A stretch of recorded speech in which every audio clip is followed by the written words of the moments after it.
Today's episode is brought to you by Coal Creek Equine, makers of the best equine spa in the industry. If you want your horses to be world champions, you better put them in a Coal Creek. Well, Bud, welcome to Uncut Real Raw. Great to have you here, mate. Thank you. Appreciate you. Well, good deal. Well, for all of our guests that don't know, this is Bud Lyon. Bud, we've known each other from a distance for a long time, probably 20 years, okay? But really, never really spent a lot of time around each other, shake hands when we see each other and cordial chit-chat, but we've never actually got to spend much time around each other.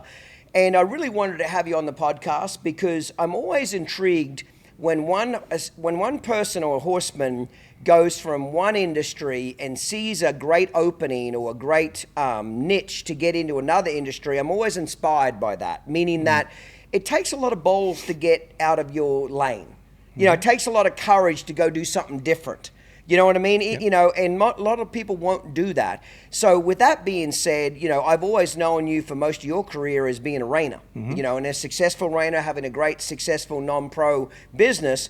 But it seems like the last few years, would you say 5 years or longer than that? A little longer, maybe six. Maybe 7. 6? Yeah. You've really moved over to, when I say moved, but transitioned a lot over to the ranch riding industry. Yeah. And I've seen that from a distance, that whole ranch riding niche just completely explode with popularity, people loving it, horse prices, etc. So I really wanted to have a chat with you today about your career and also what made you move over there, what made you see that niche. You know, from the outside, what I like about the ranch riding is it's a place for those level 1 and 2 especially, and even potentially level 3 reiners that maybe aren't open horses, but still have a great career. They might go to the futurity, they might show a year or two, but they're a 70, 71, 72 kind of horse.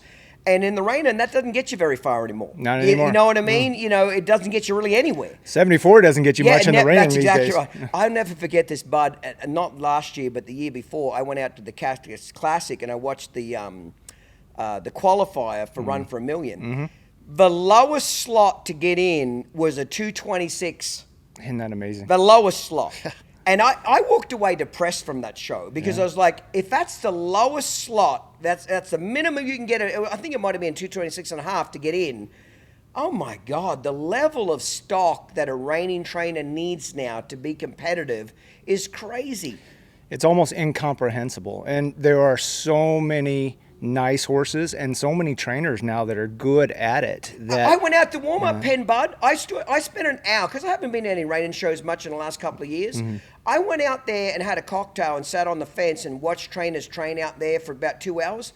There's no more fucking secrets, Bud. No. Everybody's doing the same shit. Right.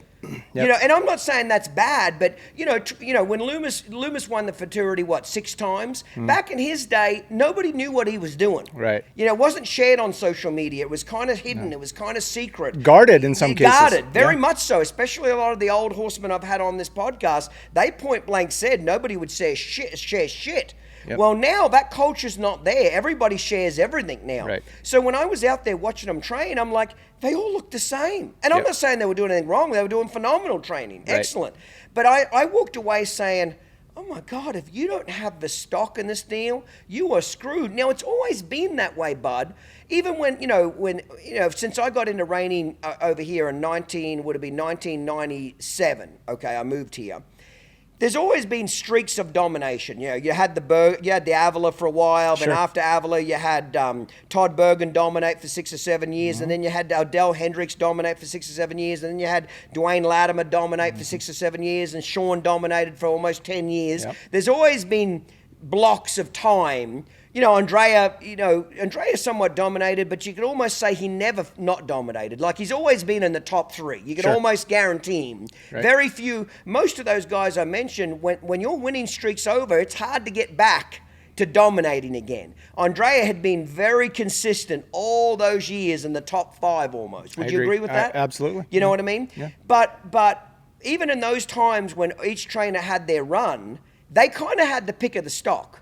I remember when Sean was dominating for that almost 10 years, it was basically him and Andrea that had all the stock. Sure. You know what I mean? They had all the good ones wrapped up and everybody else is just fighting for crumbs. It looks like from the outside now, Bud, and you tell me if I'm wrong, mate, you're in the industry more now. It almost looks like now that nobody's dominating the stock anymore. Everybody's got some pretty want to say everybody, within reason, there's a lot of trainers that have access to a lot of nice horses, right or wrong? I think the playing field has been leveled to some degree in that the horses have gotten so much better through selective breeding, of course, but the information sharing is what has changed the game, to your point. And I heard somebody make this interesting analogy the other day. They said, as reining horse trainers, we're all just boiling water. We're all doing the same thing, right? But it's about, to your point, the stock. And I do think that there are so many nice horses now that have gotten easier to train. I was explaining this to my staff the other day, where we've got some 2-year-olds, and they think these 2-year-olds are rank. And to me, that's a little bit laughable, because from my frame of reference, when I was an assistant, we still had the little Peppies, we still had the smart little Lenas, we still had the gray Starlights, the Roosters, ones that were, a little bit more cold back, a little tougher. A lot spicy. Yeah. You've got the Spook Scotta Whizzes today, which are so easy to train. Those son of bitches are born with a saddle on them. I mean, let's just be honest. Like, they're born with a fucking saddle on them and a bridle. They're just that trainable. And it's not to take away from anybody's efforts, but I do think that that's how far the, horses have come, both in their athletic ability and their trainability. Yes. So it is different now. I mean, certainly Casey's playing at the top of the game right now, but a lot of those guys,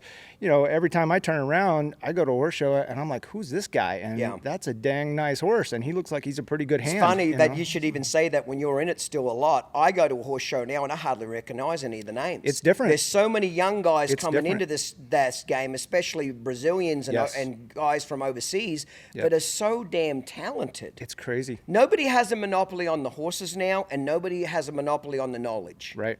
Yeah. You know what I mean? Well, I heard a story when I was an assistant, that back when Sean was on his role in his heyday. He probably had the longest role. Yeah. Out of everybody I mentioned, I would say his was like 2 to 3 years longer than most. I would agree with that. But they told me, the word on the street was, fact or fiction, that he would go through 53-year-olds a year trying to find his top 3. And when you have access to that, and it's a game of attrition and a numbers game, I think that allows you to sustain a success level that, at the time other people didn't have. And that's not to say that Sean didn't earn every bit of that, or that he didn't have the talent or wasn't a great showman. But the fact of the matter is, when you're rolling through 50 of them trying to find those 3 that fit you the best, or that are the 3 best, that's a luxury of riches that a lot of guys did not have. And, I spent 7 years working for Randy Paul, and in that time he won the Reining futurity, he won the World Show a bunch of times, he won the Derby, I think, or the NRBC, but he was like the 13th rider to cross the $1 million mark in NRHA earnings. And I remember when he crossed that mark, he made a comment. He said, I've been very fortunate to have a lot of really nice horses, but most of the money that I won to get to the $1 million was just on good broke horses. And I think that is, a testament to Randy and his program, and how broke he would get those horses. They weren't superstars. They were really nice horses, but he made them really nice horses, and that to me is, you are right to your first point is they always have a saying in real estate, cash is king. So when the deal comes along, you got cash and you can buy it. So cash is king. And to the same extent, stock is king and volume of stock, okay? But there is a line there where they intersect, where too many numbers bite you in the ass to where you can't do a good job, they slip through the cracks, etc. I'm not going to give this, I'm not going to say this guy's name just because he did not give me permission to tell this story, okay? But there's a guy that we both know that perfect example to what Randy was talking about is that you don't have to have the best stock, but if you ride them and get them broke, that can even up the odds a lot. This particular trainer worked for a very, very famous reining horse trainer. And the first year he went out on his own, he told me, he said, Clinton, I didn't have shit to ride. I had 8 horses. I didn't have any clientele. He said 5 of these things were fucking half Arabians. Okay, 5 were half Arabians, and I had 3 or 4 quarter horses. And he said they were kind of average. There was one that was a little better than average, but nowhere near a great one, nothing. He said, I rode those 8 horses all year long. My wife saddled and unsaddled. I rode the shit out of those 8. The first year he left his mentor and his trainer after 6 years working for him, he won the intermediate futurity on this horse and was like 5th in the open. Right. He won a shit ton on it. You know what he said to me? I always respect him for being honest and being vulnerable. He said, Clinton, that next year, I got to double up. I got 30 because he won so much, he had a bunch of customers. The next year he had 30 horses, and he said, you know what I won the next year? Nothing. Mm-hmm. He said, dumb old me, I don't go backwards in numbers. Now I got 60. The next year I got 60. Still didn't win shit. He said, when I had the least talented stock, but I had the most time to ride them, sure. I've never had a year I did that well since I went out on my own. Well, I don't think bigger is better. Yeah. And it certainly doesn't make you more money in my experience. No, it gives you a lot more fucking headaches. That's for sure. You know? But I do think, and my understanding is that NRHA's numbers back this up. But, anecdotally, it seems like in the reining, for every, one horse that you want to get to the futurity, you need 3 times as many as that. And I'm told that, NRHA's statistics kind of support that a little bit. So for every horse that gets nominated for the futurity, there's 3 more that don't even make it to the futurity that were also nominated. So I think what some of these guys are doing is, they are stockpiling weapons, so to speak, and then trying to find those 3 that, suit them the best or whatever. And there is some value in that. But as far as, allocating your time, as far as allocating your attention to detail, as far as financial concerns, I don't believe that bigger is better. Now, having said that, I have 60 horses in training, so I don't want to come off sounding pot or kettle. But what I will say is that it was never my intention to get to 60. It sneaks up on you. It does. Yeah. I remember when Andrea left Todd Bergen's when he won on RR Star, and the next year he goes out on his own in California. I was one of his customers the first year he went out on his own. That year, I don't know if you remember, he was 2nd, 3rd, and 5th. In the futurity. 2nd, 3rd, and 5th in his first year out as his own man. What a hell of a year. Sure. You know what I mean? Yeah. Year before wins the futurity, next year 2nd, 3rd, 5th. I was there a lot in California that year. Him and Tish had 17 horses in training. That's it. Right. They didn't have an indoor arena, so they'd have to haul them over to Avila's place every time it rained, and it rained a shit ton where they were at. He had one assistant guy riding about 5 or 6 2-year-olds, and I asked Andrea one day, I said, out of all the years you've been doing this, what was the years that you felt you had the brokest horses, like the absolute brokest horses? He said, the first year I left Todd's. He said, I was 2nd, 3rd, and 5th. Yep. And I remember that year, he didn't have that great a stock that year. In fact, I think the horse, it was that bay horse, I can't remember his name now. It was a gelding. He won Rancho Marietta with it in like August. And he didn't think it was good enough to go. He turned it out in the pasture. The customer turned it out in the pasture. A month before the futurity, one of his other 3-year-olds came up lame or something. They jerked this son of a bitch out of the pasture, clipped him, and rode him for 4 weeks, and he ended up 2nd on the horse.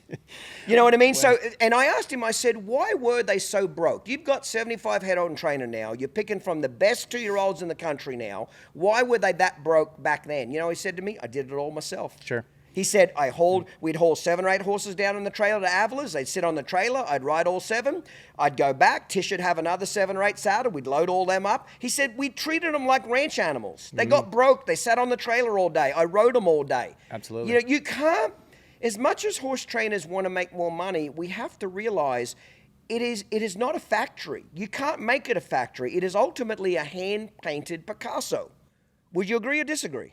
I think that there's truth in that. I think that a lot of it in my situation is dependent upon the quality of help you have. Very much so. And I know you've touched on this on other episodes about the current generation, and I happen to be in a fortunate position, a very fortunate position, that I have an amazing staff. Good. I have 3 people on my staff that could legitimately have their own training businesses tomorrow. Yeah. I'm lucky that just right now, as of this moment, they're content to be working for me. And I'm grateful for that. And if they ever quit me, I'll probably just retire because I don't think I could do it, without them. But having said that, that's a very fortunate situation that a lot of people aren't in. I think, to your point, Jason Van Landingham is another good example. Low numbers. He went a long time with just 15 horses, right? And he proved that you could do it with 15 head, and he didn't have any more stalls, so he couldn't physically take on anymore. But if you remember, he rides, from what I know about Jason, I don't know Jason well, but he rides them all himself as a general rule. From what I understand, the most he lets his assistant do is jog him around a little bit. They might warm him up a little bit, but he's doing 95% of the training. Sure. He's not known for having assistants, is Sure. he? He's not known for, Avila had assistants that went on, Andreas had assistants that gone on, Bergen. He's not one of those guys. You don't name 10 guys that come out of his program because he's done it all himself. Right. And obviously been very successful doing it. So I don't think big numbers is the only way to do it, or low numbers. I think it's probably what works for you and your business model. I would agree. I don't think that there's a cookie cutter way to do it. And, I think that Jason, obviously proves that. And I think that there are other guys out there who have been smart about being Randy is a selective. perfect example. You just said it. Randy admitted he didn't win all that money on the greatest stock, but he rode the shit out of him. Correct. Yep. He didn't have a choice. He put the time into him. Yep. He rode what he had and what people sent him. And, long before Pat Warren came into his life, he had good clients, but they didn't have Pat Warren's kind of Rancho Osorio type money, right? Yeah. So he did the best with what he had, and that proved to be pretty, lucrative. I think if you had to pick the pro, I think less numbers, but you as a trainer are actually doing it all yourself, or 95% of it, okay, is going to get you a better result than way more horses and even potentially better stock, but it's got so big it's getting away from you. You can't track it. You don't have a good 2-year-old guy. See, what's interesting to me that I'm wondering how the reining industry will adapt to this. Reining now has almost got to where the cutters have been for 10, 15 years. Cutters can be gone for 4 months straight. There is that many shows that they're going to. Very few cutters now do all their own 2-year-olds. They farm their 2-year-olds out because they're on the road so much. They can't miss 12 weeks on a 2-year-old. So and it almost seems like there's so many big paying reining shows now. I'm almost wondering what the industry is going to do to get around that problem. But the trainers are gone that long. And let's face it, even if you have a good assistant, you better be paying attention to what they're doing. You better be riding your own 2-year-olds. You better be, when I say riding them, checking them, what they're doing. That's going to get away from a man if he's on the road too much. What do you think is going to happen? Well, I think when your name is on the sign, there is no substitute. That is your brand, your program, your image. You are ultimately responsible. And so, yes, having those checks and balances and having that oversight is vitally important. I think that what we've done in my situation, right or wrong, is that we are gone a lot. We have a very rigorous show schedule between the reining events and the ranch horse events. And not all of that is by my choice. Yes, the clients want to go, and the industry keeps adding more and more events. And so it's hard to say no to those. I think what we've had to do is bring a lot of those horses on the road with us, which, is great for those young horses, gets them exposure, to your point, gets them a lot more mentally broke. They see a lot more than they would if they stayed at home.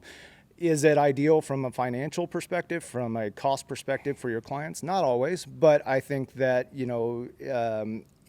again, there is going to be a tipping point somewhere, to your point, and I don't know what that's going to look like, but I do know that right now we're in this bubble with the reining, and we have all these, exciting players, and we've got the Yellowstone effect, and we've got 100X doing some interesting things, and we've got Teton, and I think that's fantastic. But, I also go to the NRBC and I see Casey Deary's got 60 stalls. Yeah. He doesn't have 60 show horses, but he's got 60 stalls there. And, same with McCutcheon's, and, and I don't blame him. I mean, you do what you got to do. But you're not taking 2-year-olds to a show. You're taking 3-year-olds. Usually, yes, correct.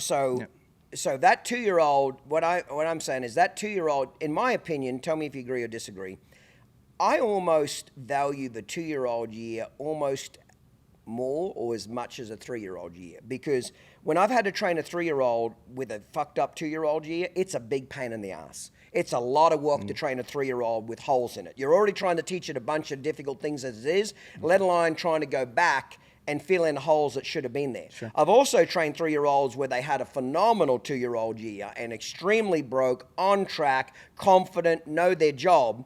I'm not saying it's easy a 3-year-old year, but it's sure a lot less stressful. Sure. It sure blends together a hell of a lot more when you're not trying to play catch up. Sure. No, I agree. I just told my assistants the other day, I would much rather start with a clean slate or with a 2-year-old that is doing things the way I like it to be done, rather than have to go back and try to fix something that's become a bad habit intentionally or unintentionally. Yes. I don't know where the 2-year-old reining horse trainers are in our industry, because I don't know that there's a lot of them out there that strive to just be 2-year-old trainers. No, because it was looked down upon. It was looked down upon. That's what's interesting about the cutting horse world. There's a 5 or 6 trainers that only specialize in 2-year-olds and make a damn good living doing it, because those 2-year-old cutters, shit, you can knock them out. Gerald Alexander, yeah, right? you can knock them out in 15, 20 minutes. Right. The amount of cutters you can ride compared to a rein or a cow horse is crazy. But they can make a damn good living, never leave their home, raise their kids, have a great business model. And at the end of a 2-year-old year, they go off to their 3-year-old trainer and they get a new one. Sure. But they've been doing that model for a long time now. Right. But it's never been accepted in the reining horse world. I don't know if it's because trainers are scared that the 2-year-old guy is going to steal their customers. I don't know if there is no status to a 2-year-old guy. I don't know exactly why, but it might have to start happening here soon. And what would the time be in your mind for that type of situation? So let's say I've got a client wants to send a 2-year-old off to a 2-year-old trainer. Is it 30 days, 90 days, 6 months? What do you think is the appropriate number? I'll speak for me, a whole year. A year? Like Diego. Okay. Diego. He's Yep. one of my professional clinicians, been with me for 13 years. He worked for Andrea for a year or two, went to Cole Price, and after me. I buy 8. He can only ride 11 horses a day. That's his secret. He just rides 11 a day. Not 15, not 20, 11.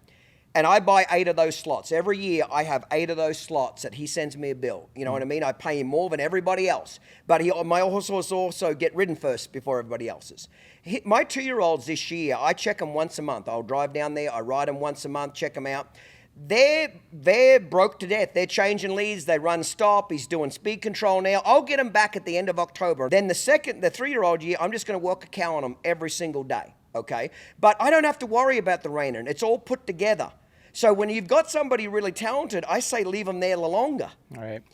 Get on them once a month and check them. Now, if it's somebody that's not that experienced and they're good to about 90 days, well, then you're just going to have to bring them home. So I think it would depend on how skillful the guy is. Yeah, I mean, in your situation, in that hypothetical, you've known Diego. He came up through your program. Yeah. You guys are like-minded, right? Yes. So that makes a ton of sense.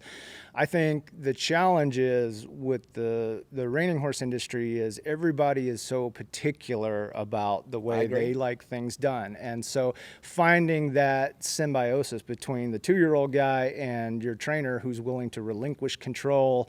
And, you and I both know every great horse trainer is a perfectionist on some level. Yes, they are. So being able to, let go of that control and not have that perfectionist mentality, I think is the challenge for some of these guys, or would be the challenge that I could envision. If I was a reining horse trainer and I had to solve this 2-year-old deal, I'd find a real talented guy, and after he's been with me 2 or 3 years and he's ready to go out on his own, make him such a good financial deal to stay.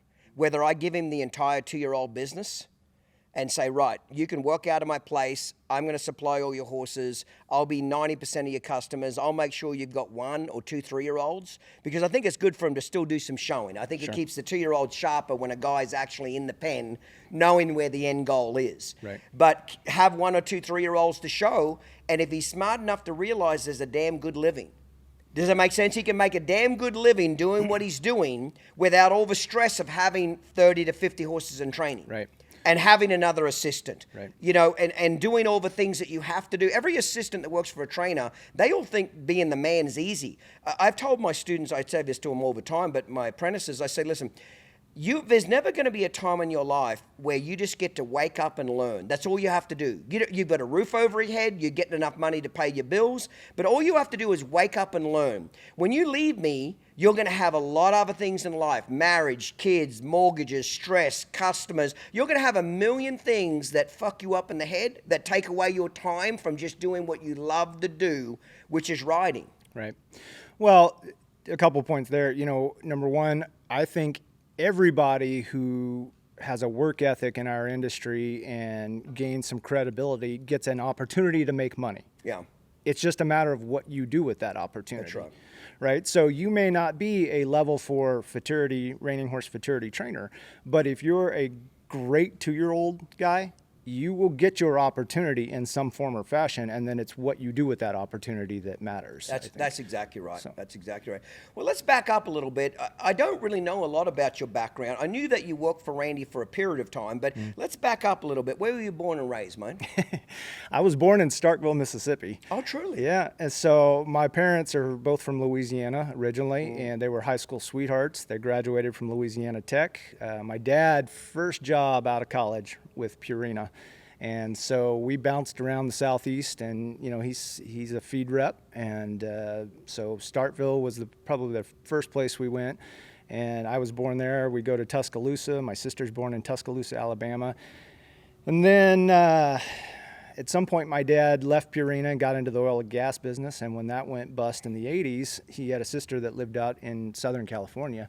And she said, hey, the real estate market's booming out here. You ought to come out here, So we relocated to California in 86, I think. And so I call... How old would you have been? 10? Yep. Something like that. 9, 10. But so, we picked up and moved to California. So we moved to Orange County, and that's kind of where I grew up. I consider that my formative years. Went to college in California and then graduated from college and started working in the horse industry. So for me, I feel like, when people ask where you're from, even though it's not popular to say so, I claim California because that's where, that's where we did our horse showing. That's where we... So how did you get into horses? Did you come from a horsey background? Like when you moved to California, who had horses? You're a kid, so how do you get into the horse industry? So that came from my dad. There's always seems like that one person in your life, I think, that has the bug, and that was his thing.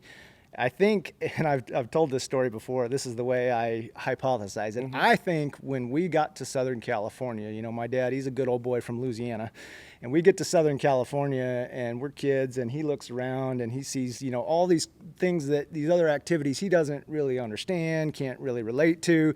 He doesn't get the surfing and the skateboarding and all that kind of stuff, but he knew horses. Yeah. And he knew that, that's familiar. And we had this little bitty 4-H farm not far from my house when I was a kid.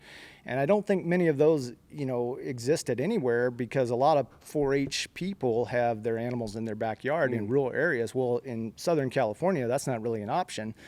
So on the edge of the UCI campus, the University of California Irvine campus, was this, little 80 acres that somebody had designated as a 4-H farm. And that just happened to be not far from where we lived. And so, my dad looked around, I think, and said, I don't get some of this stuff. It's a little unusual to me, but this I get. So we're going to go that way. And he kind of shepherded the kids that direction. That was what we did as a family unit. My mom, not a horse person. Yeah. She was the hostage, but she was a great horse show mom. Hostage, I love it. Yeah. There's always one fucking family member that's the hostage. Yeah. Like there's women that come to my tours and clinics, and they say I made my husband come here. And when the husband walks up to me, I shake his hand and say, you poor son of a bitch. I'm sorry that she drugged you here. And he starts laughing. But there's always one hostage in the family that gets drug along. She, when we were kids, she always let me know how much more shopping she could have done if we didn't have the horses, And I remember, the one time we were always trying to get her to ride, and the one time she finally does, she falls off and breaks her tailbone. Oh, no. It was like... So you got a sister that rides too? Not anymore, but at the time, my younger sister. So you and your sister did as a family. Yeah. So you start with backyard horses. What kind of stock did you have? Yeah, I mean, it was, by today's standards, they were backyard horses, right? And at that time, that's all we needed, and probably the best thing for us, right? Yes. I mean, we need to learn to get drug around, run off with, how to... You need to learn what a piece of shit is to appreciate a good one. I think that, I think every little kid deserves a rotten pony once in their life. Yeah, they do, don't they? Just one rotten pony, One that wants to bite them, run them up in the fence, run them into trees and shit. Yeah, there's a lot to be said about that. Absolutely. But, so you just start as 4-H in high school, stuff like that? Yeah, well, we're in elementary school, junior high, and my dad had shown AQHA stuff when he was younger, and so ultimately, as I think he understood that we were serious about it, then we started to kind of increase the intensity mentality a little bit. So who was training you kids? Who was teaching you your we horsemanship go to skills? the local, in Orange County, they had like local boarding stables, because again, most people don't have the real estate or the ability to keep horses in their backyard. It doesn't exist. So you have, these public boarding stables that pop up, and that's where a lot of trainers, work out of. They can't afford a ranch. Where you go interior, you go to Temecula, you go to Riverside County, San Bernardino, those areas. Maybe there's property out there, but you've got these boarding stables, and you've got both this interesting amalgamation of people who, everything from the backyard horse owner who's just keeping their Arabian there, to a professional trainer who is somewhat competitive in that area. So at some point we transitioned from doing the 4-H stuff to going to the public boarding stables, taking some lessons. Then it's okay, let's go to the little local AQHA show, or maybe. And the you're little showing in what show. Pleasure, trail, Oh, everything. If I got an event, you're in it. Everything. Love we're doing halter, we're doing all of it, and we're not good at any of it. But we're doing just it all. having fun doing it. That's awesome. Yeah, and it just kind of builds from there. Pretty soon, it's like, okay, we're ready to step up. So.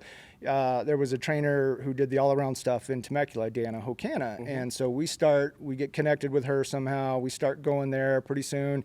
We buy a little gelding. We're keeping it in training out there. Dad's shuttling me, to Temecula a couple times a week to ride and practice.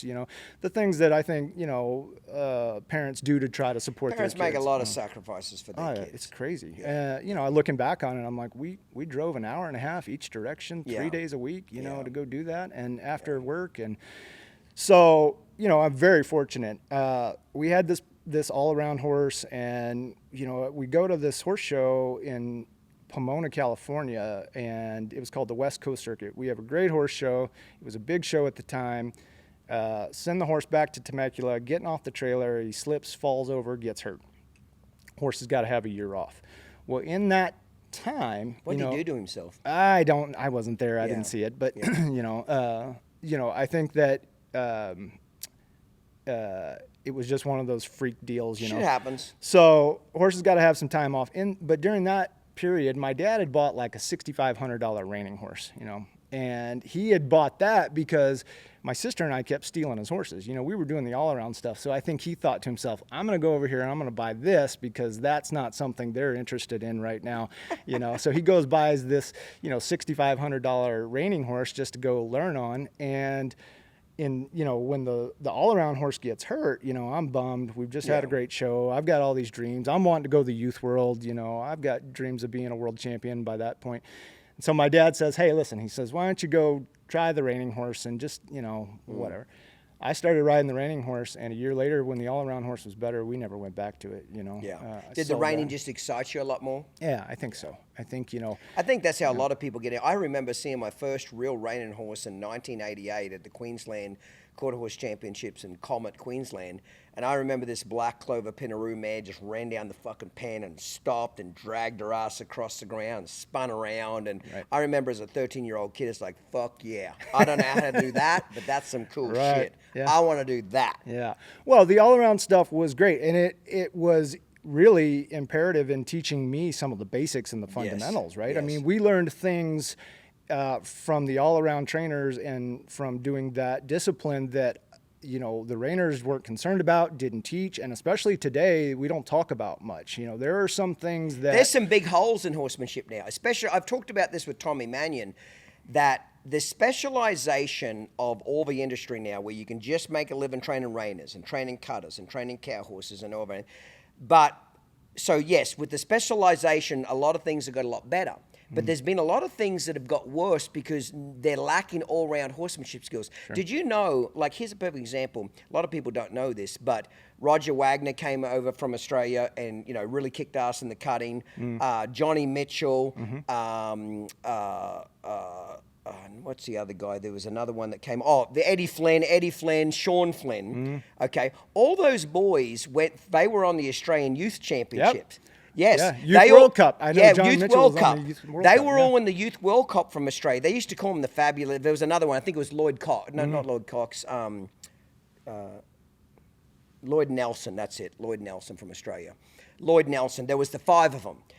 All those 5 guys came up all through the all-round circuit. pleasure, horsemanship, trail. They represented Australia as youth. Right. And then after that, they specialized in cutting. Right. All of those guys I mentioned are fucking hands. Sure. They are pure horsemen. Right. They can train a pleasure horse. They can train a trail horse. They're not just training cutters. So I agree with you. That foundation you came from of that all-round shit, what do you think added to your career? Well, I think we learned to do things like patterns, which obviously became important in the reining and now in the ranch stuff. We learned things, about the mechanics of the horse that we don't, always teach or learn in the reining. And, I think that a lot of that foundation has carried over into the success that we're fortunate enough to have right now, because no one really ever taught me how to do the ranch classes. I'm not saying that, somebody didn't give me unsolicited advice here and there, or, maybe I asked a couple questions. But truthfully, I never went to work for somebody who did the ranch classes and said, this is how you do it. This is how you're supposed to do it. What happened for me is that I fell into it, and I just took everything in my background that I knew about horses and horsemanship. Everything from the 4-H days, everything from the all-around, everything from the reining, everything from the cow horse. And I just went and did what felt right to me. And the judges seemed to reward that. So I think all of that background and foundation and those fundamentals strengthened and created the program that we have now for the ranch classes. There would have been a hole there if you wouldn't have done all that all-round stuff. I think so. And, we talk about guys who don't, maybe they haven't had a reason to know. Maybe they weren't educated. And in the reining, for example, a lot of guys will call me and say, hey, I've got one. He's not really going to, be quite enough reining horse for me, or he needs a second job, but he'd be a great ranch horse for you. Well, respectfully, I get a lot of those calls, and I want to hear them out, but most of those guys don't know. And what they don't understand is that quality of movement is a huge part of the ranch classes, and that it's actually baked into the DNA of the ranch classes. It's written and talked about in the rule book under the description in the AQHA rule book of the ranch riding. And where I'm going with this is that a lot of reining horse trainers today, especially the younger generation, and I'm not trying to single anybody out, because I don't think that they're trying to lie to me. I don't think that I think they believe what they're saying, but I think they don't really know what a good mover is sometimes. And you try to explain it to them, and they still don't understand. They think maybe, well, it's smooth to ride, so that makes it a good mover. Well, that's not exactly the case, And so I think that doing the all-around and having that frame of reference for, okay, what is good self-carriage? What is a good moving horse? What is eye appeal and expression? What is good lateral movement, body control, all those things that we learned about, as kids shaped what we're doing now with the ranch classes. I would agree with that. I was shocked when I went to the Sun Circuit this year, and I kind of met you there and shook your hand again. I spent time watching the ranch riding there. These are some really nice horses. To think that you can just take a reject reiner and you're going to turn it into a high-end fucking ranch riding horse is crazy. These things are broke to death. Pretty. Broke. I mean, it's getting so good now, the ranch riding, and so tough competition, it's almost, in my opinion, getting specialized again to where it's turning into its own industry. But before we go down that path, let me back up a little bit. When did you start working for Randy? Did you go from the transition of high school and college into being a professional horse trainer? Let's fast forward a little bit. Okay, so we transitioned from the all-around to the reining, and at that time... Who's your reining horse trainer? So at that time, Dana Hokana lives in Temecula, California. Right next door is this ranch called DLR Ranch, and there's this guy named Todd Crawford working out of there. Yeah, I've heard of him from both. So... we end up in Todd's program, and at that time he had a huge youth program, and I mean he had probably 5 or 6 kids that. And he would have been doing more reiners and cow horses. A little bit, but this is right at the start of the transition. When I became his youth kid, he had just he did the all around stuff too. He did. I did not know that. So.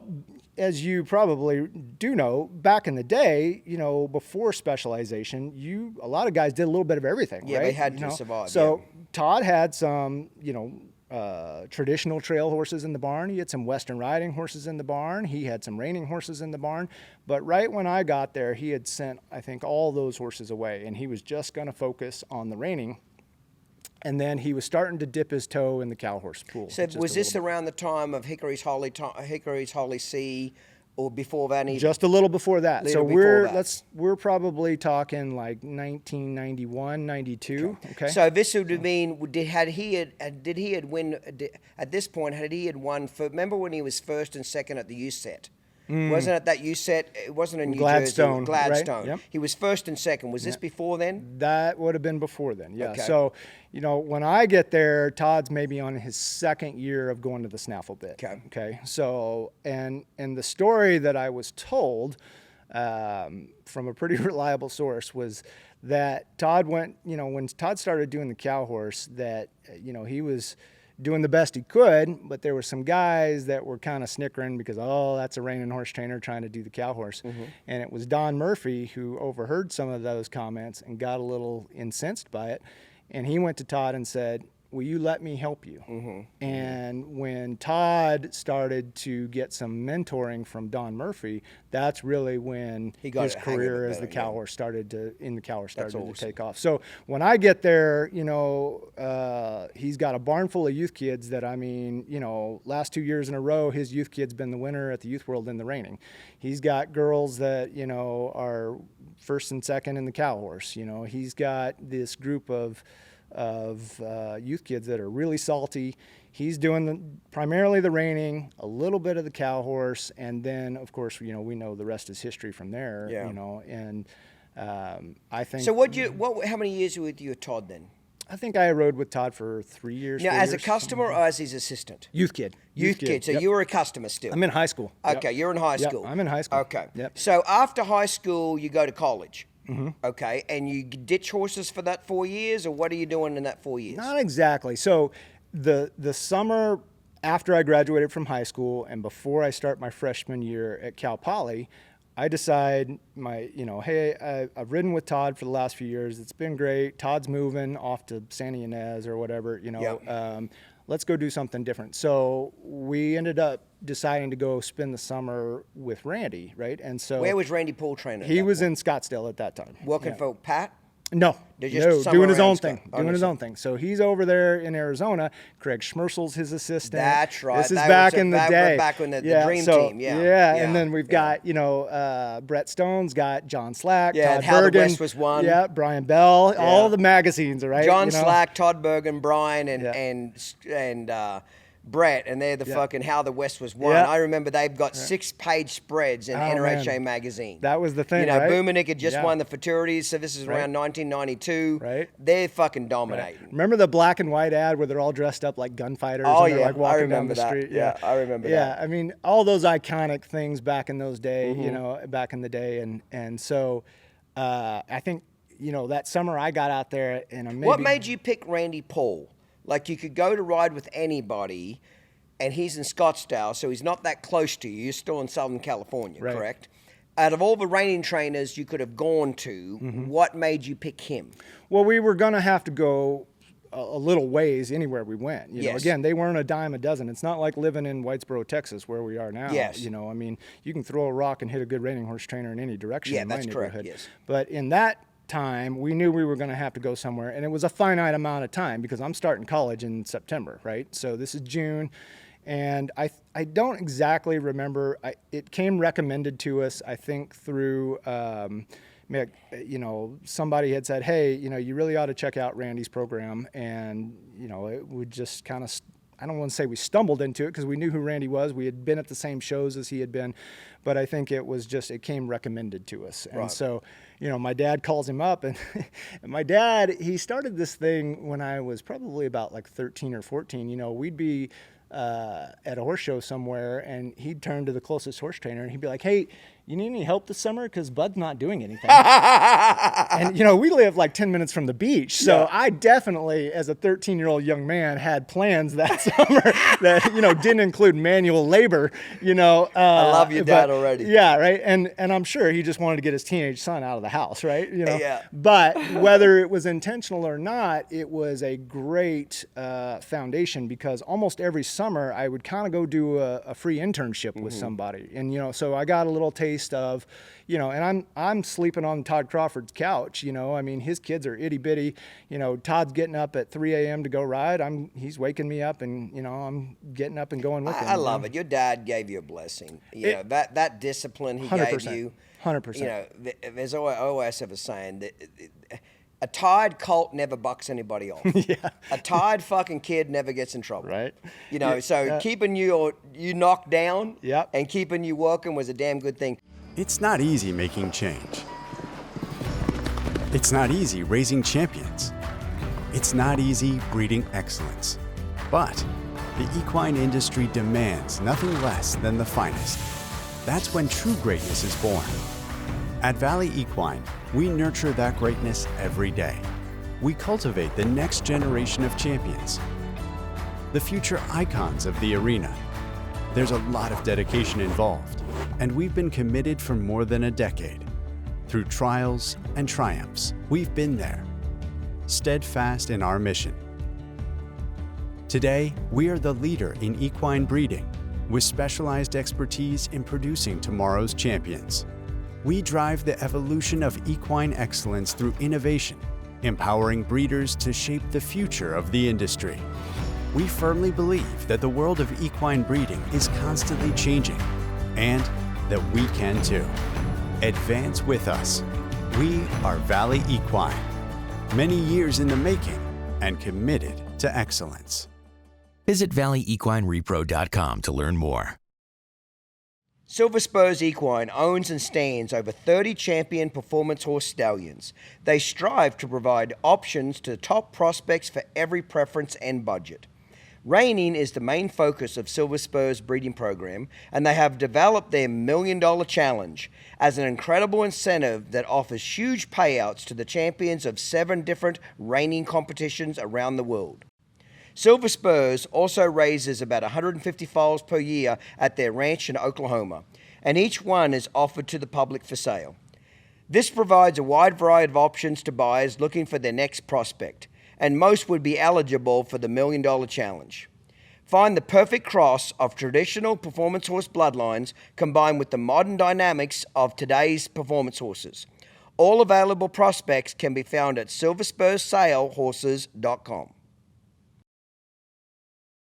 This episode is brought to you in part by Breaking Bad, the hottest new NCHA futurity sire. So, Bud, we're back from a break, mate. So you go to intern for Randy, okay? Tell me about that. How was it? Good, bad, and different? What happened? Well, it was awesome because, I'm an 18-year-old young man, and, we're going over there. I'm in Scottsdale, Arizona. I'm hanging out with, a guy who's playing at the top of the game in many respects, in his industry and in the hobby that I'm passionate about. And on top of that, I'm living with this guy named Craig Schmersel. And Craig, at that time, probably 24-year-old, So just a 23, little bit old, 24, yeah. young buck,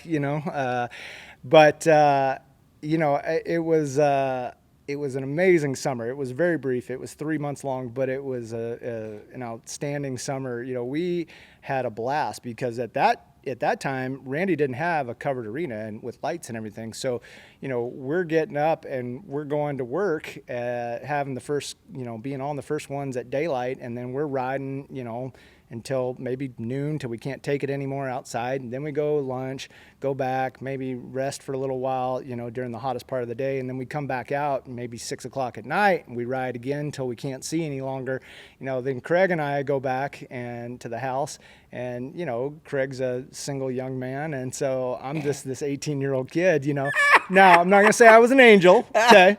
You pussy hounds, motherfucking pussy hounds. Both of you were your chasing words, pussy. not mine. Hey, that's Your all right. words, It's my not mine. podcast. No. Full deniability. I love it. Your words.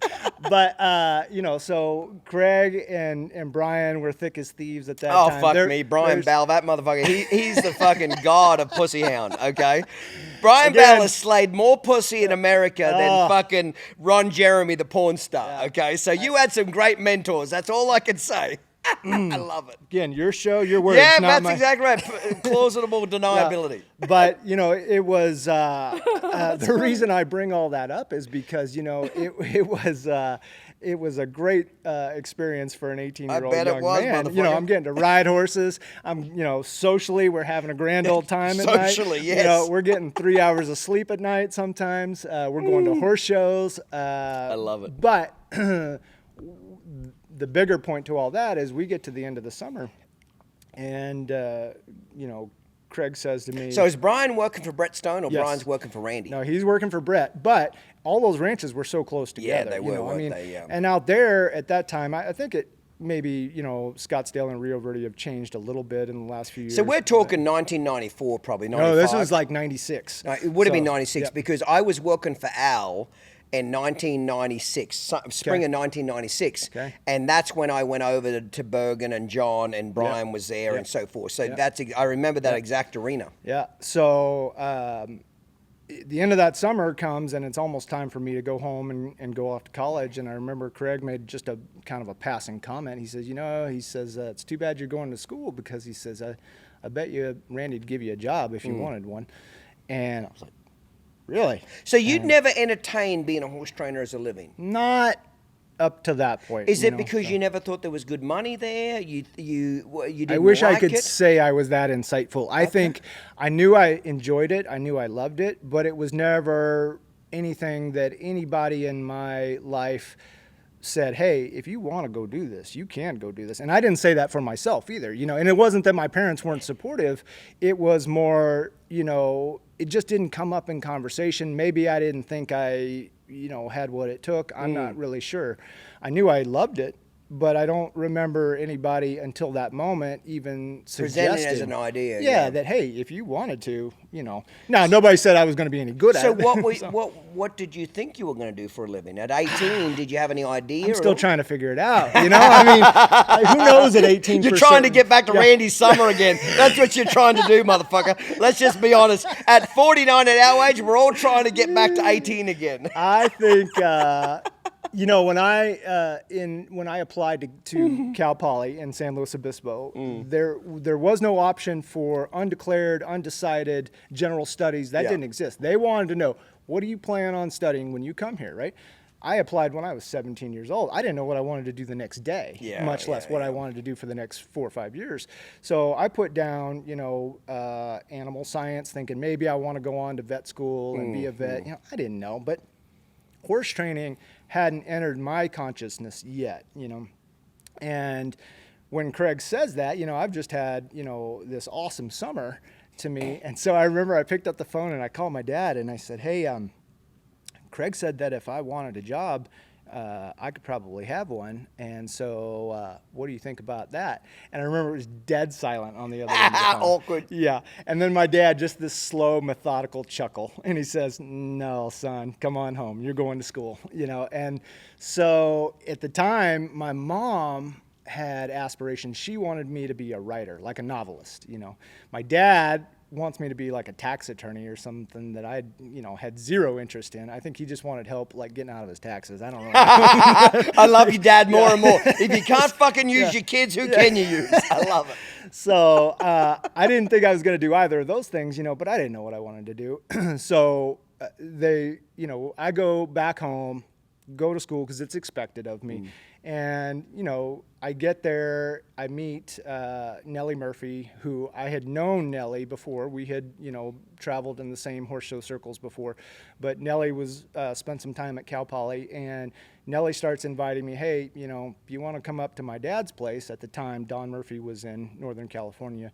And she says, you know, if you want to come, you ought to come hang out, you know, with us, you know, and I'm sure my dad, you know, would be willing to give you something to ride or whatever. So when I get to Cal Poly my freshman year, I'm looking to fill that void, right? I don't have any horses with me in college, and so I'm looking to fill that void. So I start going over to Don's place every once in a while, and, you know, then the summer comes and it's like, okay, well, hey, historically I've gone someplace every summer. What if I come to your place? You know, was that something you guys would be open to? And thankfully they were. And, you know, Don was a huge So you're influence. telling me a horse trainer accepts free help? That's weird as fuck, Bud. Right? Weird as fuck. I've never heard of that shit before. But anyway, continue. Yeah, this was a different. So Crazy Don accepts free help. I get it. Yeah. But anyway. Yeah. Might I remind you, this was a different era, right? Yeah. We, you know, at that point in time, it was like. At that point in time, kids still wanted to work for free. Sure. And you couldn't get the little fucks to do it for anything now. Yeah. So I spent a couple summers at Don's place, and he was a huge influence, you know. So tell me, what did you learn? What did you learn from Don being there for 2 summers? What did you learn horsemanship-wise, ethics-wise? You know, tell me the main takeaway lessons from Don that you learned. Could be anything. We understand, Randy, you got pussy, okay? So that was a pussy education. That's my words, not yours, okay? But in Don's deal, what did you take from that deal? What did you take from just life in general at Don's that you said? Because the reason I ask this is that every horse trainer in the world, I truly do believe this, they all do one thing that's so cool and so unique, nobody else does it as good as them. Just one. Even trainers I don't like, I can still pick out one thing that they do that's exceptional, that they do better than everybody else. So I try not to throw the baby out with the bathwater. I try to always say, I may not like most of what they do, but what do they do that I can copy and duplicate? What's the one thing they can do that I can take and put in my tool bag? So for the 1 or 10 things from Don's program or what you learnt there, what could you say they are? I think the short answer is the standard of excellence. Oh, truly. And I mean that in regards to the work ethic. I mean that in regards to the care of the horses. I mean that in regards to the expectations. That's awesome. And so it gave you a lot of structure there. Yes. You know, and not to say that I didn't have that with the other guys I wrote. You know, Todd is a notorious workaholic. Yeah, he know, is. Yeah. And I learned a lot from Todd and a lot from Randy when I was that age. But I think I had to absorb that through osmosis a little bit. You know, Todd was more of a stern, silent type in those days. He was great when you got him off hours. Yeah. Right.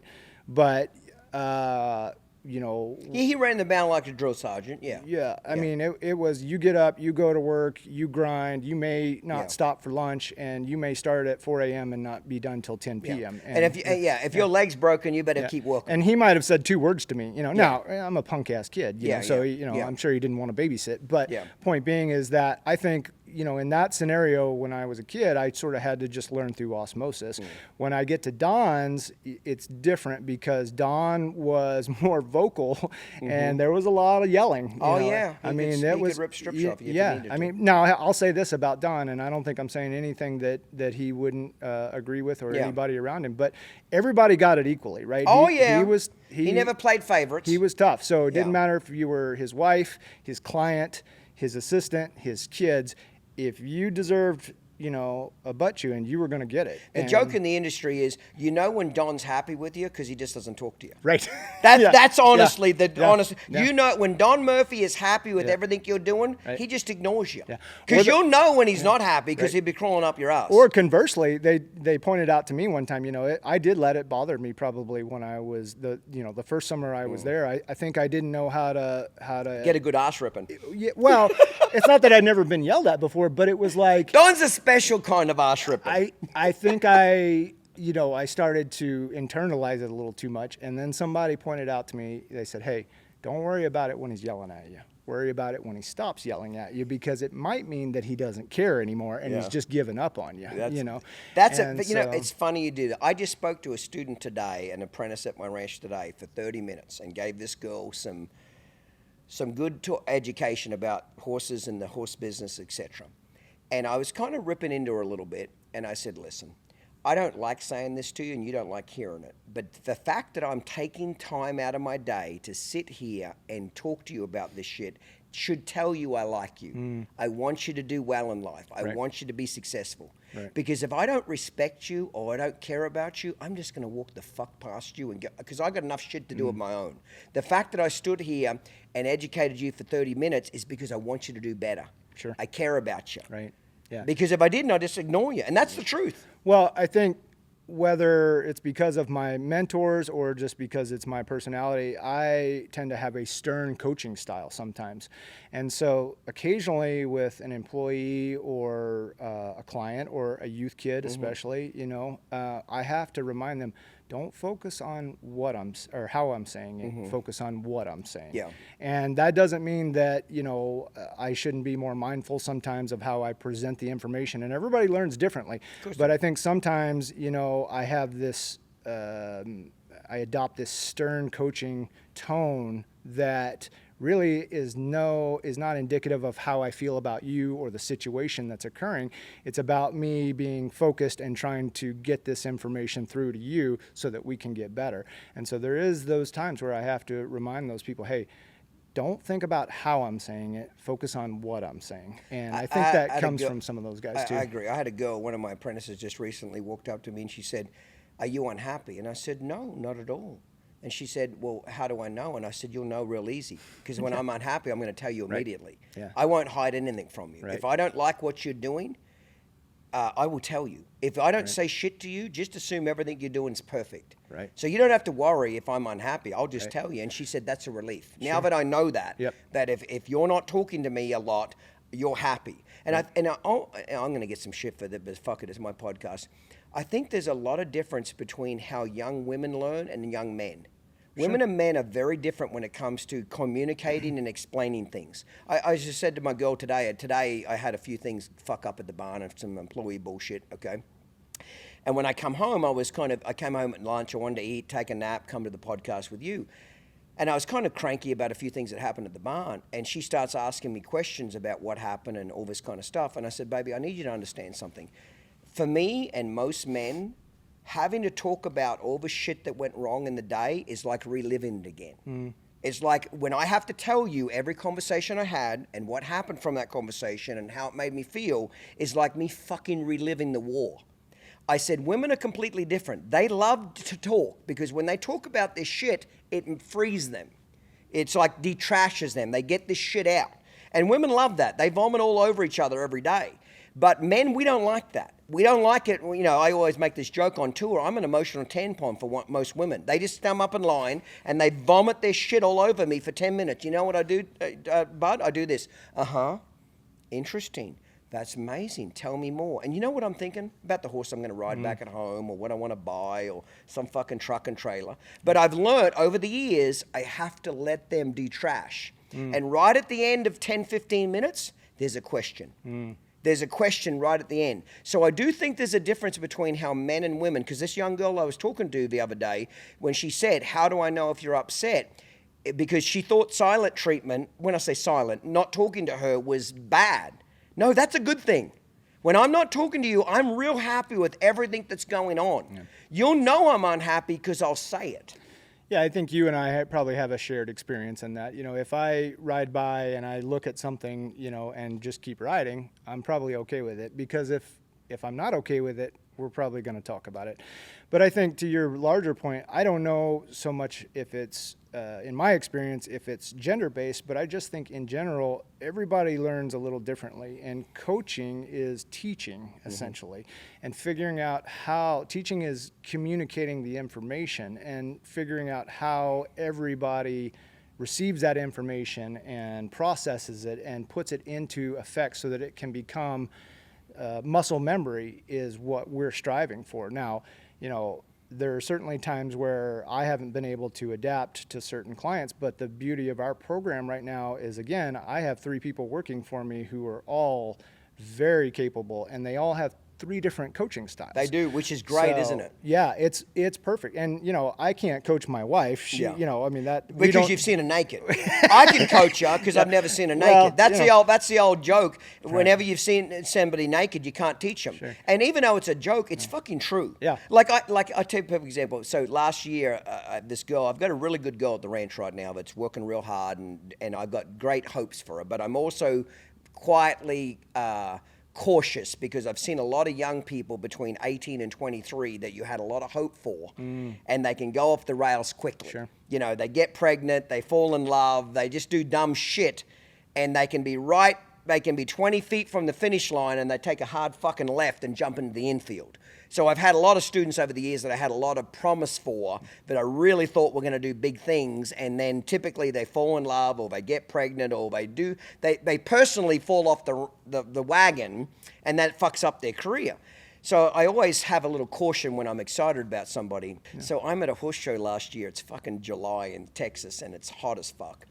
And I've got this girl out in the arena, and she's riding one of my 2-year-olds, and I'm telling her how to train it and what to do to it, okay? So I'm sitting under this tree. I'm on a motorbike, but I'm under this tree watching in the shade. I'll never forget this. And this fucking guy drives up in a truck. I don't know him, and his wife's beside him, okay? And he pulls up beside me, and he says to me, he says, "How do you get that done?" And I said, "What?" He said, "You're out here under a tree with a cold drink in your hand and you're telling this girl what to do. And she's yes, sir, no, sir. She's doing everything your way you want. And she's out in the fucking sun. How do you get that done?" And I just chuckled and I said, "That's easy." He said, "Well, tell me how." I said, "I've never seen her naked. If I've seen her naked and I tell her to get out there in 110 degrees, she's going to tell me to fuck off." I said, one, I've never seen her naked, and 2, I'm not married to her. It's real easy. Right. He burst into laughter. Yeah. His fucking wife gave me that eat shit and die look like you wouldn't believe. Me and him laughed our asses off. But that's the truth. I've never seen her naked, I never will, and I'm not married to her. When I tell her to do something, it's yes fucking sir. Right. And there's got to be a line in the sand. All jokes aside, with students, there's got to be a line in the sand to teacher and student. When a teacher says it, the student says yes, sir, yes, ma'am. The student can ask questions. The student can clarify certain things. But there's got to be that respect there that says this is not a democracy. Right. You are going to do it this fucking way. Well, but with your husband and wife, you can't teach them. And it's cheaper. I remember my second wife, Amy, I sent her off to Sam Smith. She wanted to get into reining. Fucking Sam trained her because I didn't want to fight with her because I was trying to teach her and she'd tell me to fuck off every day. Oh yeah, what the fuck would I know? I've only made millions of dollars in the horse industry, but I don't know shit, bitch. Right. So I said, fuck it, go to Sam Smith. I called Sam up and said, "Listen, I'm going to pay you to train my wife for doing the exact shit that I can train her to do, but she's not going to argue with you. Do you understand that?" He said, "Absolutely, Clint." And guess what? It was a perfect match. She showed with Sam for a couple of years, had a great success because Sam's never seen her naked. You know what I mean? I think it extends not just to significant others, but to family members as well. You know, I mean, I have a pretty robust youth program, and several of the kids in my youth program are horse trainers' kids. And, very much so. You know, those kids get to a point where the message they're hearing from their parents falls on deaf ears. You don't realize how smart your parents are, I think, Bud, until you get to about 35, 40. When you get to about 35 and 40, you start realizing they were pretty damn smart, and we didn't appreciate how smart they really were. Well, do you agree or disagree with that? No, I don't disagree with that at all. I think it is very interesting that, you know, those kids can hear the same exact message from their parents in regards to what we're trying to accomplish with the horse, but they can't get through to them. They send them to me. I say the exact same thing, and all of a sudden it's gospel, you know, or it's effective, you know, let's put it that way. So, you know, I had Shannon Rafus called me when her daughter Madison was about 12, and she's like, "I can't do it anymore. I'm going to kill her. She's about half scared of you, so I'm sending her to you." Perfect. Because if anybody can get through to her, it's you. Now, you know, at this point, Madison's 17 years old, and, you know, she's not scared of me anymore, but I do think that we've established that rapport and that mutual respect. And, you know, I think she's also learning, and I had to have these conversations with Madison before and say, "Madison, your mom won 13 NRHA World Championships. She knows what she's talking about. Yeah. You know, you have to respect that more." And I think it just becomes a thing. Sometimes they have to hear it explained a different way, or using different verbiage, or with a different tone, or just a different mouth. I think it's just I think it's a level of respect that you got to understand. There's a line in the sand. And if you talk back to your coach, you may not be the student anymore. He's going to fire you. Parents can't fucking fire their kids. Unfortunately, you're stuck with these assholes. They're with you 24/7 for the rest of your fucking life. So you just can't fire them, okay? I think that my wife, I can say something to her that I think is the exact same way I just said it to the other person sitting next to her. She feels like I'm being a jerk. I feel like she's being overly sensitive. You know what I mean? And I love it. I would love to tell you that doesn't carry over when we get home, but of course that's a fallacy. So, of course it does. I love that. That's why you're better off just finding the best trainer in your industry and just having to teach your wife. Yeah. I did it with Amy. Yeah. I called Sam up and I said, take her. I'll pay all the bills. And they got along well, and we got along well. Because when she comes home from a horse show, I can say, how was the horse show? It was great. I did this. I did that. Now I just get to be a bystander. Right.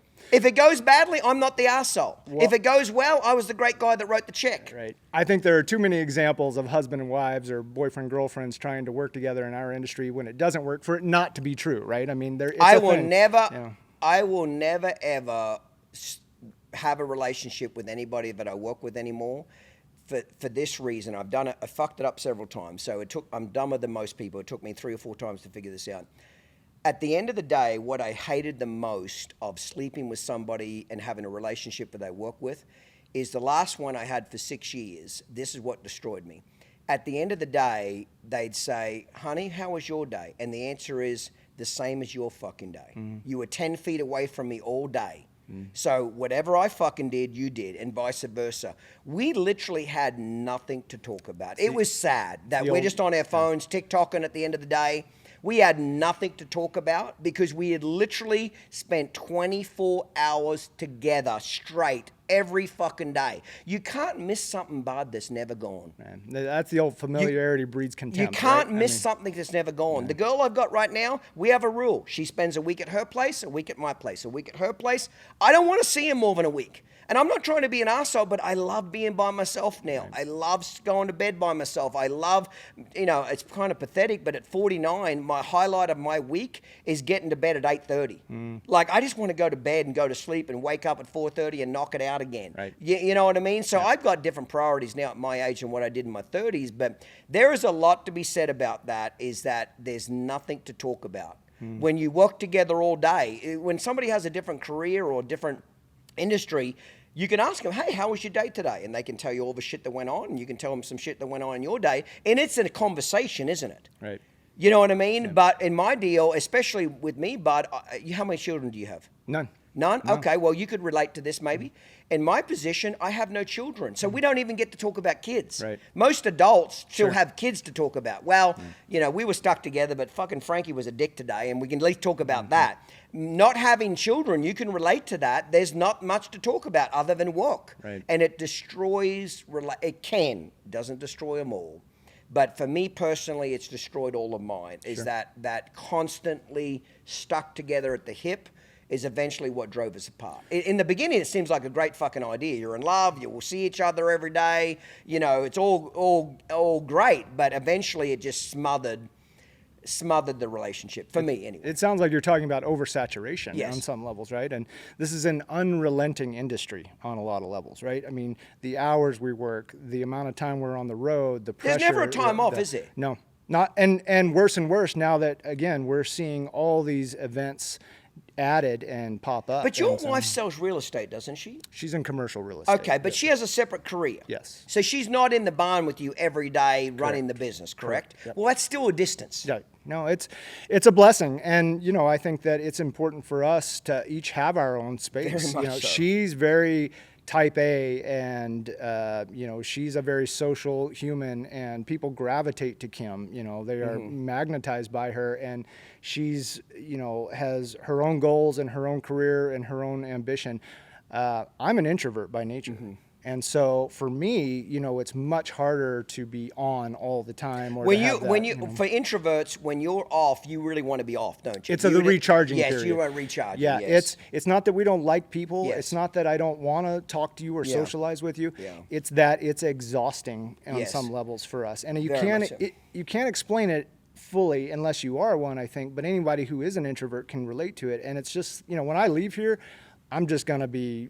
Chill. We'll talk for 2.5 hours or whatever, and that drive home or drive back to the horse show in Tulsa, for that 2 hours, I mean, I'll sit in silence, no radio, no nothing. Yeah, that's how you get your energy back. That's how I recharge. Shayna Terry was I was with her as a partner of hers for 6 years. We were a couple, but she's been with me for 13 years in total.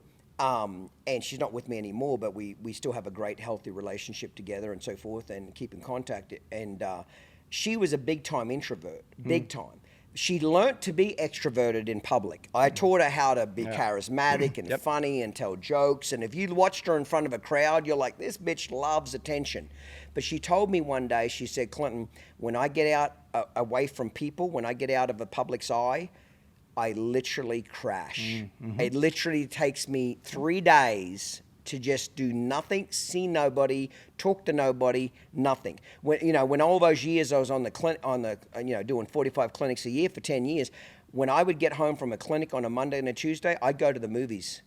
I just want to go to a movie theater by myself and sit by myself all day and not talk to a soul because it was how I got energy back. I could ride 12 horses and do an 18-hour day and feel more energized than being in a crowd of people for a long period of time that I cannot escape. Yes. That is the difference. Yes. And I think that, a lot of horse trainers are introverts sometimes. I think that they relate better to the horses than they do to human beings. Not all of them, but many of them, I think that's how they gravitated towards the horses, right? Because it was something that it was a nonverbal type of communication that, they found, value in, but didn't take all that. It wasn't an energy vampire, It wasn't that thing that sucked it out of them. So, Kim struggles with it a little bit because she comes home from a day of, dealing with type A, real estate people, and she wants to come home and she wants to know, well, what happened at the barn today, or what'd you guys do today, or how was your day? And I'm ready to shut it down. Yes. And so there is that challenge in the dynamic, I think. Very much so. Let's back up a little bit. So you learnt, and correct me if my words are wrong, please. You learned a lot of structure from Don Murphy. I did. I learned a lot of discipline, structure. Anything else you can mention before we move on from Don to move on to the next part of your life? There's probably not enough time to talk about all the things I learned. But the main bullet points. What I would say is he taught me so much about being a horseman. And Don has that moniker that's been attached to him, the horse trainer's trainer, right? Yep. And I didn't realize it at the time, but I think, that is very apropos. I think that, Don would point out things to me as a 19-year-old young man from a business perspective that I had never even considered before, right? And we talked about, he'd be like, hey, when that client shows up to pick their horse up and that horse has, a mark on its side that, maybe it did in the stall, and I ask you how'd that happen or how long has it been there, and you say you don't know, that's not what the client wants to hear. Yeah. And that is not what I want to hear. And as you could say almost anything, but don't shrug and tell me you don't know. Because that means you're not paying attention. It means you weren't paying enough attention, And that lesson was obviously twofold. You need to be more attentive and be a better horseman, and you need to think about it from a business perspective too, right? We are basically running a customer service business. Yeah, I always say we're in the people business, not in the horse business. Sure. We're making people happy. Horses are a middleman. Yeah. But we're really in the people business. Yeah. Do you agree with what I'm about to say, please? And let me know. Please feel free to disagree with me. I always have this attitude about apprentices and talking about, especially doctoring horses. I'm real anal about doctoring horses, taking care of them, taking care of their legs. If they got a cut or a scrape on them or something needs doctoring, really pay attention to your horse and doctor them. And I always tell students, especially stuff like they don't notice there's a fucking sore on the horse's side that they haven't seen for 4 days, or it's hock swollen and they haven't seen it for 3 days, and I fucking explode when I ask them how long has it been like this, and they're like, I don't know. You know what I mean? I always have this theory. Until an apprentice gets their first ass ripping from a real customer, from somebody that's paying them, they never truly get what's on the line. Because when they're your assistant or they're an apprentice, they'll get the ass ripping from you, but I think there's a different ass ripping when they get it from the guy writing the check. When it actually costs you money to fuck something up, it hits home at a whole nother level. Do you agree or disagree with that general statement? Absolutely. It was the case for me, let me say that. Okay. You know, I mean, and I would like to tell you that I was the perfect assistant. Lord knows I wasn't. You know, I made mistakes. We're all, you know, a work in progress. But I think that you cannot fully understand the impact unless you have, it's your name on the sign and it's your livelihood and you're ultimately the only one who is responsible for it. You know, if something goes wrong with a horse in my barn, you know, they're not going to go take it. The client's not going to go take it out on my assistant. Not at all. They better not. You know, I'd be furious if they did. They come to me. They're going to let me have it, and rightfully so. I mean, you know, right Your or name's wrong, on the gate. It's me, right? That's the responsibility I took on.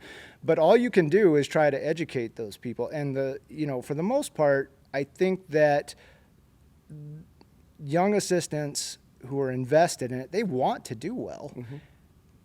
But it's either a lapse in focus sometimes or a lack of understanding or, you know, any number of things. Sometimes you just got to feel the pain. I mean, So my method ambassadors that come through my academy, I have a very structured way. So we charge $7,500 for training a horse for 6 weeks, which is a lot of money. Plus board $1,000 a month and board on top of that. So we charge a lot of money, but we give a lot of service. Each student has 4 horses each, okay? But we work with them for 2.5 hours a day. We spend a lot of time with these horses. So we give owner updates every 2 weeks. Every 2 weeks they get an owner update. And they get a phone call, and the phone call is followed up with an email. Hey, Bud, it was great to talk with you today. We went over your horse, Lucy. Lucy's doing all this really well. Lucy's doing these things she needs to improve on. Here's her weight. Here's her doctoring. Here's things we need to be concerned about, etc. And we always follow it with an email because people can lie on the phone. They can deny things, etc. So I teach my students every fucking phone call you have with a customer, you document, okay? Because in my world, I've seen about every crazy horse customer you could ever have in a million years, about how they'll turn on you and do some crazy shit. So my rule is every phone call didn't happen unless it was documented in an email and they responded. So I'll send you that email and then I'll say, Bud, if anything looks incorrect in this email, please let me know if I've missed anything. Bud will return the email and say, no, Clinton, everything looks great. Click, print, in the file. Goes in the file. So I've always got a written document of what the conversation we had was, okay?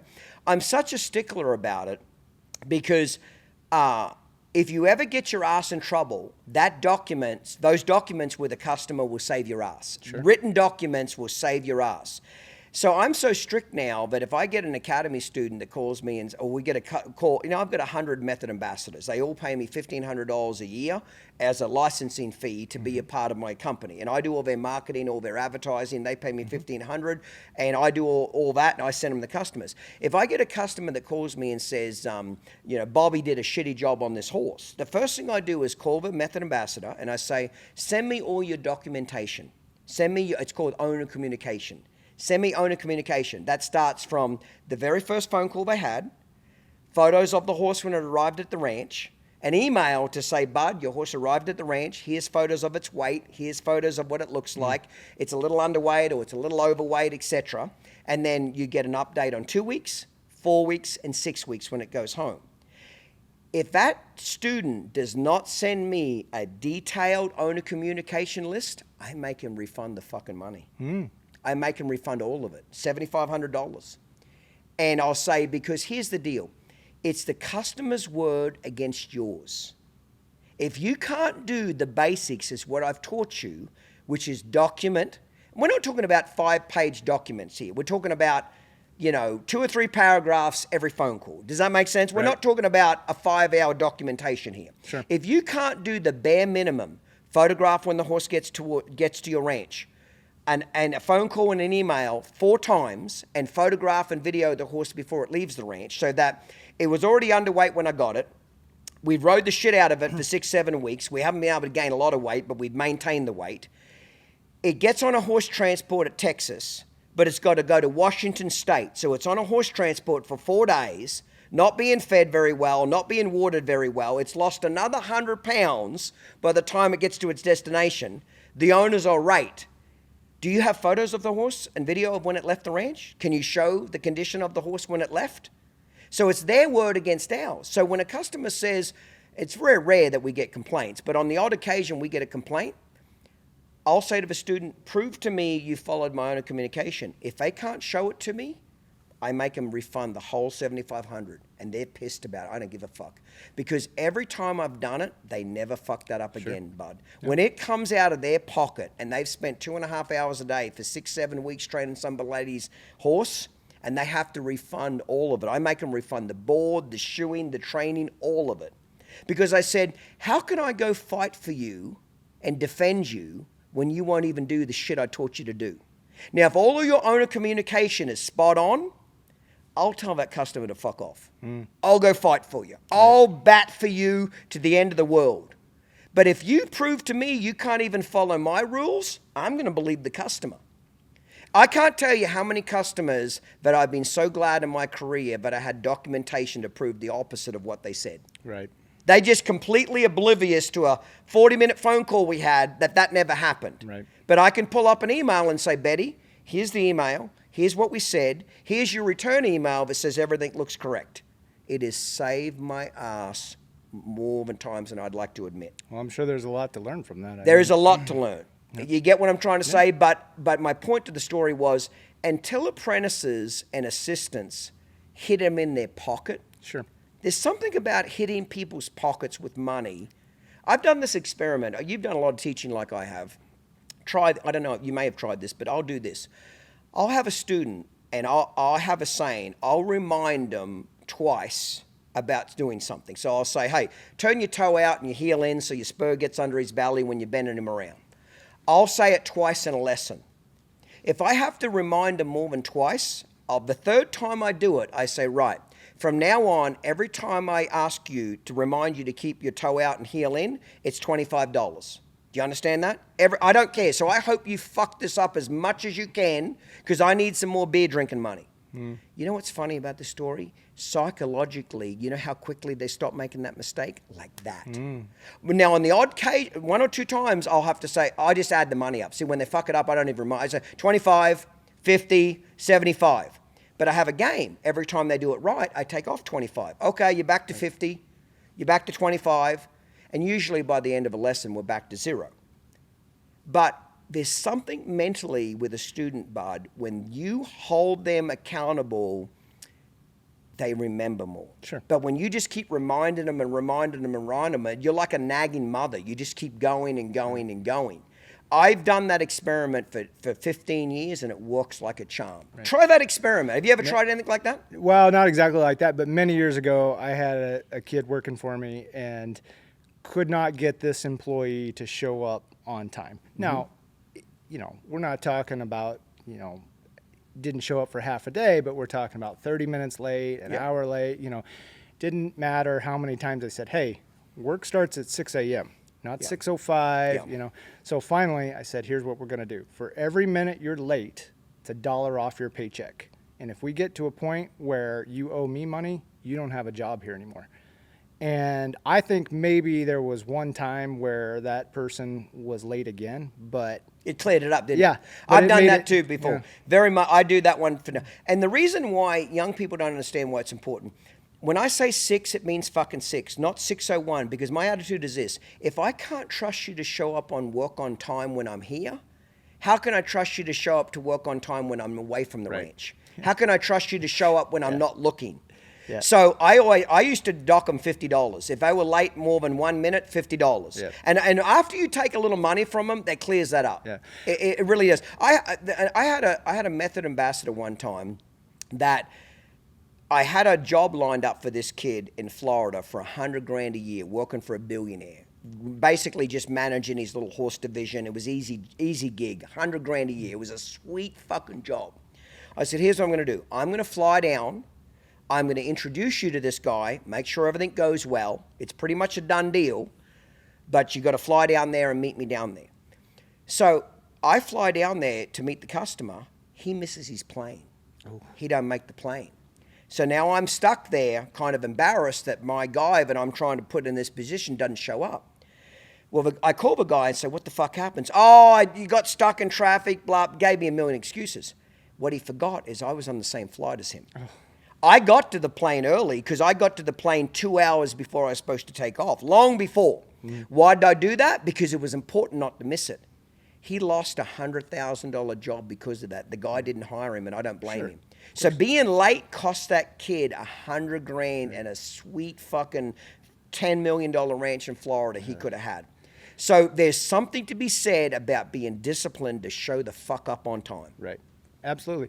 You'll get a chuckle out of this because someone just reminded me of this story the other day, but 10 or 12 years ago, I had a kid working for me, and I actually came to Tulsa for a horse show, left him at home, and I called back to the ranch manager, called back home and to talk to the ranch manager about something, and I said, hey, how's my guy doing, by the way? And the ranch manager laughs. He says, well, he says, I don't know what time he was supposed to show up, but he showed up about 10:30 this morning, and he said I watched him from my office. He took the saddle pads off the rack. He sprayed them down with a water hose. He laid them on the horse's back. He took them off the horse's back. He put the horse on the walker, and he did every horse in the barn like that. He said, so anybody who just shows up thinks that he rode 6 horses because they all got, wet backs. And so I would thought, well, that's creative. I'll give him that. I would have never even thought of that one, to be honest with you. He definitely got fired, but I definitely had not heard that one before. But it is amazing sometimes, what.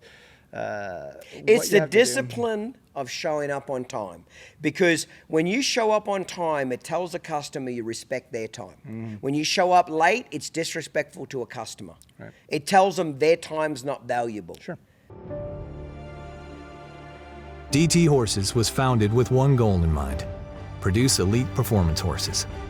For over 20 years, we've consistently met that goal and raised the bar, thanks to our dedication and focus on what matters most. DT Horses believes that every horse we raise deserves the best start possible. With a great foundation in place, all our colts go on to excel in the discipline best suited for them. We have many top performers in team roping, cow horse, cutting, calf roping, and barrel racing. We're offering our elite horses to the public. For information about the athletes available, please contact the DT Horses office at 480-471-4348. Learn more about DT Horses and the impact we've made on the Western performance horse world at dthorses.com. Breaking Bad is by the hottest stallion in the industry out of a great mare, Sweet Abra. He is athletic, extremely cowy, and was easy to train. He's a 3-time major events open champion with lifetime earnings of $181,000 and counting. He is subscribed to all the major NCHA and NRCHA programs and is in the Legacy Bonus Program with an estimated payout of $1 million at this year's NCHA futurity. His 2025 breeding fee is $4,500 plus shoot fee. Breaking Bad is owned by the Fultz Ranch, the previous owners of Metallic Cat, and the current owner of Stevie Ray Vaughan. They have all intentions of promoting Breaking Bad the same way as the other 2 great stallions. Mention the Uncut and Real Raw podcast for free apparel with a paid contract. This episode is brought to you in part by Valley Equine, managing stallions that represent the performance horse industry's finest. So, Bud, you spent a couple of summers at Don's place. Right. Where'd you move on from there, from your horse training career? The second summer I was there, I did an internship through Cal Poly, and I stayed at Don's place through the futurity that year, and I got to go to a lot of those major fall events with him. So I was still an amateur at the time. In cow horse? In the reining and the cow horse. Showed at the World Show, won an amateur world championship in the reining that year. Nellie was the winner of the cow horse, so that was kind of fun. Went to the futurity. Nellie had futurity horses, and I showed in the ancillary stuff. Great experience. But at that point, I had been at Don's for 6 months straight, and I was a little burnout. I think that just the constant,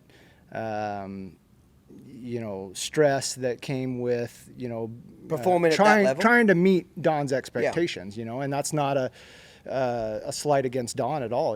That was just, me personally. So I went back to college, and honestly, I didn't I probably didn't touch a horse again for 2 years. Oh, truly? Yeah, and I think I just needed that time just to be a college kid. Yeah. You know, and you know, I loved being in school. I think it was vitally important for me to go to college. I'm not saying everybody has to do that. I think there's a value in it if you can learn some things. You know, even if you're going to be a horse trainer, if you go to school and you can take business classes and you can learn some of that kind of stuff, I think that, you know, there's a ton of value in that. But most importantly for me, I think it allowed me to grow up a little bit, you know, to mature, to go through some things, get that, you know, and move on to the next chapter of my life, you know. So my parents, I get to, you know, the end of my college career, and I'm kind of still, you know, like not really wanting to leave because I've had a great time in school. And, you know, so my parents always joked that they had to drag me to college and drag me out of college. But it was time to do something. So the options were go home, and I certainly didn't want to go back to mom and dad's house, you know. And I picked up the phone and I sent some letters and emails at that time. I think I sent one to Avila. I think I sent one to Al Dunning. I remember Al was the only one who responded. I called Randy. At that time, he wasn't looking for any help. And then Craig, by this time, had gone out on his own. And Craig had gotten wind, I think, through the grapevine that I was, you know, graduating and, you know, had been sniffing around for some job offers. And he calls and says, well, why didn't you ask me? And I said, I don't know, Craig. You know, I guess I just didn't think you would be interested. And so I ended up graduating, going to work for Craig. He was still in California at that time. And How long were you with Craig then? I only spent about 6 months at Craig's place. And, you know, what did you learn there? What did you enjoy about that job? I learned that Craig and I were great friends, but it didn't work when we were employee-employer. That never does. And I think it was again, the boundaries had been blurred, right? Remember this saying I'm about to say, okay? You can build friendship on top of business, but you can't build business on top of friendship. Yeah. When you're friends first, you can't do business together and be successful. If you're business first, if that's how you met, it was a business transaction, over time you can build friendship on top of that. But I've seen it a million times because you and him were friends when you were an intern, correct? You were buddies. You're out there slaying pussy. You're out the bars. Whoa. No, that were my words. Different chapter of my life. I am a happily married man. Back in the day. My words exactly, okay? Your wife can just attack me at the next time she sees me publicly, okay? But you were friends first. Right. And then you tried to do business. It never works. It didn't work. It never does. And we tried it. It didn't work. I think we both realized that. And, you know, we're respectful and cordial to this day. And, you know, but I picked up the phone and I called Randy and I said, hey, you know, I'm going to make a change. I know you weren't looking last time I asked, but I just thought, you know, do you know anybody who needs some help? And he said, actually, he goes, I do. He said, I just found out yesterday. And I said, great. So I packed up and moved to Scottsdale, and I spent 7 years working for Randy in Scottsdale. 7 years? 7 years. It's fucking awesome. Yeah.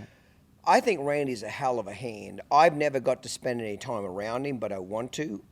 Tell me what you learnt there and the big picture stuff. Like, obviously not every lesson, but what are the main 3 or 4 big takeaways that you took from Randy's program? How did he help your career? What did he do that shaped you? Bud Lyon today wouldn't be Bud Lyon without Randy for these reasons. The knowledge that I gained from being in Randy's program, specifically about the mechanics of the horse, and a lot of it about how a horse thinks. You know, Randy was a master tinkerer, is what I have described it. You know, and if you watch Randy train, he tinkers a lot. He gets them really broke, and then he just kind of tinkers with this, tinkers with that, until he gets it just where he wants it.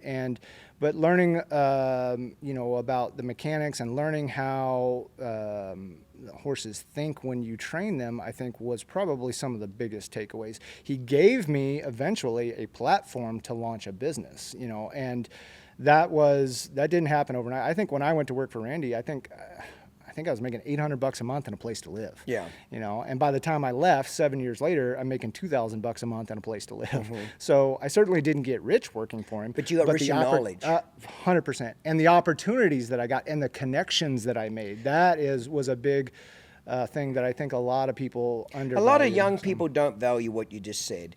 You got paid in knowledge, you got paid in experience, and you got paid in connections. Bud, the first 2 years of my apprenticeship from 15 to 17, I worked for Gordon McKinley. I worked for free.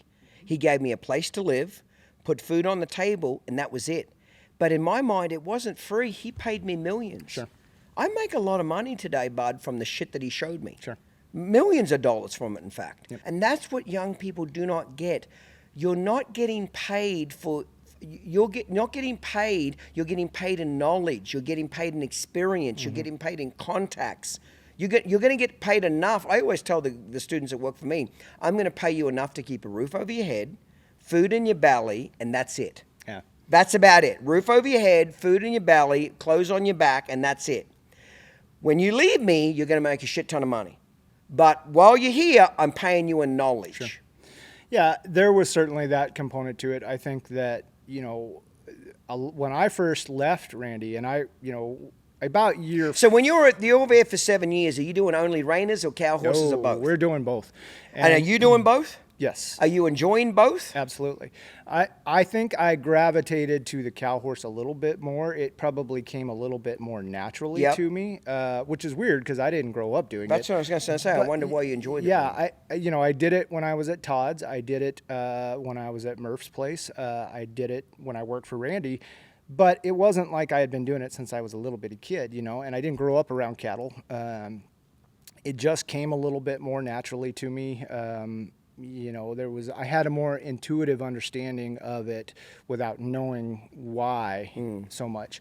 The reining I enjoyed and still to this day have a passion for, but I don't think it's unfair to say that the cow horse was really my first love. In fact, when I started my business, I thought the cow horse was the direction my career was going to go. Oh, truly? So what caused, after 7 years, what caused you to go out on your own, or what happened there that caused that transition? Do you sit down with Randy and say, hey, what's my next move?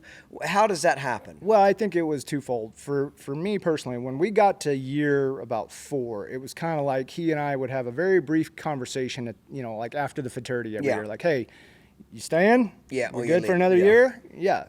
Okay. And that goes on. And when I finally gave him my notice, I told him, I gave him 6 months notice. That's awesome. And I just said, talk about why, because I want young kids that listen to this podcast to understand why that's so important, to give a boss so much heads up. Well, why did you do it? For me, it was important to not leave him in a tough spot. And he had also become, in some sense, family to me. You spend that many years with some person, they become some sort of familial to you, right? Yes.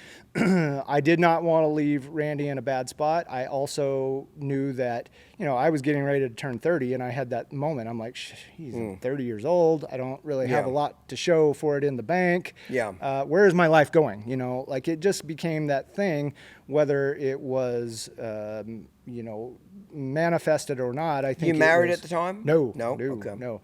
And it was just kind of that, like, hey, like this has been great. I've learned a lot, but maybe it's just time, So I gave Randy 6 months notice, and he had just been through a bout with cancer. He had cancer. Were you there when Arno was there? No, Arno came after I did. Arno was with Andrea at the time. Okay, right on. So when I first went to work there, it was Tracer Gilson. And then Randy and Tracer partnered, and then Tracer kind of split off and started his own business. Billy Williams was there for a while. Trapper Lowndes was there for a while. Oh, Trapper was there. I did not know that. Yeah, we were roommates for a while. Funny that. Yeah. And, it was... It was overwhelmingly, you don't stay someplace 7 years working that hard if you don't love it and you don't enjoy the culture of it. That's exactly right. Were there bad days? Absolutely. Absolutely, yeah. But it was overwhelmingly You can always tell what somebody's like to work for by how long their help stays. Loomis was notorious for having guys stay 5 to 10 years.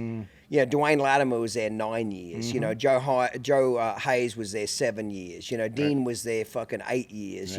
Loomis had a big reputation that if you did a good job, you could stay there for many years. Right. Well, I think that's a top-down issue, right? It's about the culture that you Very much so. bring to the table as the employer. And Randy was great to work for in that you know, there were times where, you know, I got my butt chewed and I deserved it. But there was a lot of times where, you know, he had the trust in me and the confidence in me to let me do my thing, you know, and it just worked for us, you know, and it was a great experience. It was a fun time to be there. I mean, we're working at Disneyland for horses at Rancho Cerrillo, and Rancho Cerrillo's pretty much brand spanking new. Oh, you know, at that time. So it would have been state-of-the-art facility. Yeah. We've got great horses. We've got the backing of clients who have a lot of disposable income.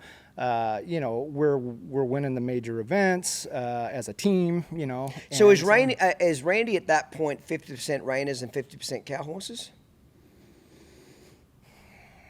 I would say it was probably anecdotally 60-40 maybe. Right. You know, and Pat was along for the ride on a lot of that. You know, she didn't love the cows, I don't think, and it wasn't her, you know, but she loved having Randy there, and I think, you know, it was his passion. We had a lot of success with it. It was great for us because it was a great diversion to break up your day a little bit. You know, the way Randy structured his program with the cattle is we would work cows Monday, Wednesday, Friday, right? So he did it, you know, regardless of what was going on, you know, Tuesday. We didn't work cows on Tuesday. We did it Monday, Wednesday, Friday religiously. And then, you know, we worked on the rein work on those other days. Yeah. But, you know, at the same time, we still had a barn full of high-end reining horses that had to be ridden too. So, but it was great to be able to do both. And he do you think you picked up a lot of the slack in the reining department? If Randy was really cow horsing, do you think you rode a lot more reiners in those years or not really? I think it was a trickle-down effect when I got there, right? So Randy obviously got his, you know, pick, and Tracer was ahead of me on the totem pole, and then, you know, whatever, you know, flowed down from there is what I got. Now, what did happen, I got a lucky break. I got a horse that Randy didn't want, Tracer couldn't get along with, and they kicked it to me, and it was just sort of like the customer wants to keep going and wants it to be shown. Let Bud take it. And I went and showed it down the fence and marked some big scores on it down the fence. And did you get along with it? Did I get along with it? Well, let me back up, because I tried to show it in the reining at the Derby and I got a smooth run off with. Okay. And so we left the Derby, and I think out of necessity, Randy's like, okay, well, we got to do something with this horse, and we got to try to find a sweet spot for it or a way to market it and sell it. And so, you know, let's go home and you can work cows on it. And, you know, and it just, I mean, it was a horse. Was it just a great fence horse? It was a great fence horse. It just found its niche, eh? Yeah. And I was young and stupid and fearless and had no perfect self-preservation. And so, you know, we go to Santa Ynez, and I mark 75s on this thing down the fence, and we go, you know, to the Sun Circuit, and I throw up huge scores. And then, you know, all of a sudden it became, you know, this thing where like, oh, you know, Bud's a fence guy. Well, I don't know if I really was or wasn't. I just know that sometimes being in the right place at the right time is all that you need. And you obviously worked hard on the horse. You put your time in. Right? I mean, I think that you wonder in retrospect how many other horses were there that if somebody who didn't have anything else to ride or show, what would they have done a better or a different job on it, right? I mean, Randy didn't it wasn't going to be for him. Tracer didn't get along with it. So it's about finding the right spot and the right rider for that horse, and that happened to be me in that situation. But Bob Avila told me the exact same thing about Today's My Lucky Day. He told me if Todd wouldn't have trained that horse, it never would have got trained. Sure. Yep. He was a fucking tough arsehole. Yeah. He was a piece of shit, Bob said. Right. He was talented, right. Extremely talented, but he was a tough horse. Right. Bergen was young. Sure. He was fucking hungry, yep. and had a point to prove. Yep. And he rode the dog shit out of it. Yep. And to Avila's credit, when he got the horse turned around, Avila didn't steal it. Right. Avila let him go show it. Well, and I think... You know what I mean? Yeah. He let that boy take the credit for what he deserved because he rode the shit out of it. And I don't, you know, continuing that story, you mentioned RR Star. I think there was a similar aspect. Very much so. Star, Bergen right? fired RR Star. Yeah. I think he might have broke Todd's leg. Foot or leg or something. But yeah, he ran him over to the fence. He ran him over to the fence and pinned him on a fence. Right, yeah. And the story I heard is his Bergen was so fucking mad, he says to the Italian, fuck it, you can take this motherfucking horse. And Andrea's like, fuck yeah, I'll take a piece of shit paint. And he fucking wins the Never futurity swung another leg over it, did it? Yeah. Because Andrea was fearless. He had nothing else to do. Sure. Yeah. He had nothing to lose. Yeah, I do think there are certain times in our industry and in everyone's life where it's just a perfect intersection. It is, isn't right? it? Yes. And everybody's probably got that one horse or that story. But that for me, the cow horse just, I loved both of them. The cow horse came more naturally to me. So I'm so curious now. Tell me about how you leave Randy's and why the fuck you're not a cow horse trainer, because everything's lining up for you to cow horse. So where does it go from here? So here's what happened. Randy takes it well. When you tell him you're leaving, you give him 6 months notice. I don't think he was surprised. I think he, every year he probably knew, hey, this can't go on forever, right? Yeah. And I had stayed with him. I took him to his, radiation appointments, drove him back and forth, you know what I mean? And it was like, okay, we're through the worst of it. I feel like I need something different in my life, whether it's a different job, a different career, whatever. It's just time for the next chapter. I gave him 6 months notice. I'm trying to figure out what's Bud's next move. And we get to the Reining futurity, and he says, why don't you just stay and keep working out of the ranch? And he said, you can just, if you bring in some horses, you can just keep them there at Rancho Cerrillo. We've got some empty stalls until you figure out, a more permanent situation. And I am, at this point, he's kind of become the de facto ranch manager for Rancho Cerrillo as well as the head trainer. So, I'm eternally grateful for that opportunity. But it was like, I had I swear I did it the hardest way possible. It was like looking back on it. Yeah, I had a 3/4 ton truck, and the injectors were going out on it, and I got the 2-horse bumper pull. And when I went out on my own, Randy had the main tack room. Tracer was still working out of there. He had the other. Did Tracer have his own business at this point? Yes, but he's still working out of Rancho Cerrillo. But he's got his own business. There's a second barn over there in the back by the cow pen. That's Tracer's barn. His tack room over there. There was no tack room. So I remember my first tack room was the tack compartment of my 2-horse bumper pull trailer. Right? See, I love those stories because people forget you're very successful, Bud, at what you do, and you make damn good money what you do. Young people sometimes forget where you started. Yeah. They think you started where you are now. No, it was a struggle. No. Your fucking tack room's your horse trailer. Yeah. In fact, I remember the farrier at Rancho Cerrillo, he drove by one day and he sees me. I've got my horse tied to the side of this 2-horse bumper pull, and I got the tack compartment door open, and I got my one saddle, and I'm saddling my horse, and he drives by. He takes a picture with his camera, and he goes, I'm going to say I knew you win, And a few years later, he texted me and sent me a picture, sent me that picture. Cool.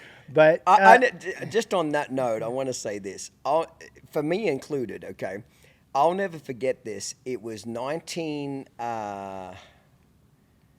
what year would it be? Yeah, it would have been 1998 because Bergen won the futurity on Chick Please in 1998, didn't he? Okay. I remember that. So I'm in the States and I'm fucking dirt poor. I'm driving a Mazda 626. It's got 190,000 miles on it. Big old piece of shit. Me and my buddy, Dion Locke, we're just struggling trying to start careers. Yeah. We have 2 or 3 2-year-olds at the futurity to try to sell, but we're in the very back barns with all the fucking homeless people. But whatever the cheapest stalls are, we're there because we can't afford shit, okay? We're so fucking poor, Bud, we can't even afford a tack room to get a tack room and a feed room, etc. Right. So every morning, me and Dion, I'll never forget this, we drive up in this Mazda 626. Well, we got the feed in the back of the bonnet, like in the back of it. We got hay and grain in the back. Right. And we're scooping out buckets to feed these horses. I'll never forget this. Todd Bergen's at the peak of his career. He's got fucking 40 Italians following him wherever he goes, like the paparazzi, okay? He's on Chick Please. He's fixing to win the futurity. He's a superstar. I'll never forget this. Dion and I are in the back of the fucking Mazda 626, and we look up, and Todd Bergen walks past us on Chick Please, and he looks down at us, and he gives us this look like, you must be the poorest motherfuckers in the world, aren't you?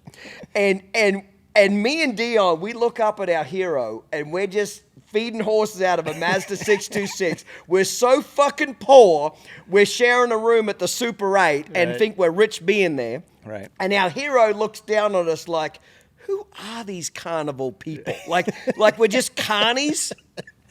We laughed about that for years. Right. Yeah. For years. You know what I mean? And Todd, I don't actually think, unless Todd listened to this podcast, he'd never know that. He'd never remember us. Sure. Yeah. And it wasn't like Todd was mean to us, so I Right. want to make that No. clear. But he looked at us like... It was a bigger deal to you than it was to Yeah, Todd. he looked at us like... Did the carnival just move in? Right. Are you a couple of carnies here? You're like, we're feeding fucking horses Purina out of the back of a fucking car. Sure. We're that poor. And we laugh about that for years after, that a guy that we put on a pedestal and was God to us looked down at us like that, and we're just a couple of fucking peasants. And, 25 years later, a few things change. Right, sure. But we all got to get started somewhere. Yeah, and I think one thing that the younger generation has gotten better about is learning lessons from some of us, right? Yeah. Or being more savvy about marketing themselves. And I think social media has played a big part of that. They grew up with it. I didn't, it wasn't a thing when we were younger, right? Yeah. And so to some degree, I think those guys have got that part, that the launch pad figured out a little better. I thought I was a reasonably intelligent human being, but I didn't advertise. I didn't start with a big, emergency fund. I'm very lucky in some respects that it even worked out. But you asked me what I gained from working at Randy for 7 years, and I mentioned connections. My first clients were all ex-clients of Randy's, and there was no conflict of interest. No, or just anything the like bottom that. end But clients. yes. When I say the bottom end, let's just be blunt about this. No, I do not mean this disrespectfully when I say this on the podcast. There are customers that can barely afford to play the game. There's customers that can kind of afford to play the game. And then there's customers with that fuck you money that play the game at an ultra high level. Mm-hmm. Typically, the customers that the assistant gets when he goes out on his own are the guys that have got the limited amount of budget. They want the most amount of service, and an assistant is willing to help them. They don't have big money to write big checks for big horses, so it's typically a natural progression. They go to the assistant going out on his own. Correct or not correct? Sometimes. I would say this. In my situation, it was a little different because these were clients who were good clients, but Randy at that time he had a contract with Pat Warren that he could only work for Pat. Good point. That's a good point. So these were people that it wasn't like, hey, you don't have enough money to play our game, so I'm not going to train your horse. It was more, Randy's locked into this, and Pat didn't want a lot of other clients there. It's right? her ranch. Her I'm rules. paying you a lot of money. Yeah. I want your undivided attention, and Fair enough. and you got to respect that. So the clients that I got when I hung out my shingle, which I didn't even have a shingle, I didn't even have a logo, but the clients that I got were people that I had met being Randy's assistant. People, select primetime riders that, they had tasked me with giving lessons to, those old geldings that, were 9-10 years old. Those were the kind of clients that I had met along the way, that I had developed good rapport with, that I am very grateful were willing to send me horses to kind of get me started. Now, here's the only thing that happened. I had very quickly about 16, 17 horses in training, very quickly.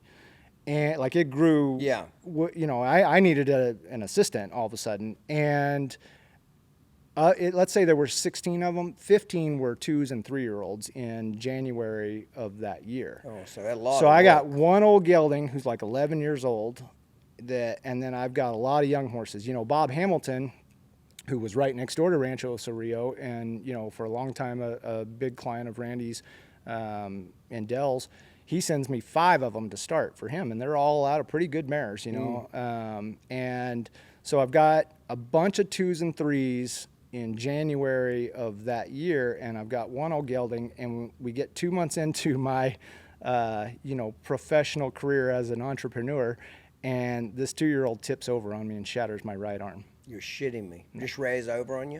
I don't think she meant to flip over. I think she got up there and lost her balance yeah. and fell over. And when she fell over, she whips me down, and it sounded like a shotgun went off. Nothing landed on the arm, just the arm hit the ground? Yeah. Truly. Yeah. Now, I probably made the mistake of sticking my arm out there, yeah. The thing that they tell you not to do. But I get up and the arm goes, So I'm 2 months into having my own business. I've got 16 horses in training, but they're all require 2 hands. This happens on a Saturday. I drive myself down to the emergency room.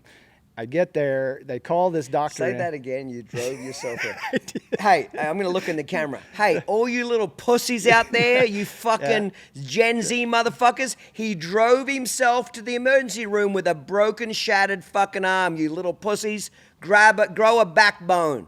Like, that's fucking typical Randy, isn't it? Like, if you're not dead, like I have a saying, unless you need to go to hospital, you're not dead. Well, I'm not saying I recommend it. It probably wasn't the smart thing to do, but that is what happened. That's just old school shit. So I get to the emergency room, love it. and it's a Saturday, so they call the guy in off the golf course. Literally, he walks in with his like his golf shirt on, and he's and I explained to him. I said, "Sir, I train horses for a living. I really need to be able to use this hand." And he's like, "Nope," casts it up. I mean, we're casting it like up to, I can't make I can't grip anything, And so now I'm like, now what? I've got 15 colts, and that happens on a Saturday.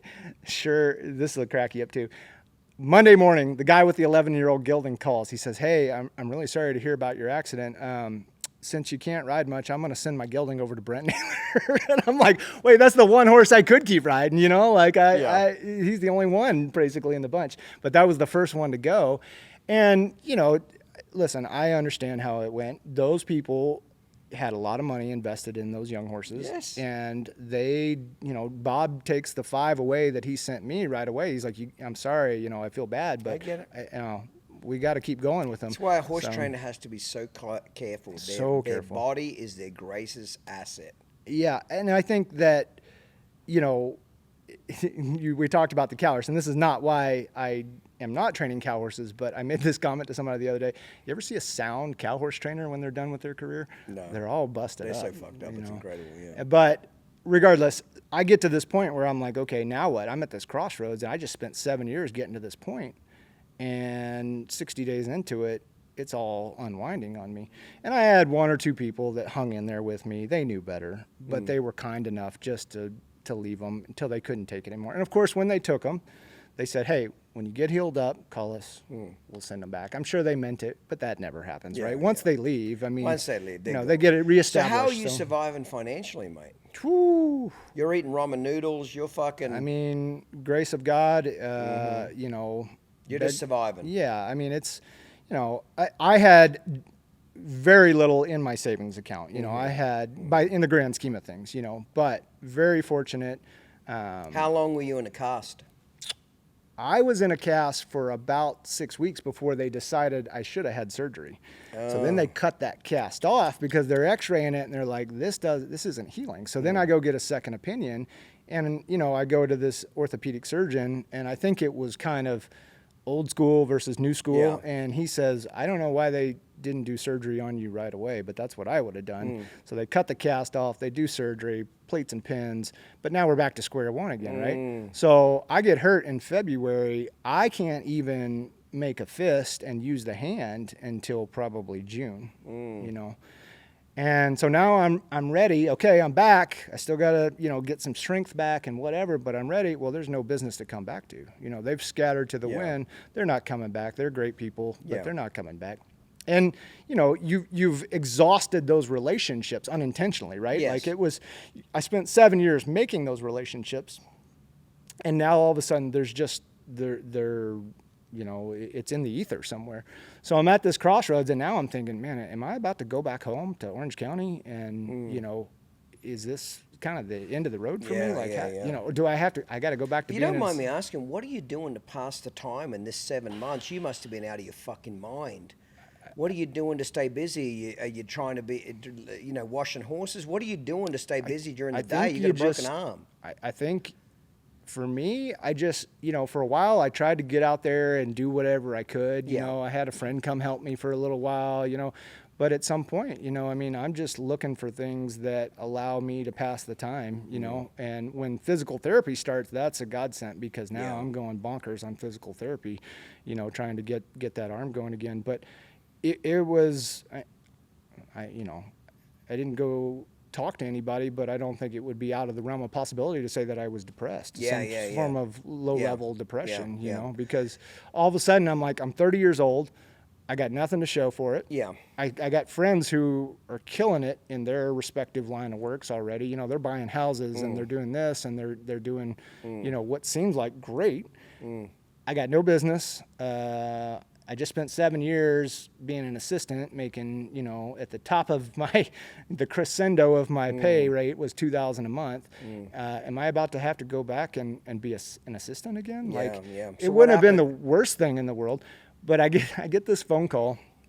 You remember Troy Hikes, or you know Troy Hikes? Yeah. So Troy had moved to back to Texas. He had relocated from Scottsdale, and Troy calls me up and he says, "Hey," he says, "I know you're not doing a whole lot right now." He says, "Could I pay you to bring some stuff back here for me? You know, I got some furniture and stuff like that, and you know, I just need somebody to haul it back here for me." And so I said, "Yeah, you're right. I don't have a lot going on."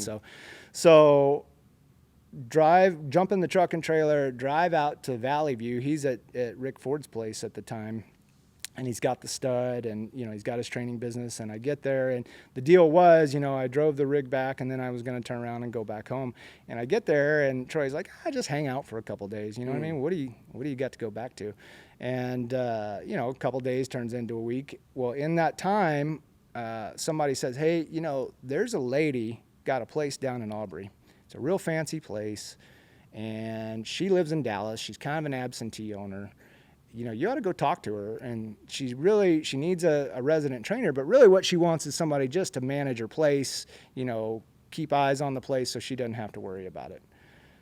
So I thought, well, you know, I had said I was not ever going to move to Texas. I had been back to Texas enough to know what it was throughout the years of showing as a youth and an amateur. And I, you know, It's hot as fuck in the summer. You freeze your balls off in the winter. You get about 2 weeks of good weather in the spring and about 2 weeks of good weather in the fall, and that's about fucking it. well, I'll say it if you don't want to say it. I'll fucking say for it. me, it was not just that, but it was like, you know, again, when I was in my mid-20s, we would go, Randy and Tim McQuaid did a lot of business at that time, and we go stay at Tim and Colleen's place, you know, and Tim and Colleen at that time, their big social outing was to go see a movie on Sunday, you know, and we go, you know, Tioga's a town of 800 people. I know because I eventually moved there. That's irony for you, you know, and we go eat at Clark's Barbecue every day when we're visiting. So I'm like, okay, I get it, and I see the value in it, but it's not for me, right? I grew up in Orange County on the beach, lived in Scottsdale. You know, there's a lot more nightlife, there's some entertainment. upscale stuff going on there, art, culture, you know, that kind of, all those things that I didn't see in North Texas at that time. But, you know, I'm in Valley View, and I got nothing going on, you know, nothing to run back to, and I need money. And so I think, okay, I'm going to go talk to this lady. I go talk to her. She interviews me. She offers me the job.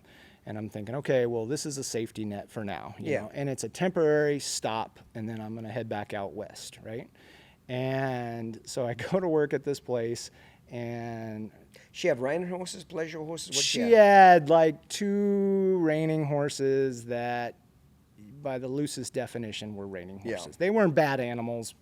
Just real rookie. You know, low she had a level. 10-stall barn, you know, and again, it was a nice piece of property, you know, but she lived down in Dallas, and it was just sort of like a hobby farm for her. So really what she needed more than a horse trainer was somebody just to look after the place, right? And she's like, you can have outside horses, you know, I'll pay you a little salary, I'll give you a place to live. It was in that respect, a great landing spot. Because it was a safety net. You had to eat. Bingo.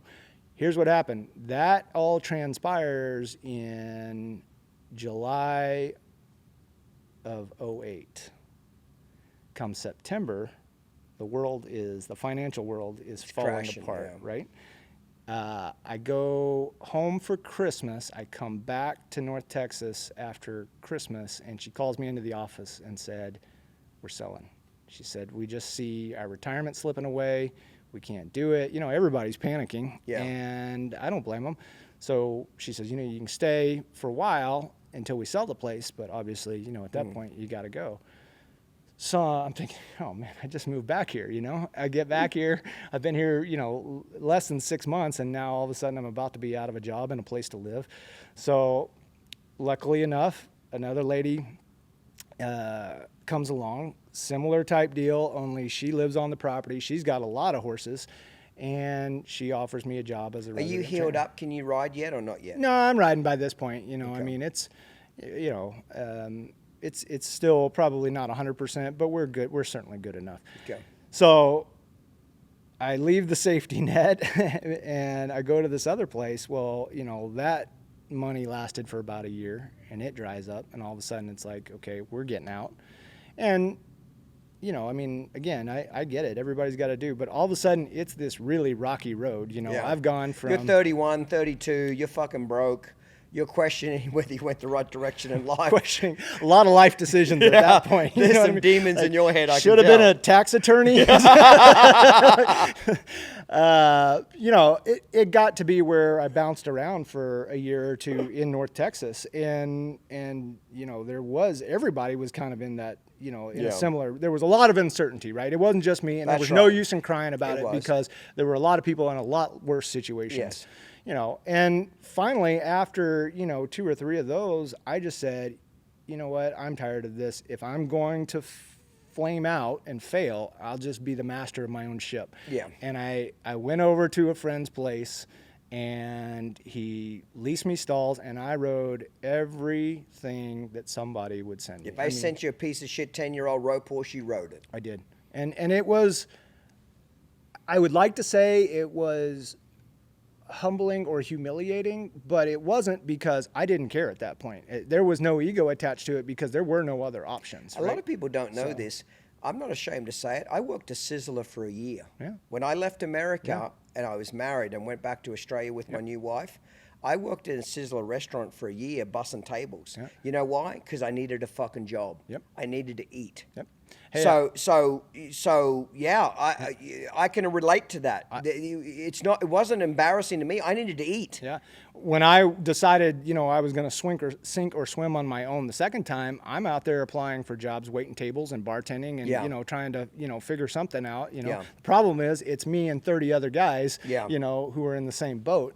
But I just did whatever I had to do to survive, and little by little, it got better. My wife came along. You met your wife in this period? I had already known my wife for a number of years. Did she come from a horse show background? Not exactly. So Kim grew up with horses, but not showing horses. Oh, truly? Backyard horses, trail riding type things, right? Kim went to Texas A&M and walked onto their equestrian team. And after a couple of years, they gave her a scholarship. Now, part of that was because we had a mutual friend, Quincy Cahill, who is Nancy Cahill's daughter. And Quincy Quincy and I grew up showing together, right? And had maintained a good friendship throughout the years. So when I was working for Randy and we'd come back to Texas and Oklahoma for the big shows, Quincy would always be, you know, there showing, and she'd bring her friend Kim with her, you know. We weren't, you know, dating or interested in each other at that point. We're both seeing other people, whatever, but we kind of had circumnavigated I gotta say this, fuck it, it's my part. Your wife is smoking hot. Smoking hot, your wife is. So don't fucking act like I'm not going to let you sit here on my podcast and say that you weren't interested in her. I promise you, the first time you saw your wife, you're like, that's a hot woman right there. I didn't say so you can deny all this bullshit, but back at home, you're jerking off thinking about her. Let's just get it straight. I've jerked off thinking about your wife. She is smoking hot. So don't sit here and act like you weren't interested. That's bullshit, bud. Okay, she's going to love you for most of that. I don't know about the part about you jerking off to her. Your wife is smoking hot. Don't act like you're some gentleman that you just played it. But that's bullshit. This is called the Real Raw podcast for a fucking reason. I didn't say I didn't notice her, Clinton. Yeah, bullshit. I got a heartbeat. You're playing it safe, motherfucker. I just said there was nothing going on. Okay. Kim comes back into my life 10 years later, or whatever it is, you know, and things just, you know, slowly but surely they got a little better. That was, you know, a combination of all kinds of things, you know, and it just kind of went from there, and it built, and then Kim is the reason that I even do the ranch events to this day. You know, let's just back up just a little bit. So you're in this job. How do you get out of this low point you're in? Because this is important for young people to hear, but everybody goes through a low point. Yep. What picked up? The economy picked up, so you got better quality horses. How did you progress from being at the low part of your career, you're riding any busted ass animal with hair on it to support yourself. Right. How do you get out of this hole, Bud? For me, there was not one magic answer. Okay. It wasn't like, just time? Grit. How about that? Grind. Yeah. Grit. I love that. Yeah. I mean, yes. Go to work as hard as you possibly can. You've talked about that extensively on this show before. But, when someone told me, and I, pardon the pun, but a lion hunts best when it's hungry. You're damn right. I mean, there was no, I didn't have a trust fund or, There was no plan B, was there? No. There's a lot to be said by, I've said it before, not having a plan B is a blessing because it makes plan A count. Right. When you got something to fall back on, I think subconsciously you get lazier. All jokes aside, I'm not as hungry now. Maybe I'm ashamed to say it or not, but I'll say it. Now that I'm independently wealthy, I'm not hungry like I used to be, Bud. When I was broke, I was fucking an animal. Right. I was hungry as hungry could be. Yep. Money doesn't make you hungry. Right. Poverty makes you hungry. So you ground that out, correct? To your point, I saw this boxing trainer one time say,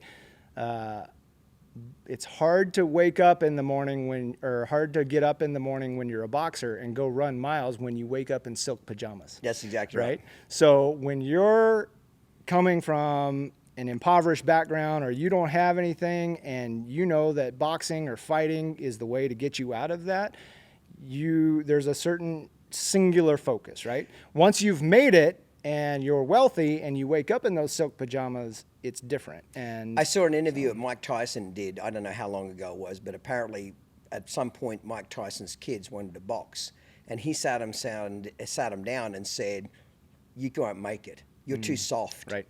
Yeah. You're too soft. You're raised with money." Yep. He said, "I was an animal. Right. I came from the streets. I was poor. I had a bad background. I had troubled youth. Right. I was hungry. I got in the right gym at the right time of my life. Otherwise, I would have been in jail." He said, "My kids are too happy. Mm-hmm. They're too soft." Right. You know what I mean? There's a lot to be said about that. I agree. I think that, there was just, and I want to be clear about something. I don't think anybody makes it anywhere successfully in life without some kind of help. It might not be financial assistance, right? Might be mentorship. You had somebody in your Very life much so. who gave you pearls of wisdom, Yes. who showed you a path, to success or in some form or fashion. And I don't want to say that I didn't have those people in my life because that would be incorrect. But what I do know is it wasn't like, the economy got better and all of a sudden the floodgates opened and I'm getting level 4 reining horses. Mm-hmm. That's not how it worked for me. Yeah. Right. Things just gradually improved. The economy got better. My perspective got better.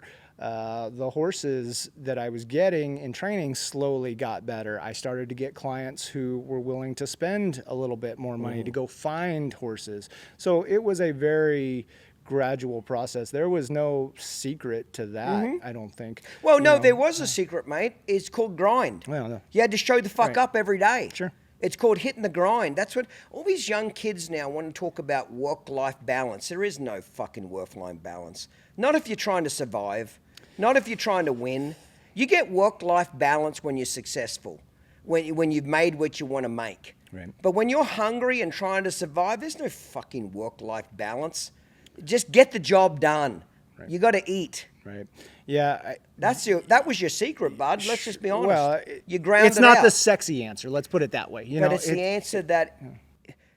answer that people need to hear. I remember, all jokes aside, in the beginning when I started my career, Bud, I was so poor that I couldn't afford to. I was so poor I was stealing from Peter to pay Paul. So my theory was for me to fly to a clinic. Back in those days, an airfare would have been like $400 or $500, okay?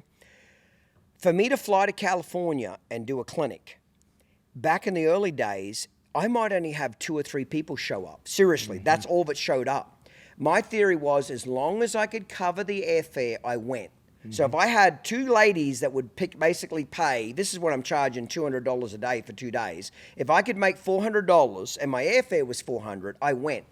I can remember trying to get a flight out of Dallas at 6 a.m. in the morning. So I'm waking up at 2:30 and I'm shaving in the morning in Whitesboro, Texas, shaving and looking in the mirror thinking, why the fuck am I flying to California for 3 days to make zero money? Right. Zero. I'm just going to cover my cost.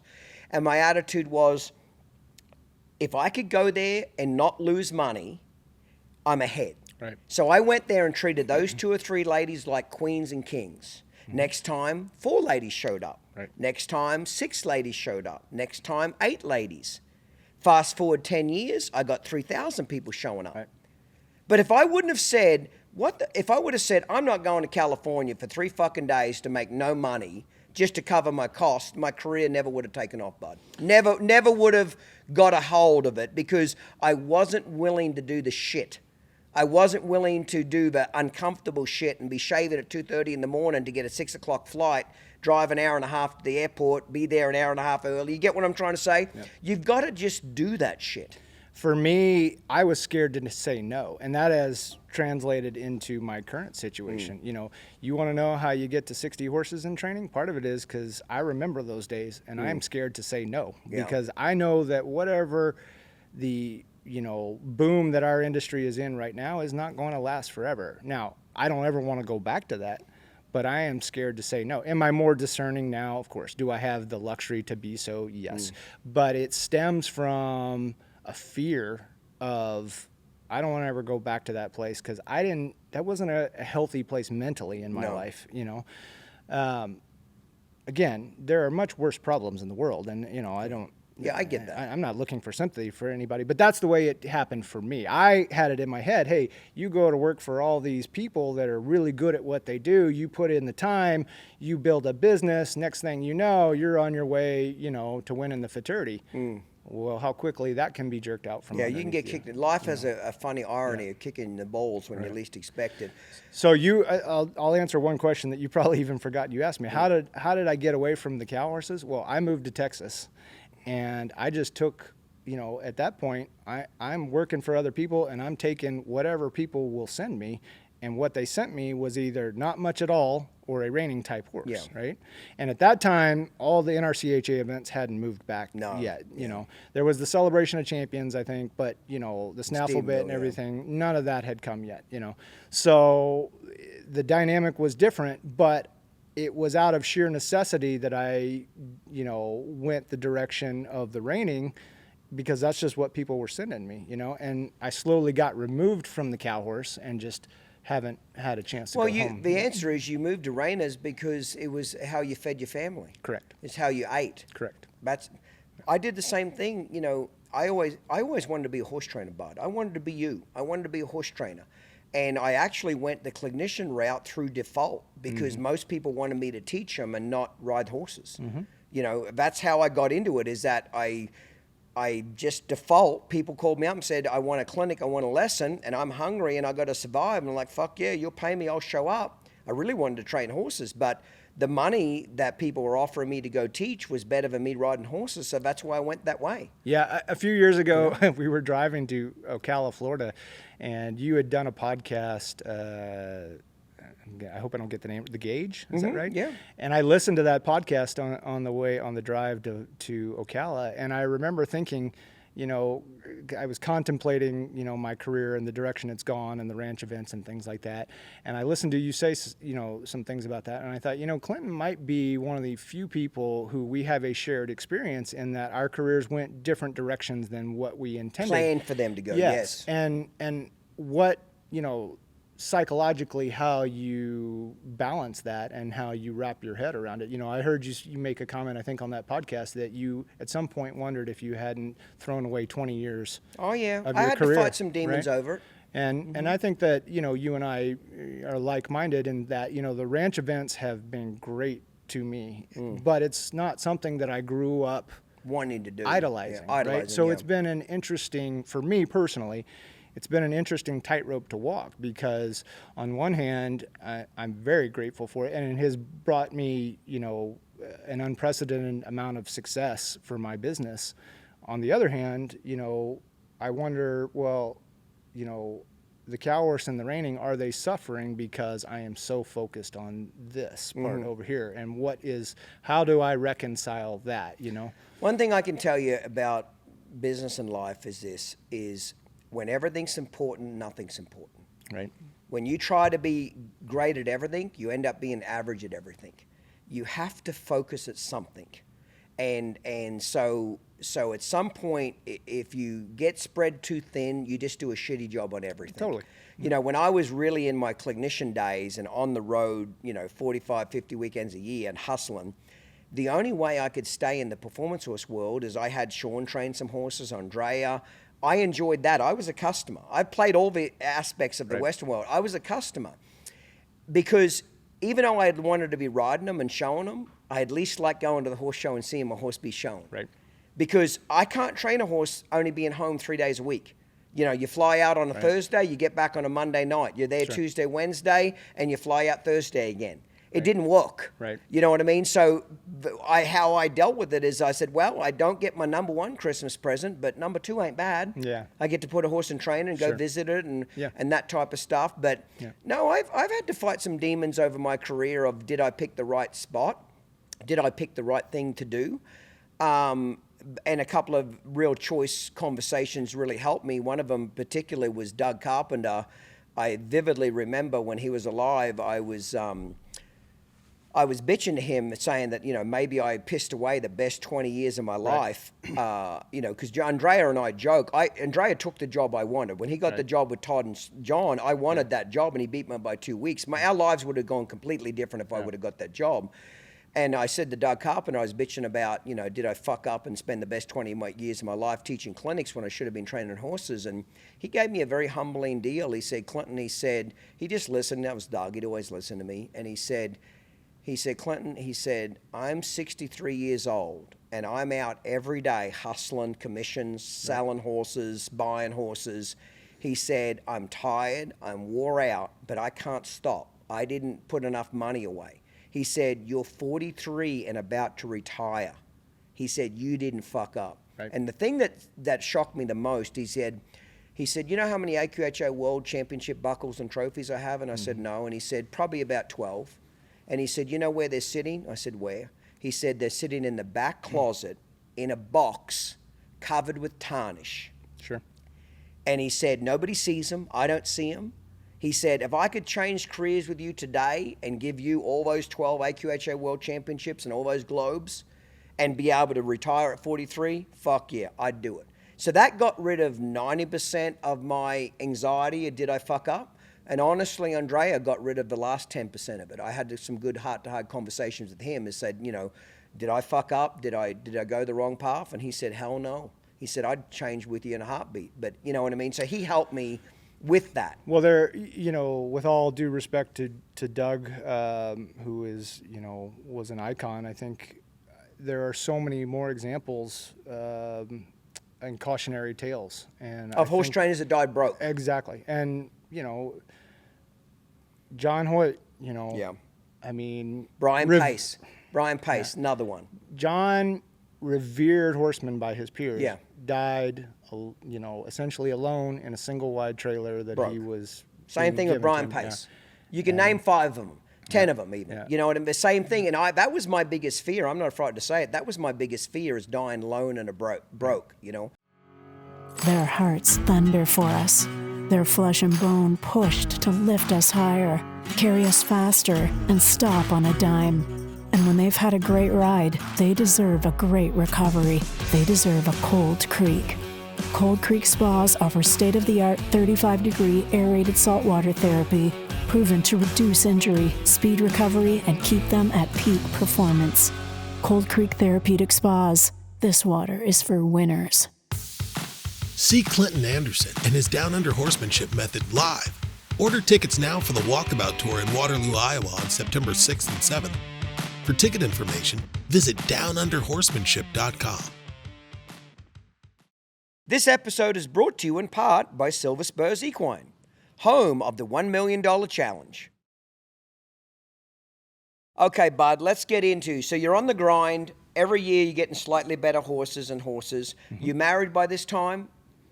Not quite, but Kim and I are living together, Yep. and Kim's in grad school at SMU, and you know, we're essentially, you know, we've been together. We were together, I think, 6 or 7 years before we got married. Of course it was. You lying son of a bitch. You tried to play it politically correct. I know you were. No, it's true. That's That part's all true. bullshit. Okay. That part's true. So you end up marrying your smoking hot wife. Okay. Say that one more time. She's gonna want you to enunciate that slowly.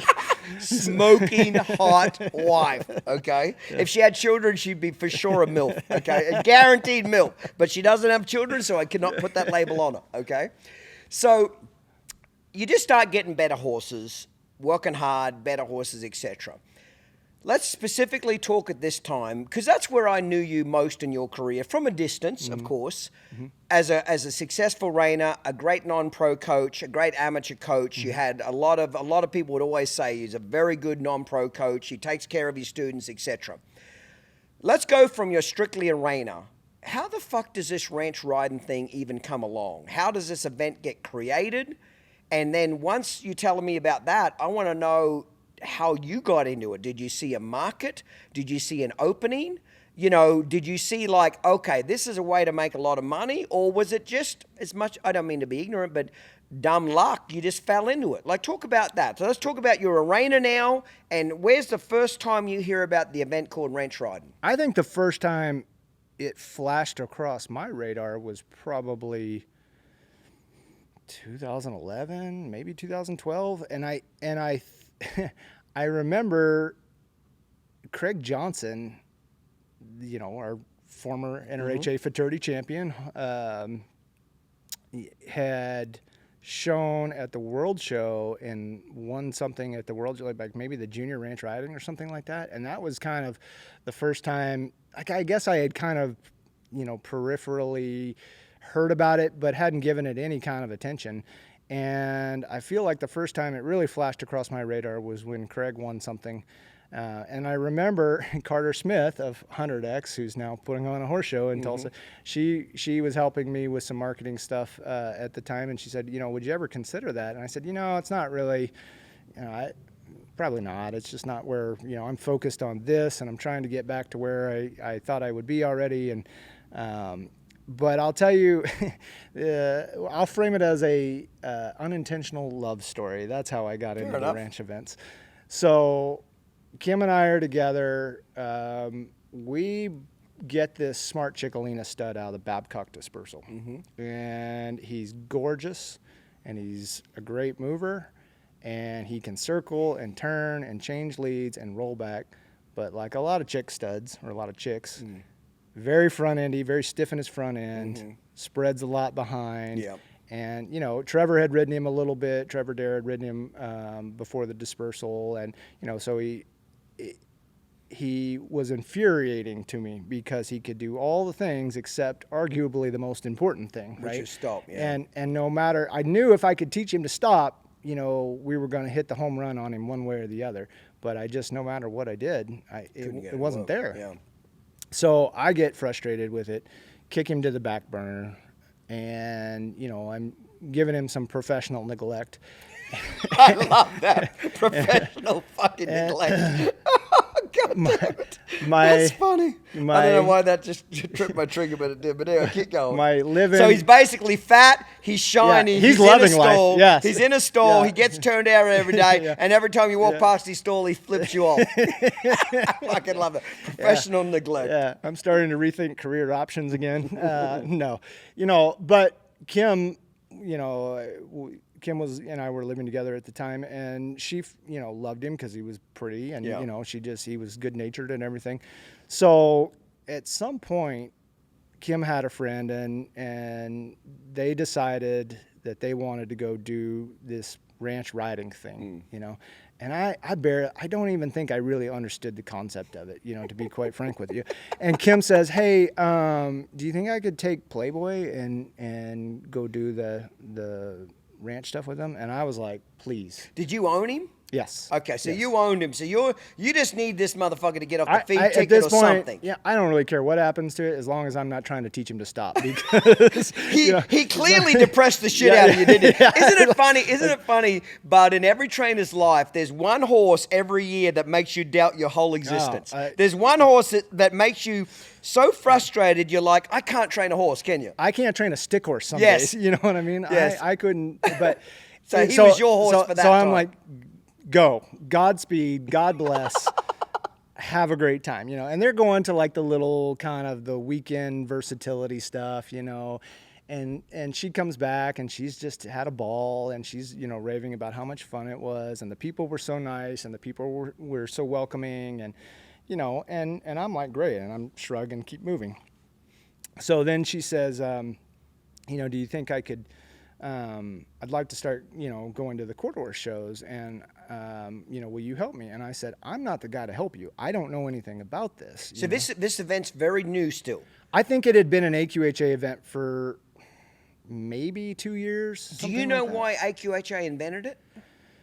I can't speak on that. I do know that they were looking, the narrative I have heard is that they were looking to draw some of the people who had been disenfranchised from horse showing back into the fold. Like the pleasure horse where you needed a $10,000 fucking outfit to show a pleasure some horse. Some of that. $20,000 saddle with silver on it, shit some like of that. the people, you know, who were... Political in the pleasure is politics. Perhaps. I think there was also a segment, you know, the ranching type people who felt like they couldn't compete in the era of specialization. Yeah, you know? Reining got so specialized, pleasure, cutting, etc. Yeah, all of a sudden there's no platform for these people. They feel like they can't go and be competitive and have a good time and whatnot. And so the narrative I have heard is that that was the inspiration for it. Now, the Stock Horse of Texas was going on, and I think there were some other loosely affiliated organizations that were doing this versatility type stuff. And I think they, you know, they sort of ripped a page out of their playbook and said, hey, you know, let's do this. And it took off like gangbusters. Yeah. I mean, it just, you know, became immensely popular very quickly. And I've got my opinions why I think it took off. I want you to tell me if you think I'm right, wrong, or you've got additional. I think it took off because it gave people with a modest budget a place to go play, especially in the early years. Correct. In the early years, you could take a burnout reiner, a horse that didn't even make a reiner for $25,000 and go make him into a ranch riding horse and be somewhat competitive and have fun. You didn't need a $10,000 saddle with silver over it. You didn't need a $10,000 vest for the pleasure and all the bling and all the rhinestones and all the bullshit. You could keep it relatively simple. You didn't have to even have a professional trainer you work with. You could train your horse at home and get a few lessons on the weekend. And it let, I don't mean this to sound shitty, but it let the layman, the average horse owner with not a big budget, go play a game and have a ton of fun. There's a lot of what did I get right or wrong? No, there's a lot of truth in that. You know, I think that that is probably one facet of why it became so popular. I don't know that it's the only. Well, what facet. am I missing? Add to it. I think some of it is this is a throwback to an era when we used to do a lot of different events on the same horses. Yes. Right? This is a throwback to an era before specialization. And I have said before, I feel like we maybe are the last generation that did more than one event on the same horse, or even just did multiple events at all, you know? And so I think what we're seeing, part of the appeal and is that, you know, not only what you said, and there is absolute truth to that, but I think also it's like, hey, I don't want to wait around a week to show my reining horses. Yes. You know, I don't want to wait through 5 days of paid warm-ups. Yeah. And 2 days of horse showing to make my one run and then wait 4 more days to show one more time and then go home. You know, I think there is a group of people who loves their horses, who enjoys doing multiple events with that same horse. And this is the ranch events have become a throwback to that. So let's name the ranch events. What are they? Right now, the 3 main ones that people mostly refer to: ranch riding, ranch trail, and either what is called ranch on the rail or working western rail. Right. Now, when you get into the versatility aspect, the VRH and whatnot, you've got ranch reining, you've got ranch cutting, ranch cow work, and ranch conformation. So that is a separate association, is it? Well, it's part of AQHA. It's a Okay. different division of AQHA. Okay. You know, the SHOT is its own association, the Stock Horse of Texas, similar format. And what a lot of those groups are doing is, you know, you can go and show just in the ranch riding, but if you want to be the all-around champion, you've got to show in all 6 events, right? A lot of people have found that, you know, going down the fence, doing the cow work, doing some of that kind of stuff is not within their skill set or not within their desire. Yeah. And so they prefer just the ranch riding, the ranch trail, the working Western rail. You know, a lot of those folks, I think, are crossing over more and more from the reining and from the all around. Can they show in those 3 events every day at a horse show? Can they? Sure. Yeah, they have an event like that every day, correct? That they could go in. It depends on the format of the show. But as a general rule. Yes. It's not like they're just showing once every 4 days. They could technically get in the pen several times over a 3 or 4 day period. Correct. And I think that's, you know, a big appeal. I think people are interested in that. There's a group of people who they don't want to show one time and wait around for a week to show again. You know, I think that they enjoy their horses. They want to go, they'll go do the conformation. They'll go do the trail, you know. I personally love it. My mentors, Gordon McKinley and Ian Francis, especially Ian Francis, won the Reign and Futurity in Australia 5 times. He won the Cut and Futurity twice. He was reserve champion twice. He showed pleasure horses, cow horses, trail horses, everything. So I grew up around that all round. Right. And Ian's attitude is a broke horse is a broke horse. Right. You know what I mean? He showed halter horses, hunter on the saddle, all of it, okay? That skill set that man had is amazing, and I've tried to duplicate it as best I can. I'm not as good as him, but I tried my best, okay? I feel like by getting so specialized now, we've lost a lot of all-round horsemanship skills. Without a doubt. We've lost a lot of horsemen that could outthink a horse in other events. Yep. So Ian said when something didn't make a reiner, it might have made a cutter. Right. If it didn't make a cutter, I could go make it a trail horse. Right. I could put it in the box where it fit. As a thinking horseman, that's our job, is to make our horses happy, try to put them in a place where they can excel. Just like the horse you mentioned couldn't stop, but I'm suspecting by the story he did well in the ranch riding. Is that correct? He turned out to be a great ranch horse. And tell us a little bit about that. So, you know, you're depressed. He's in a stall with you're depressed. He's in a stall. Not as depressed as before. Yeah, just, but you're depressed. He's in a stall. He's in a stall with professional neglect. Your wife takes him. She's having a blast. Yeah. She says, I want to go do the quarter horse shows. You're going to the quarter horse shows with the reining horses. I want to go with you and show in the ranch classes, but I feel like I need to get better. Will you help me? And I said, no. I said, because it's not my focus. I don't understand it. It's not my thing. Plus you want to still sleep with your wife. I'm trying to stay in my lane. Absolutely. Remember, you're seeing them naked. Right. You can't fucking teach them. I love it. So at the time I said, you know, there's a guy up the road in Whitesboro. He's supposed to be the king of that stuff. Why don't you, let's call him and see if he'll help you. And he did. He gave her a couple, lessons. I didn't attend. Again, I'm hands off at this point. You're a smart man. So fucking smart. She goes to the quarter horse shows, and I'm like, let me know when to show up at the back gate and cheer you on. Yeah, and that's all I want to know. And that's how we did it for that year. And then she unintentionally got that horse qualified in the senior ranch riding for the World Show. And she comes to me and says, hey, Playboy's qualified. Do you want to show him? And I was like, absolutely not. we didn't come this far to come this far. You feel like that was a step back in life. Yeah. Well, I mean. Let's just be honest. At the time, it would have been a step down from you're having a successful reining career. You've got nice horses, Bud. To go show in the ranch riding, you're like, what the fuck do I want to do this for? It did not have the gravitas that the reining had for me. Not right? then. No. Maybe now it kind of does, Correct. but not then. You're right. Back then, it was looked, I'm not going to say it was looked down upon, but it was looked as it was a place to put old ladies and horses to have fun. Let's just be fucking blunt about it. There is some of that, yes. There was a place for old ladies and horses to go have a blast. And have fun and have a wonderful 3 or 4 day horse show, but it wasn't a place for professional horse trainers that were going to make their mark on the world. Well, in the early days, I'm not talking about now. In the early days, there was some of that. That's true. I wouldn't say I took it lightly, I would say it wasn't for me. Right? It wasn't my cup of tea. My focus is I'm still trying to be an NRHA futurity champion. You know? Yeah, you still got the dream. I got this singular focus over here. Yeah.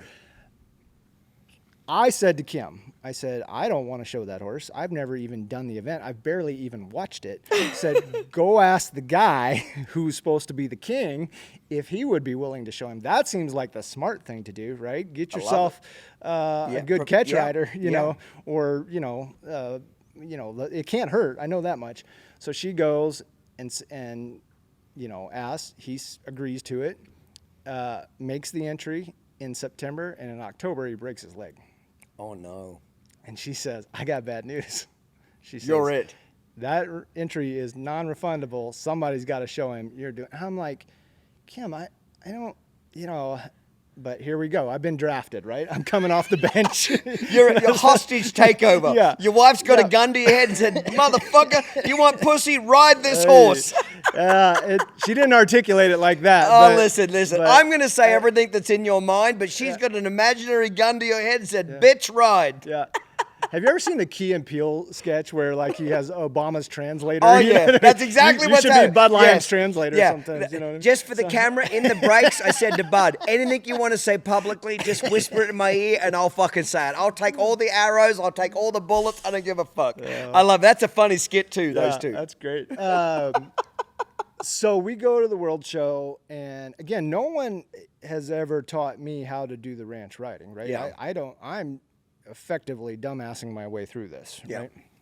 But I'm doing what feels right to me. I don't know if it is right. I just know this is what feels right to me. We go and we get to the World Show. We show in the prelims, and he's like third high horse coming out of the prelims. I mean, like the first time I ever do a pattern, I get very lucky, and they jump on it, and he's like the third highest score of the prelims. So now we're in the finals, and I'm like, got it. Fuck it, easy. Cha-ching. I get into the finals. I was a disaster. I mean, I was the first finalist called out in the awards ceremony. You know what I mean? Like, whatever place that was, 20th place, that's what I got. They don't tell you at that point. They're like, finalist. What went wrong? Everything. I mean, I did everything wrong. And, I didn't prepare him right. I didn't show him right. I made terrible decisions as a showman. Love it.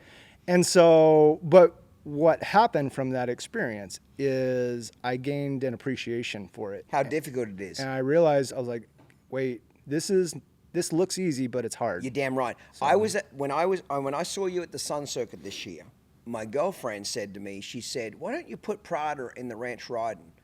And I'll tell you on camera, I looked at her and I said, because I don't want to embarrass myself. And she said, why? I said, have you seen these fucking horses? Have you seen Bud Lyon and what these motherfuckers are doing? This is not easy. Right. They're training for this. Yes. This is not just pulling a fucking reiner out of the pasture or a cow horse and teach it to fucking long trot for 10 minutes. Have you watched them? They're really good. I don't want to embarrass myself. I can do that in the cow horse for free. I don't need to change industries and go embarrass myself again. Yeah. You know what I mean? Like you guys are, I don't look down on what you guys do at all. I watched you, I sat there for 4 hours on Prada and just watched that whole ring all day, and I'm like, these motherfuckers have got some shit going on. These are nice horses, well-trained, great riders. I had a ton of respect for your industry when I got to just physically watch it for 4 hours. Well, it has evolved very quickly in the last 5 years, especially. And what has happened is, we talked about the standards of excellence, and that has increased immensely right now. How has it got better? What's caused it to get better? The judging, the patterns, trainers, education, seminars. Why has it got better? Better horses? I think we had better horses and horsemen come into it. I think in the beginning there were professionals who are, may be great human beings, they may be good at what they were doing at the time, but they were not some of the elite horsemen that I know. And that's I don't want to. That is not meant to be a disparaging remark. Yeah. They were very successful at what they were doing, but we started getting guys like Sean Hayes, Corey Cushing, Debbie Cooper, Lolly Denton, people that had a wealth of talent and experience that were starting to show, and it elevated. Do you think they showed for the money? Do you think they showed because they could see potential in clientele base? What do you think brought the trainers over there? I think everybody had their own motivation. I think for some people it was reinvigorating their careers. Mm-hmm. I think for some guys it was a pretty nice paycheck in the early days. Before some things got changed with AQHA's policies and their payouts. I think the year Sean Hayes won, it was in at $13,000. Yes. He told me. Didn't he show that today? The Crowd Loves Me. Yes. See, I had that horse as a 2-year-old and 3-year-old. Mm-hmm. I trained it up to August of its 3-year-old year. Sean showed it at the futurity because I had a fucking lawsuit going on and I had to be in court during the cow horse futurity. So I gave it to Sean. I traded his wife an embryo out of that good mare, 2 embryos out of that good mare, Shining, whatever the fuck her name was, good shiner mare. I traded him 2 embryos out of that mare, and Sean showed that horse at the futurity. And then after that, I sold it to their customers. But I had him up to August. That was a phenomenal horse. Yeah. He was a great minded horse. But I remember Tammy telling me that Sean won like $13,000 doing it. Yep. And he told me in the award ceremony, or maybe it was the next day after they had announced the prize money, he said, I think he had won the Hackamore Classic on that horse, maybe just the year before, or, he said, I won more money winning the ranch riding than I did winning the Hackamore That horse Classic. was born for that event. Yeah, I would have made him a reiner. He couldn't turn around. That was the Crowd Loves Me, his name was. By Smart Chickalina had that good mare of Tammy's, the Shiner mare. He couldn't turn around very well. But he was such a great-minded horse with talent. And like that one you talked about, couldn't stop. Mm-hmm. This horse's nemesis was the turnaround. Right. Now, ultimately, Corey Cushing got him after Sean. He won 2 AQHA World Championships. He won $130,000 in prize money. But his nemesis was he couldn't turn around. Right.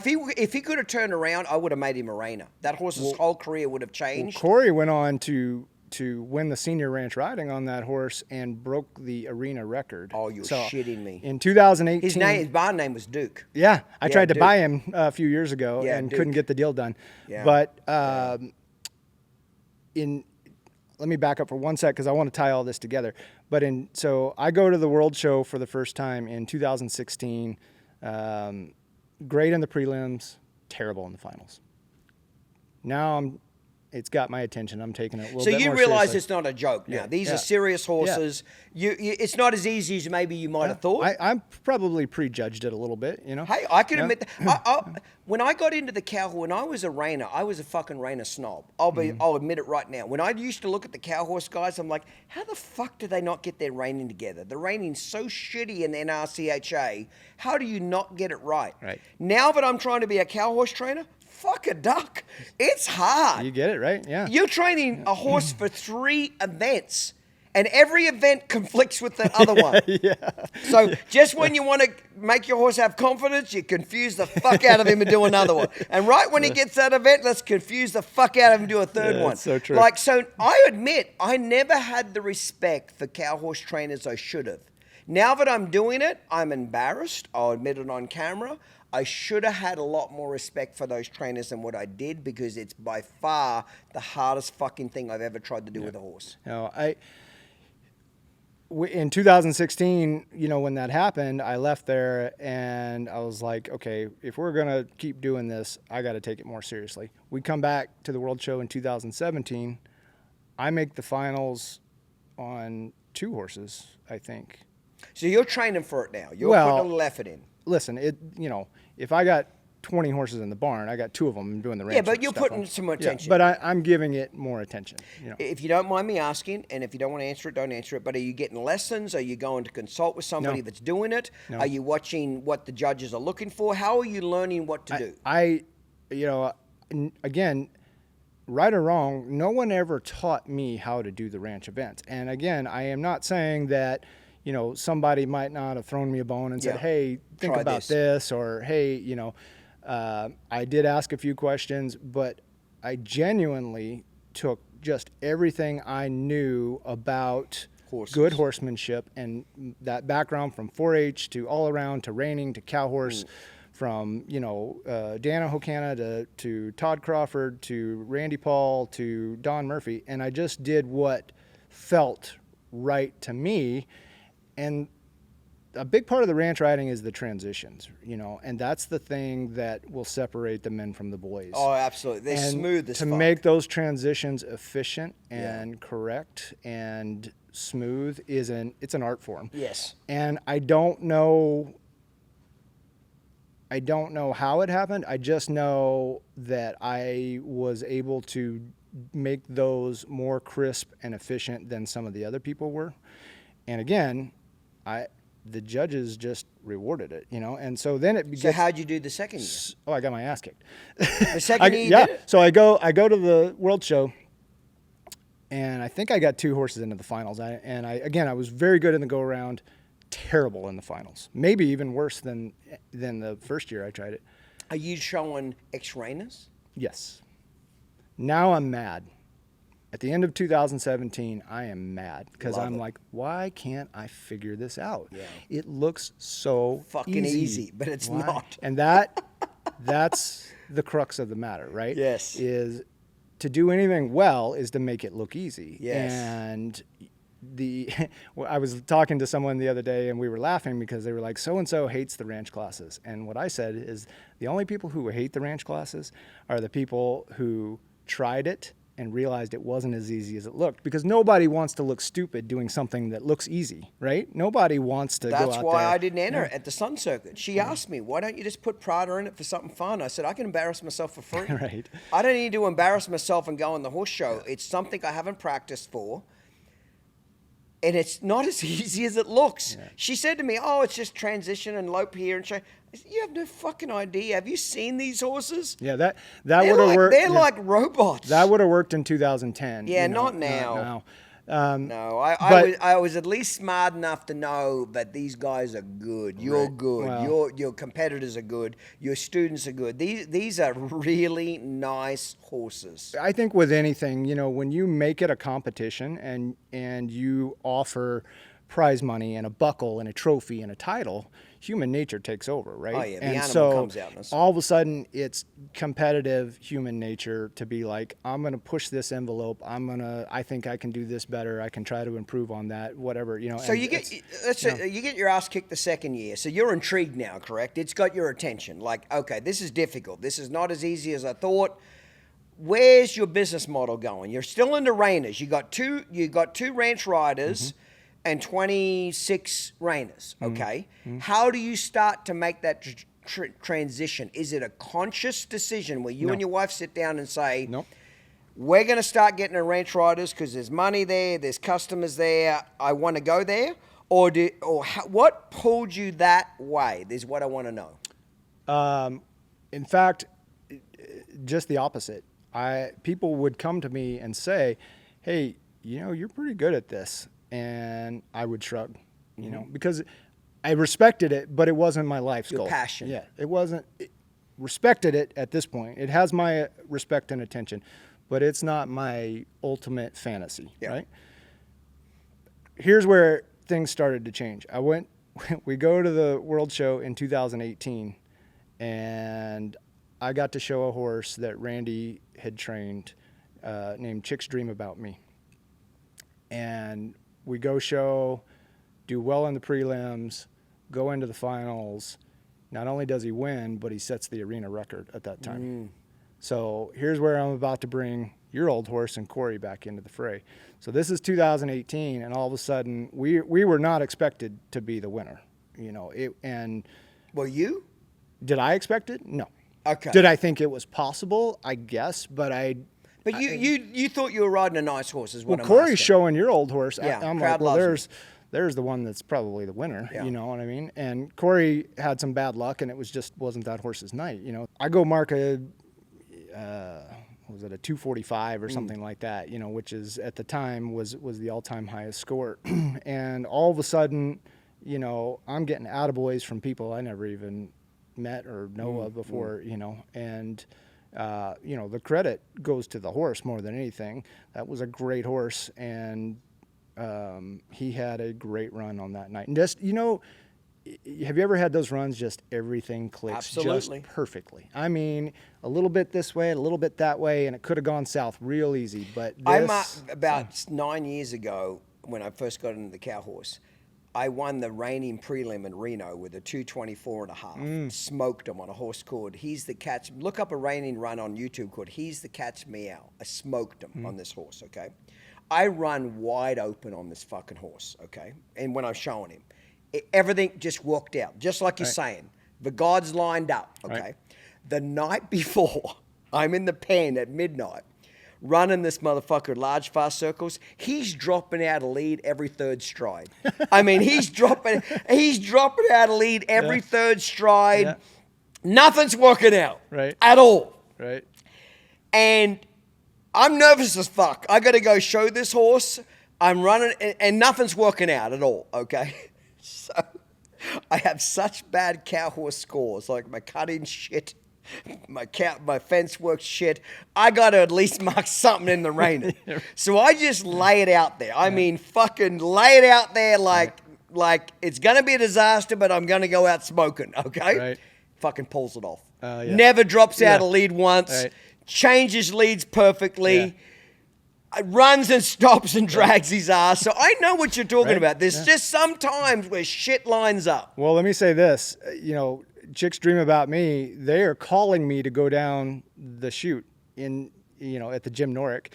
And I'm trying to do this lope to trot transition, and he misses it like 5 times in a row. And I'm like, they're like, hey, you have to go now. We're like, you know, the horse in front of you is in the pen and almost done with their pattern. I finally, on the 6th attempt, hit that transition clean, you know, and I go in there and he just, you know, he nailed it. But, you know, I mean, What are the odds of that? yeah, I mean, 3 minutes earlier, you know, I mean, I'm like, sweat's like pouring down me, you know. So that, you know, 2018, all of a sudden, things after that, you know, I mean, hell, my reining friends are, you know, trainer friends are calling me up and, hey, great job, you know what I mean? And I'm like, thanks, you know. 2019 was a little bit of a lull. In 2020, I win the junior. And then that horse wins it's a full brother to 1030. And so it's a gonna trash you. But at this point, are you trying to specifically train for the ranch riding? Or are you still trying to make a reiner be a ranch rider? Like just part-time. He's a part-time ranch rider and he's a part-time reiner. I think what's happening is the evolution of my training program and my business is I see the value of utilizing this ranch stuff to either enhance my reining horses, or I see it as an avenue for a second job or a new career path for these reining horses. But I'm not like, hey, I'm a ranch riding trainer. Yeah. You know, that's not how I introduce myself, Yeah. you know, to people. Yeah. And so I see all the value in it in the world, and I learned so much. You know, I thought my reining horses steered great until I started trying to do the ranch classes on them, because all of a sudden I realized they steer in a circle, but that's about all they steer. Yeah. When you got to weave back and forth and you got to serpentine and you got to do, you know, tight left, tight right, all of a sudden those things aren't as, I didn't have them as broke. That was my fault. You know, I didn't have them as broke to steer as I thought I did. So I'm like, oh, wait, all of a sudden my reining horses are getting better guiding because I've been doing the ranch stuff. And now it has, you know, it's shined a spotlight on maybe a deficit in my program. Ian Francis always told me, because when I worked for him, he trained cutters, pleasure horses, reiners, all of it. He told me for many years his asset was he trained multiple events. He said, because I took everything, he said, I took lead departures from the pleasure world and added them to my reiners. Right. And he said, I took my reiner horses and I made them into great trail horses. He said, I took something from every event that I trained and added it to something else. Well, and to put an exclamation point on that, you know, we talked about summers at Don Murphy's place. When I was at Don's, we would get up at dark 30 and we'd go work out of the herd first thing in the morning. Okay, and when we were done with that, we'd work on the rein work. When we were done with that, we'd go down the fence. And when we were done with that, we'd start saddling the rope horses. And, you know, you asked, what did I learn from Don? One of the things I learned is Don said, you know, I've lived through a lot of cycles in this horse business. And he said, if I can do these multiple disciplines and one area experiences a lull, I can take that reining horse and go pick it make up him over here. Yeah. a rope horse, or I can do this and that, And so it gave me a taste of the versatility and the value of that, cross-training different disciplines, and also the business advantage to it. Don said, if I get a little light on the cow horse side, I've got the reining horses and the rope horses to fall back on, and vice versa, But sometimes, if we ran out of rope horses, he'd say, well, go saddle that one up and let's teach it to, let's teach it rope. Teach it to go rope, So you're realizing this ranch riding is not as easy as it looks, because it's not. No. I'm getting the impression you've got more customers saying, let's go do it. Yes. Okay.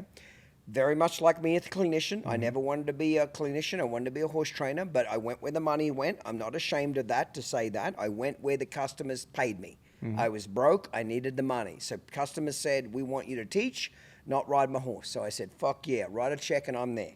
So I get the impression, no disrespect, you kind of did what I did, is you went where the money was going.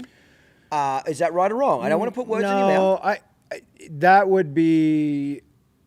That probably isn't my perspective. Okay, well, please tell me. I would love to tell you that I was some sort of savant and I saw an untapped market and I went, I can take advantage of that, or there's an opportunity there or money to be made. That is not, for me personally, that's okay. how I approached it. I'd love you to tell me your personal story. Now, once we got into it and it took on a life of its own, my perspective changed a little bit and said, okay, if we are going to do this, if we are going to be this heavily invested in it, if it's going to draw my attention away from these other areas. Which is you want to win the futurity. Sure. Yeah. Yeah. Who doesn't? Every young guy does. Yeah.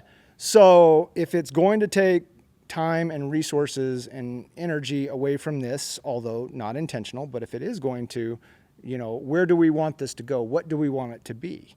And so there was a point where I probably took a more vested interest in that and said, okay, if we're going to do this, let's do it right. Let's do it, right? And what happened when you did that? When you psychologically, and again, I don't want to put words in your mouth, went from, okay, this is a side little hustle, it's a side deal here, to, okay, if we're going to fucking do this, let's do it right. What changed in your training program, in your mindset, in your work ethic, in how you trained horses? Like you woke up and said, first half of the day is ranch riding, second half of the day is reining. Was there, again, I'm not putting words in your mouth, was there a mental change in your mind when you went from, this is a hobby my wife got me into, to this could actually be a viable business model that can make me some money? What changed in your head, if anything? I think I doubled down on the determination a little bit and said, let's go all in if we're going to do it. You know what I mean? Like I kind of got 1 foot in, 1 foot out a little bit. Like again. You jumped in the deep end. Yeah. I said, okay, here's what we're going to do, and again, there have been some conflicting emotions over the years on some of that stuff. I mean, but it is a blessing to be good at anything. You're right? damn right. And I'm not going to cry about the fact that, I haven't won the reining futurity or that I didn't end up the Snaffle Bit futurity champion. I'm going to be grateful for the way that things have transpired. But having said that, there was a certain point where I went, okay, let's see how far this goes. And I think it accelerated, it kicked some things into overdrive, right? Meaning that you started really training for the event every day? Yes. You got that horse out and said, okay, I'm not working on circles and speed control and spins. I'm actually going to work on this fucking transitions, the maneuvers, etc. Again, I'm asking questions. Yes, it was a more... structured. Yes, it was a more singular vision in that we need to make equal time for this and not just kind of do it every other day. What happens when you did that? When you changed your focus, instead of making it a side deal to a main deal, what happened to you?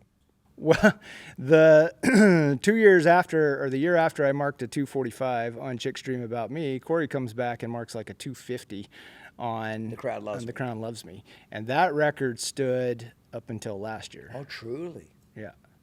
And last year, my Gunatrashia that Leslie Lang owns, he broke the arena record. It's fucking awesome. And so, I'm going to say these things as fact with zero ego attached, but to answer your question and as to make a point, I showed in 4 ranch events at the World Show. I won the senior ranch riding, broke the arena record. Won the junior ranch riding, broke the arena record for the juniors. Won the senior trail and a runoff, broke the arena record for the senior trail. Was 3rd in the rail class. So love it. The progression has been pretty serious. It has become its own animal. Now, there are good and bad things about that. I mean, the expectations have become through the roof. And Charlie Cole, did you ever listen to the podcast I did with Charlie? I only and Jason? saw pieces of that one. You should listen to the whole thing. Jason and Charlie was somebody that I really enjoyed their interview. They're very genuine human beings, very smart men, made a lot of money and been very good at their job. But Jason sat right there and said to me, winning the AQHA World Western Riding Championship X amount of years in a row puts a tremendous amount of pressure on a man. Yep. And he said, the pressure is what got to me in the end, is it just wasn't fun anymore. Sure.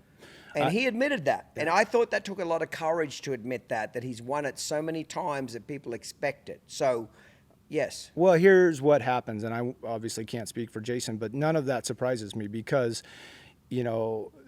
there is an immense amount of privilege that comes with those achievements and an immense amount of pressure and expectations and stress that comes with those.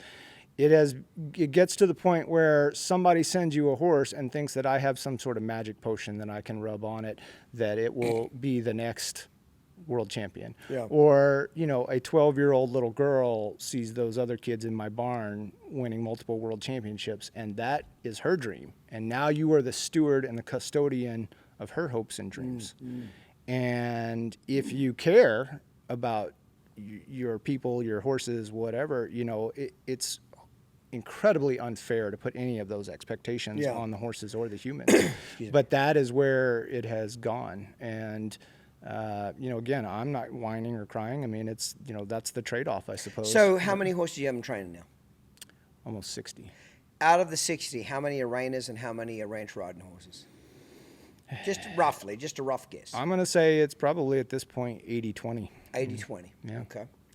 So the ranch riding horses that you're training, are they 2-year-old? I suppose what I'm trying to ask is that industry, the ranch riding industry, has it got so specialized now that people are sending the horses to you as a 2-year-old to be a ranch riding futurity horse, so to speak? Or are they still reiners that after 2 or 3 years of reining training move over to that industry? I think it is a combination of both. Oh, truly? Yes. We're at an interesting inflection point right now with the ranch events. We are, again, it has evolved so quickly. And, I think the next evolution of the ranch events is going to be more added money events and higher prize money and payouts.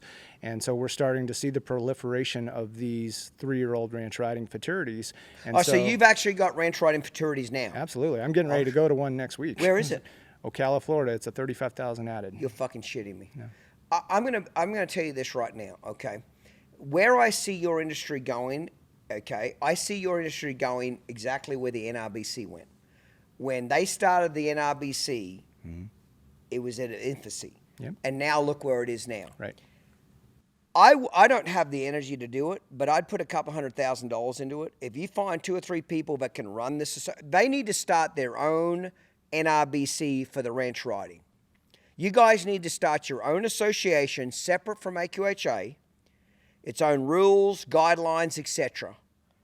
Put some big money into it, and this thing is going to be worth a fucking fortune in 15 years. Fortune. I'd put money into it, but I don't want to run the sumbitch. Well, I can want a tell job, you, yeah. But that's what needs to happen because you guys now are beyond a little hobby. You guys are going to futurities, derbies, open. It's its own specialized sport now. Now, with that is some shittiness that comes with it is that, again, the little guy says, I'm locked out again. Right. It's got so specialized, it's got so expensive, I can't play the game. And some of that's kind of true to some degree. Well, those conversations are already being had, I can tell you that. And all it will take is a group of well-funded, like-minded individuals to get together and say... When you find a guy that's ready to write a check, I'm in. But I'm not going to run the fucking thing. Right. I want to be an investor, but I'm not going to run it. But I need other people like you that know the deal, know how to run it, and I'll put the money in because I see a massive opportunity for a huge... Like the NS... National Snaffle Bit Association. Yeah. Would they have 2,200 stalls at their last horse show? Yes. Do you know how much fucking money that is? Have you been to that horse show? No. It's insane. No, I've never been to it. It's in Tulsa, an hour and a half down the road from me. But I talked to lots of guys that go. They say it's incredible. So you know the building with the giant statue out front, the Golden Driller? Stalls. All stalls. All the way out there. I mean, do you know the only place you can ride during the NSBA World Show, ostensibly, is the racetrack? Because everything else is stalls. I'm going to make a prediction now. Whoever is smart enough and got the balls to start their own NSBA, but in the ranch riding, is going to fucking retire a millionaire. I don't disagree. I do think that is the direction it's trending. I will say... I don't want to run the entry-level people off. I think that's a bad idea. I agree with you. I don't know if it's possible not to That's my alienate point. a few of them. I agree. But I agree with that. I agree with you. You don't want to run the entry-level people off. But unfortunately, it's what I have a saying. Whatever your greatest strength is your greatest weakness. Whatever your greatest strength is your greatest weakness. Building that association will create more money, more prize money, better class of horses, better class of trainers. A lot of things will be positive. And the back of the hand is, it's going to knock out the beginner. It will. So I don't know how you overcome that. I'll be the first to tell you, but that you cannot grow and bring the beginner with you. It just doesn't work like that. I'm not ashamed. I feel like a piece of shit saying it, but it is the reality of it. Well, why do you think Stock Horse is so Texas Stock Horse Association is so successful? Because they cater to the beginners. Right. They cater to that entry level person, and it's hugely successful. Right. I think it will be an immense challenge to be able to keep those people and those that group engaged. But what I will say is this. You know, if I compare it to the Reining, I think part of our, the success of the Reining, and the Reining's having a moment right now. And Reining's on a surge, huge surge. But we have priced out the entry level people. You're damn right you have. So the horse that used to be $35,000, all of a sudden now is $65,000. You can't fucking touch a rookie horse under $65,000. Correct? Correct. And I think about that, and I'm not a bleeding heart, but I think about if the market had been what it is now when I was a kid and my dad was trying to buy his first reining horse, we would have never gone that direction. Never. Would we have still done the horses? Maybe. But maybe we would have gone and done soccer. I don't know. My point is, are there other kids out there that want to be involved that can't be involved in the reining? Here's what I love so much about the ranch riding. I have a ton of respect for it as an art form and as a sport and a horsemanship perspective. I very much respect it. But I love that it's a place that level 1 reiners and level 2 can go play. Diego and I've talked about it. Diego's got 3 or 4 horses that are all level 1 horses, maybe level 2, that are super broke, super nice horses. You tried to buy that buckskin mare. Yep. I fired that buckskin mare and gave it to Diego. I don't remember the bitch's name, but pretty mare. She was a gunner trash out of a great custom chrome mare at Princess and Diamonds. Yep. I fired her because she just was limited talented, and I didn't get along with her both. Limited talented and didn't get along with her. Diego did a phenomenal job with that mare and rode her for 2 or 3 years. But she was a 71 kind of horse. Right. That's what she was. Right. But she was fucking pretty. Tell me why you wanted to buy her. I saw Diego riding that mare around at a horse show. Maybe Buckskin mare. Tulsa. Yep. And I am so hardwired now because of being immersed in it that when I see something out of the corner of my eye, I automatically make a quick sort of analysis, right? Will that one make it for the ranch stuff? Yes or no? Yeah. And yes, she's buckskin, and yes, she's pretty, but she looked like she was a good mover, and she looked good with her ears, which are all important in the ranch classes. There's a huge emphasis on quality of movement and expression. They want their ears up. They love it when they put their ears forward and work their ears back and forth in a pleasing manner. They want to see a horse that looks like it enjoys doing its job, right? So, out of the corner of my eye, I see Diego loping this thing around, and I'm thinking, yep, that's a candidate right there. Eye appeal, expression, quality of movement. I know Diego peripherally. I assume that he's done a great job on her as far as body control, collection, softness, all those kind of things. So can she go play day one? No, but if I put some time on it, does she look like she could be a candidate? Absolutely. So again, but as a reiner, what my point is, as a reiner, she's worth 50 grand at best, maybe 60. But as a ranch rider with a little talent from you, she's $100,000 mare. Potentially. You get what I'm saying? With some attention and some training. And so to your point, this is why I think the NRHA would be smart to embrace the ranch events, because there is so much symbiosis there. It could be a relationship where so many of those horses could go on to have a lucrative career doing the ranch class. Not all of them, because there are some that just don't move good enough. They're not good enough. It just doesn't work like that anymore, right? But the thing that the ranch classes are so beneficial to the reining and the cow horse, giving those horses a second outlet, a new job, a new and keeping them fresh path. in the pen. Keeping them Avila happy. talked to me a lot. Avila said, I love to school my cow horses in the ranch riding. Yep. Because reining, they get so quick about. I tell you what, we have to stop for a tape change right now. But when I come back, I want to do one more segment with you, sir. I'm really enjoying the conversation. I want to talk specifically about horse training, the benefits of putting a horse in a ranch riding class, what it does for them from a schooling perspective, from an enjoyment perspective, for making them want to learn a new skill set. Because I've always said this statement. You think training a horse is hard? Let me tell you something that's harder.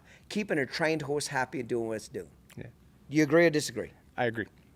Training a horse is difficult, but I think it's far more difficult to keep a trained horse loving its job, enjoying its job, and wanting to come out there with its ears perked up. Randy said to me one time, I spend the first 2 years of a horse's training career teaching it what to do, and I spend the rest of its life teaching it to wait on me to tell it when to do it. And enjoy it. Yeah. Hi everyone, my name is Michael Miola. My wife Michelle and I own and run the fabulous Silver Spurs Equine Breeding Centers located in Purcell, Oklahoma and Scottsdale, Arizona. We specialize in making your equine dreams come true by breeding the finest American quarter horses in the world.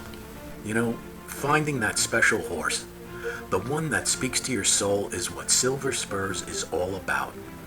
When you come to our ranch in Purcell, Oklahoma, you will meet that fabulous weanling that, once trained, utilizing Clinton Anderson's tried and proven methods, will become an extension of your body, knowing intuitively what you want to do and give you endless hours of adventure and love. Our stallions are the elite. They represent the finest bloodlines in their sport and have won every championship title during their competitive careers. Our breeding program is partially skill, partially science, partially art, definitely a gift from God, but mostly love. So if you share our passion and possess the drive and desire to compete in the show pen or tour the great American landscape with a loyal companion, creating adventures you will treasure for a lifetime, Silver Spurs has the horse you've been dreaming of. DT Horses was founded with one goal in mind: produce elite performance horses. For over 20 years, we've consistently met that goal and raised the bar, thanks to our dedication and focus on what matters most. DT Horses believes that every horse we raise deserves the best start possible. With a great foundation in place, all our colts go on to excel in the discipline best suited for them. We have many top performers in team roping, cow horse, cutting, calf roping, and barrel racing. We're offering our elite horses to the public. For information about the athletes available, please contact the DT Horses office at 471-4348. Learn more about DT Horses and the impact we've made on the Western performance horse world at dthorses.com. So, Bud, we're back from a break, mate. Let's talk about the whole versatility part of it and keeping a horse happy in what they do. Like we made the statement that you said, I said, and Randy said, training a horse is difficult, but keeping him happy in his job is harder. Mm-hmm.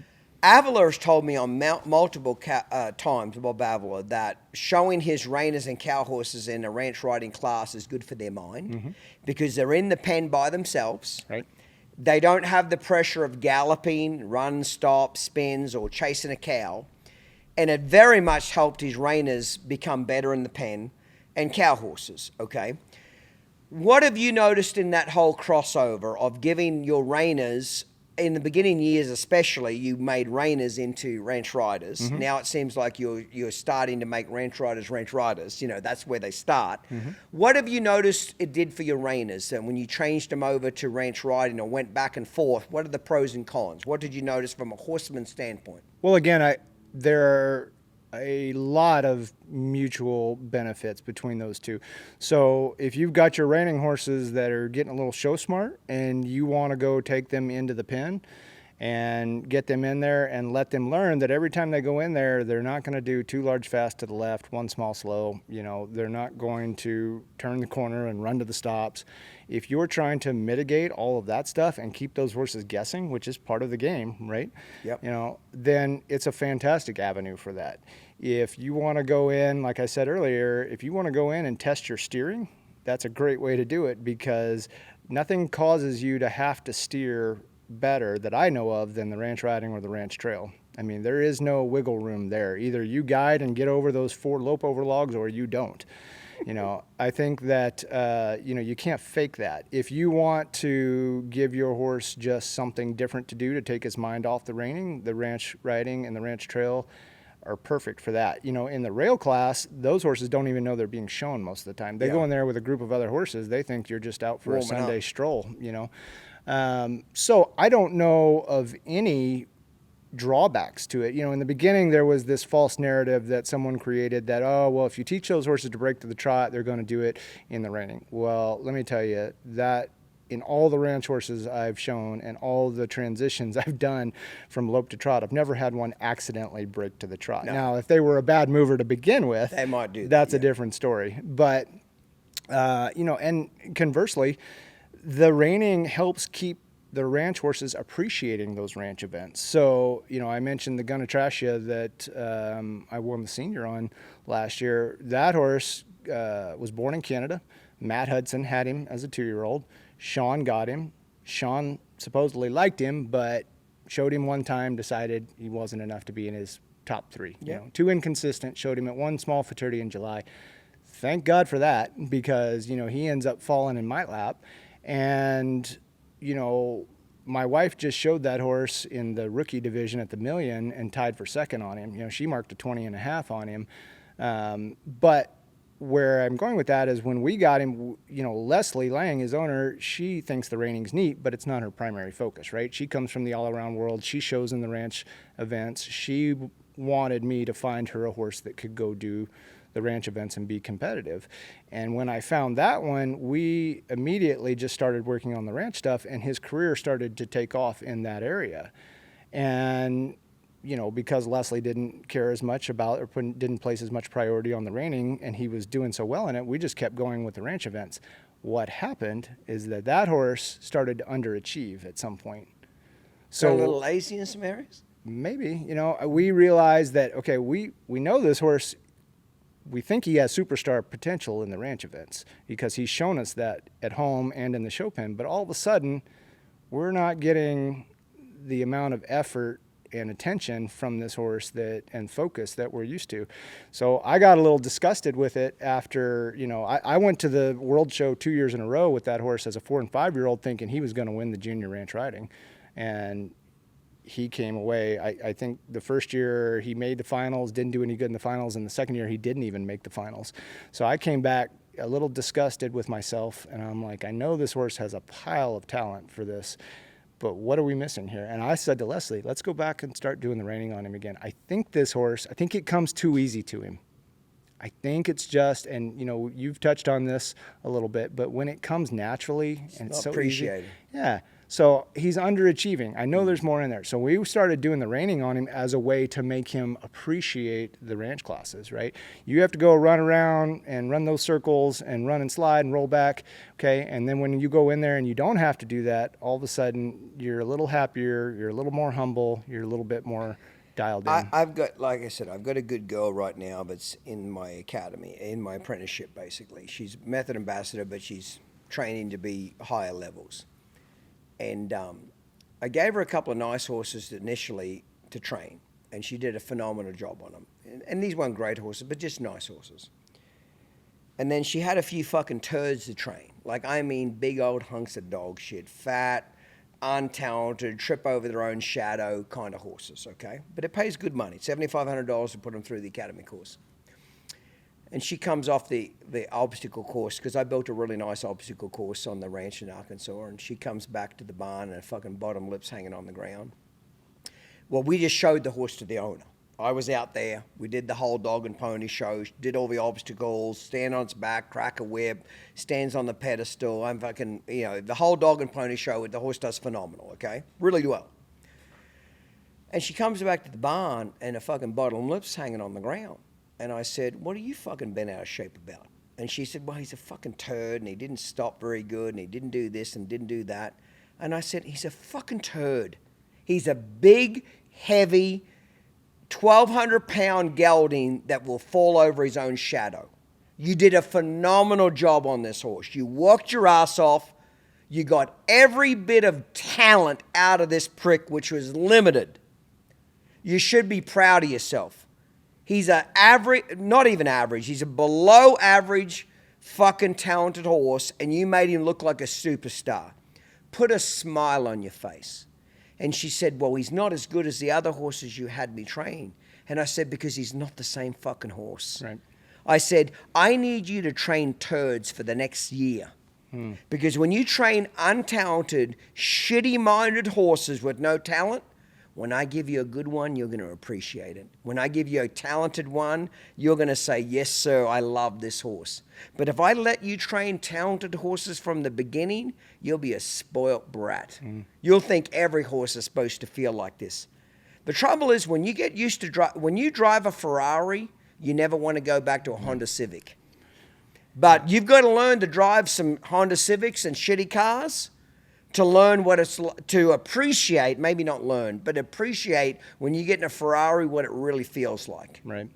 Well, you know, I tell... Do you agree or disagree with that?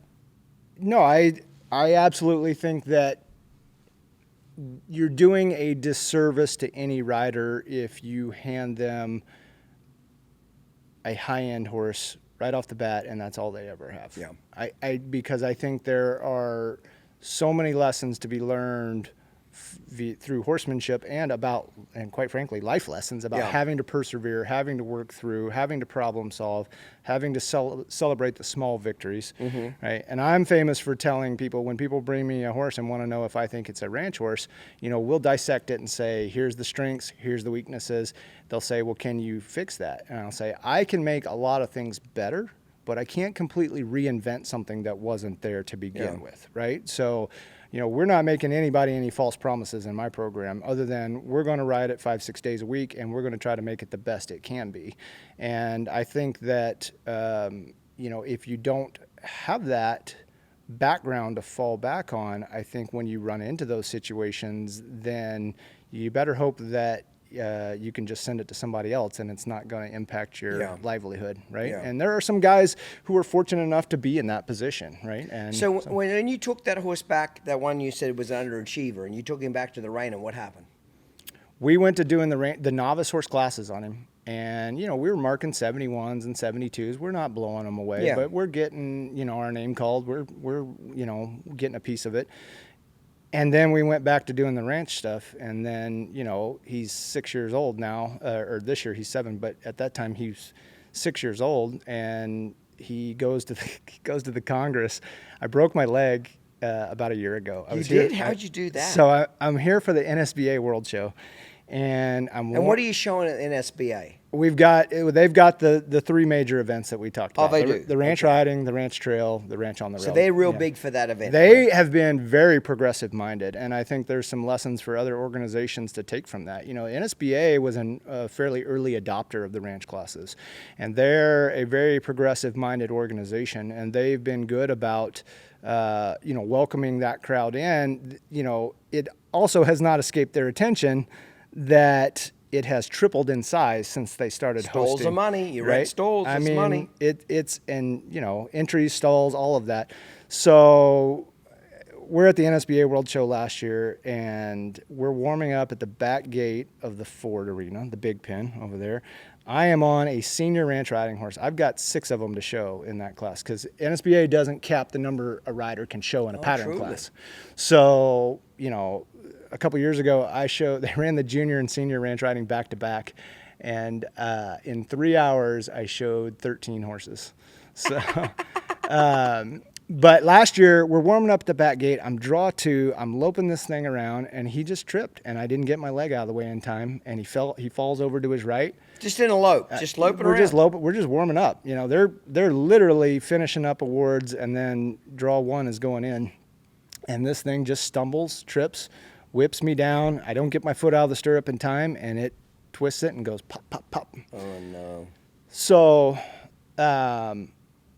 so when it happens, it's bad. Like, you can feel some shit going on. I mean, I laid there for a second and took inventory. You do that, you're like, ball's good, heart's good, brain's good, legs fucked. I think,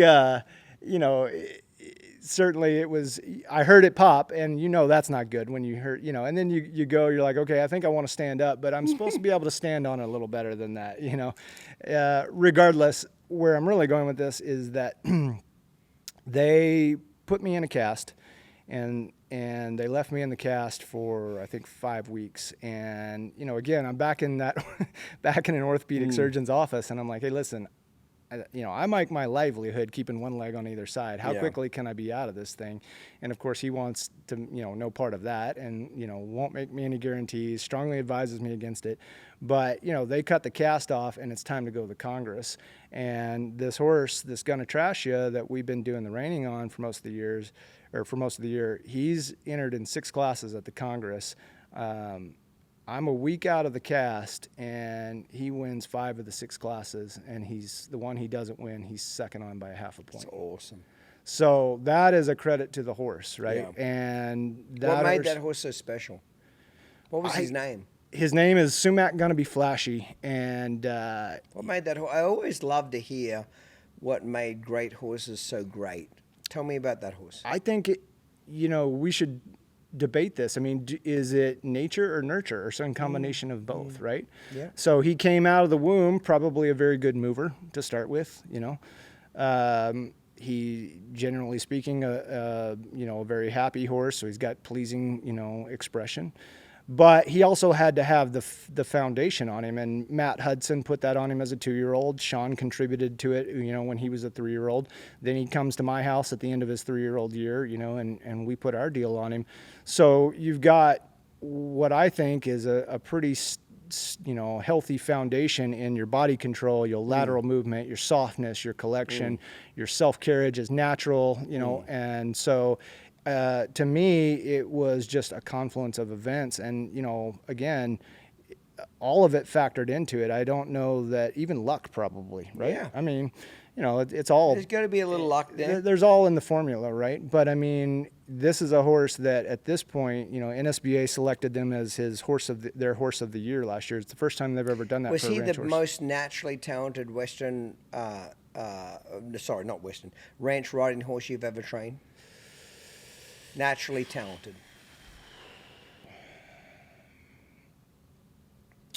I don't know. He's probably one of the best lopers in the barn, so that certainly helps, right? I mean, again, I can make a lot of things better. I can teach one to pick its back up and hopefully clean its legs up a little bit and make it have better self-carriage. But if it just can't do it, I can't completely reinvent something. So does that play a part in it? Absolutely. You know, that horse, he just has that, right? The judges want to look at him. He draws their attention. Just got charisma about him. He's got that presence in the show pen that, you know, some horses either have or they don't have. And you can't even explain it sometimes, right? You're right. You're just like, damn, that looks like a nice horse, you know? Do you ever remember that horse, Epic Titan? Of course. Yep. I had him, so I sold him as a foal for $50,000, a week-old foal, okay?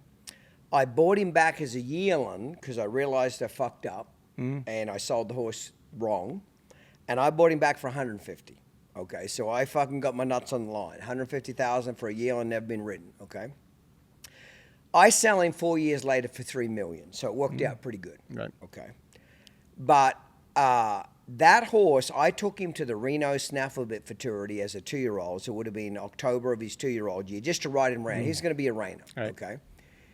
That horse, from the time I unloaded him, just got people's attention. Every trainer I walk past, what is that horse? Yep. How's he bred? What are you doing with him? And I never expected that. He's just a fucking paint. You know, he's a fucking paint. He was bred well by Gunner out of Princess and Diamonds, Hall of Fame mare. But I never went there thinking he was going to get attention. Sure, he was loud, but I never dreamed in a million years. There are just some horses that have charisma, isn't there? And he was one of them. I never... Yes. I don't know that there's a correlation between it, but it always makes me feel good when I pick out a prospect or when I get a new horse in the barn and I take it somewhere, and when I lead it out of the stall and across the fairground, somebody wants to know what that is. Yeah. Right? Because what that tells me is it grabbed somebody's attention. It's likely to grab the judge's attention. That horse grabbed everybody's attention. That was the first time I thought to myself, I knew he was talented and I loved the horse, but I didn't know he was special. Sure. After that, I was at a horse show as a 2-year-old, didn't even show the damn horse. I rode the fucking thing around for 2 weeks at the Snaffle Bit while I was showing my other cow horses. That horse is special. That was the first indication that I knew I had something special on my hands. Right. Just because of the attention that he got. Sure. And being loud as a paint is not enough. They got to do more than just be loud. Yeah, it can't be about color, you know. And quite frankly, the ranch class's color is very popular, but I have won the most on sorrel horses, you know, just plain sorrel horses. And I think that every once in a while, to your point, one of them comes along that is just special. And I don't use that word lightly, but Sumac Gonna Be Flashy is just special. Epic Titan, special. You know, I mean, there are just those horses. There's a lot of nice horses in the industry right now. There's very few truly special ones. Yeah. I think. What is the longevity of a true ranch riding horse that starts as a futurity horse ranch riding? Meaning this, we all know as reiners, as an open level reiner, it's hard to find a horse past 7 years old that's still competitive. Right. Because by 7, no disrespect to the sport, they're half running off. They've been run so many times from 3-year-old to 7, and so many futurities, derbies, everything, that they figured out the show pen by 7.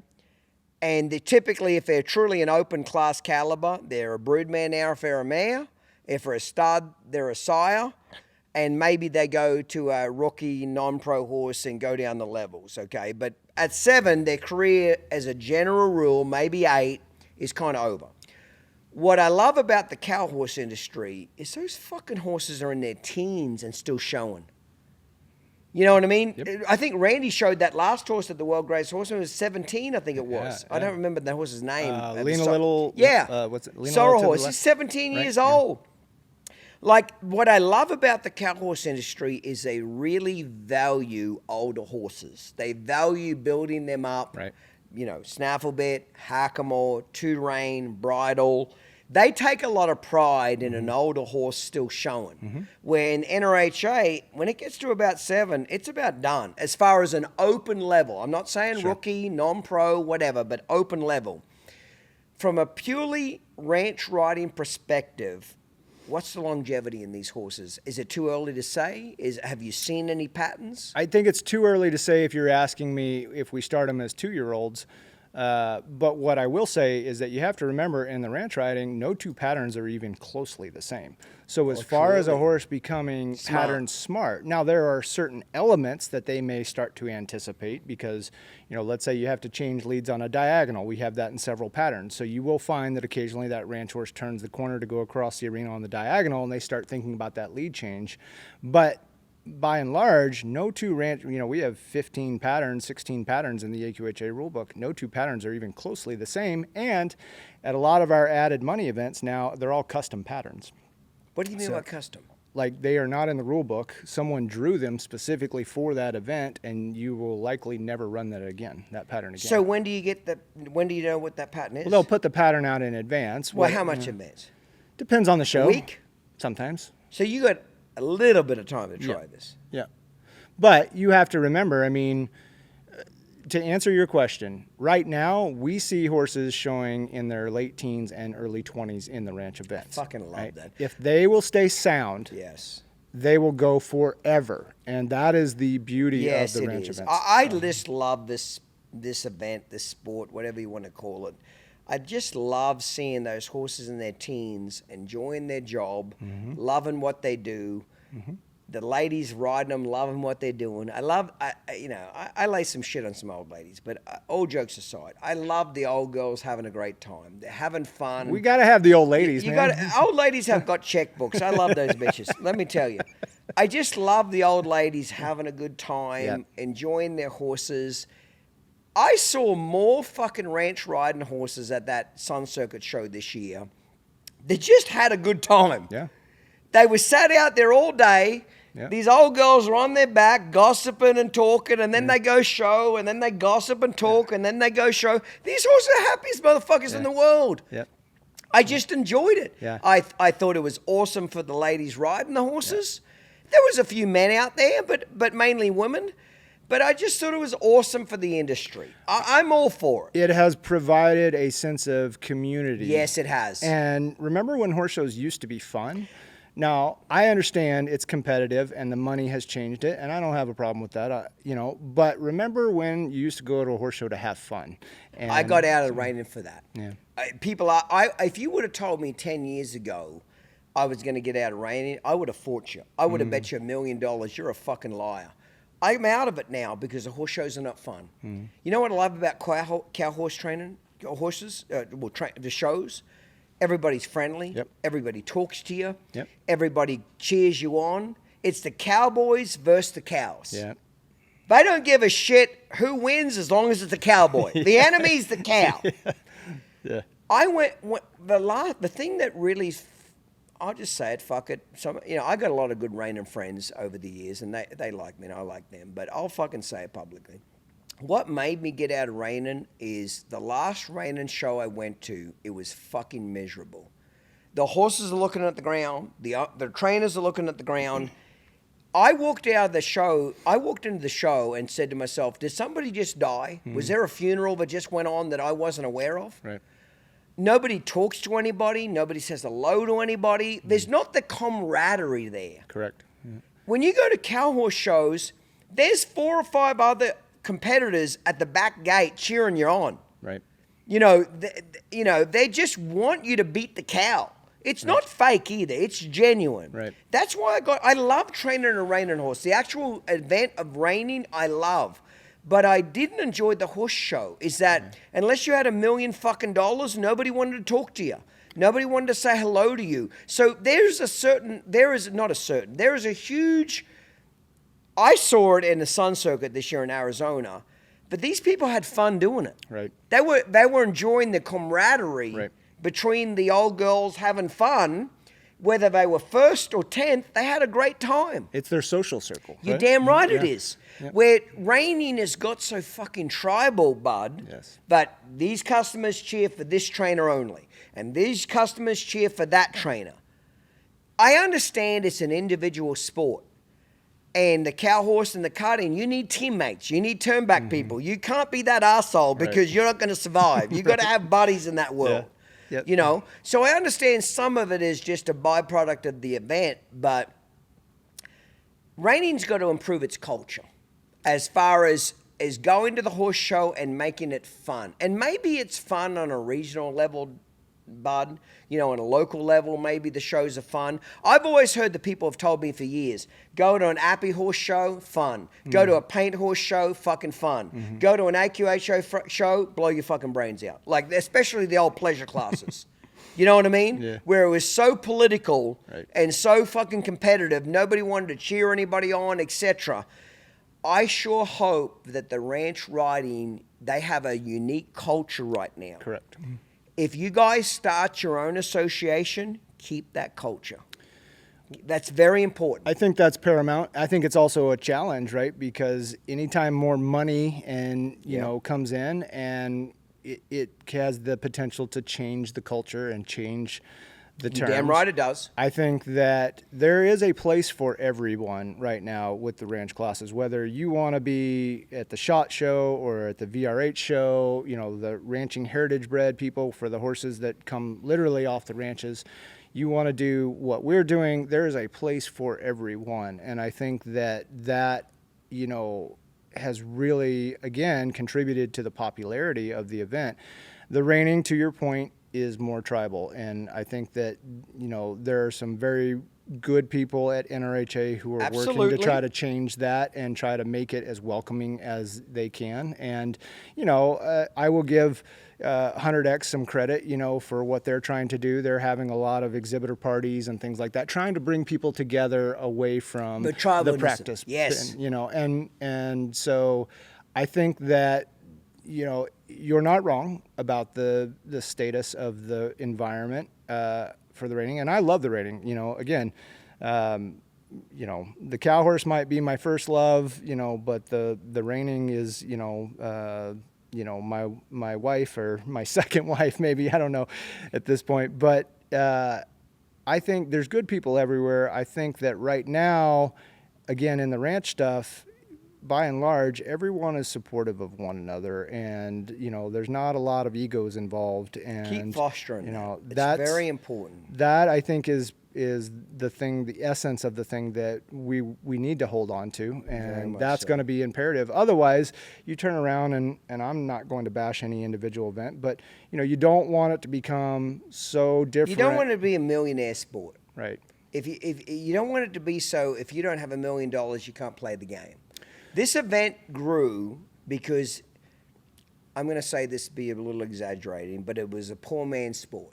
You didn't have to have a lot of money to play the game. Yep. You could have a $15,000, $25,000 horse and play the game. Yep. $15,000 to $25,000, you can't play the game at NRHA. No. Let's just be honest. I'm not being a dick. I'm just saying what it is. Yep. So I'm not looking down on people that don't have money. I was fucking born poor and was poor for many years. So I'm not looking down on it. But I'm just saying a fact. Ranch riding took off because the guy or woman with a $15,000 to $25,000 horse could have a ton of fun. Absolutely. Don't fucking lose that. Whatever association you guys start, whatever world show you guys get involved in, just remember that. Because if you get away from that, it'll turn back into an elite sport with the wealthy of the wealthy. Well, what we don't want it to be, and again, I'm not picking on any group either, you don't want it to get to a point where it becomes, you know, the halter or the pleasure, which have been shrinking, right? Yes. I mean, if you look at participation at the AQHA level and specifically the World Show, you know, you've got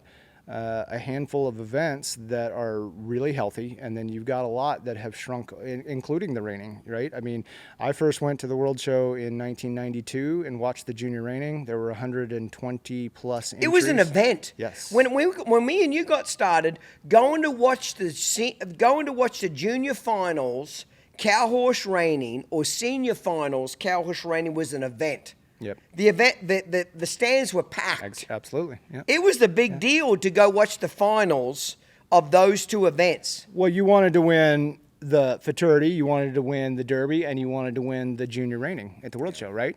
I mean, the NRBC was in its infancy. Like, you know, it might have been off the ground a year or two, but, you know, last year, and I say this, you know, unfortunately, there were 6 entries in the junior reining at the World Show.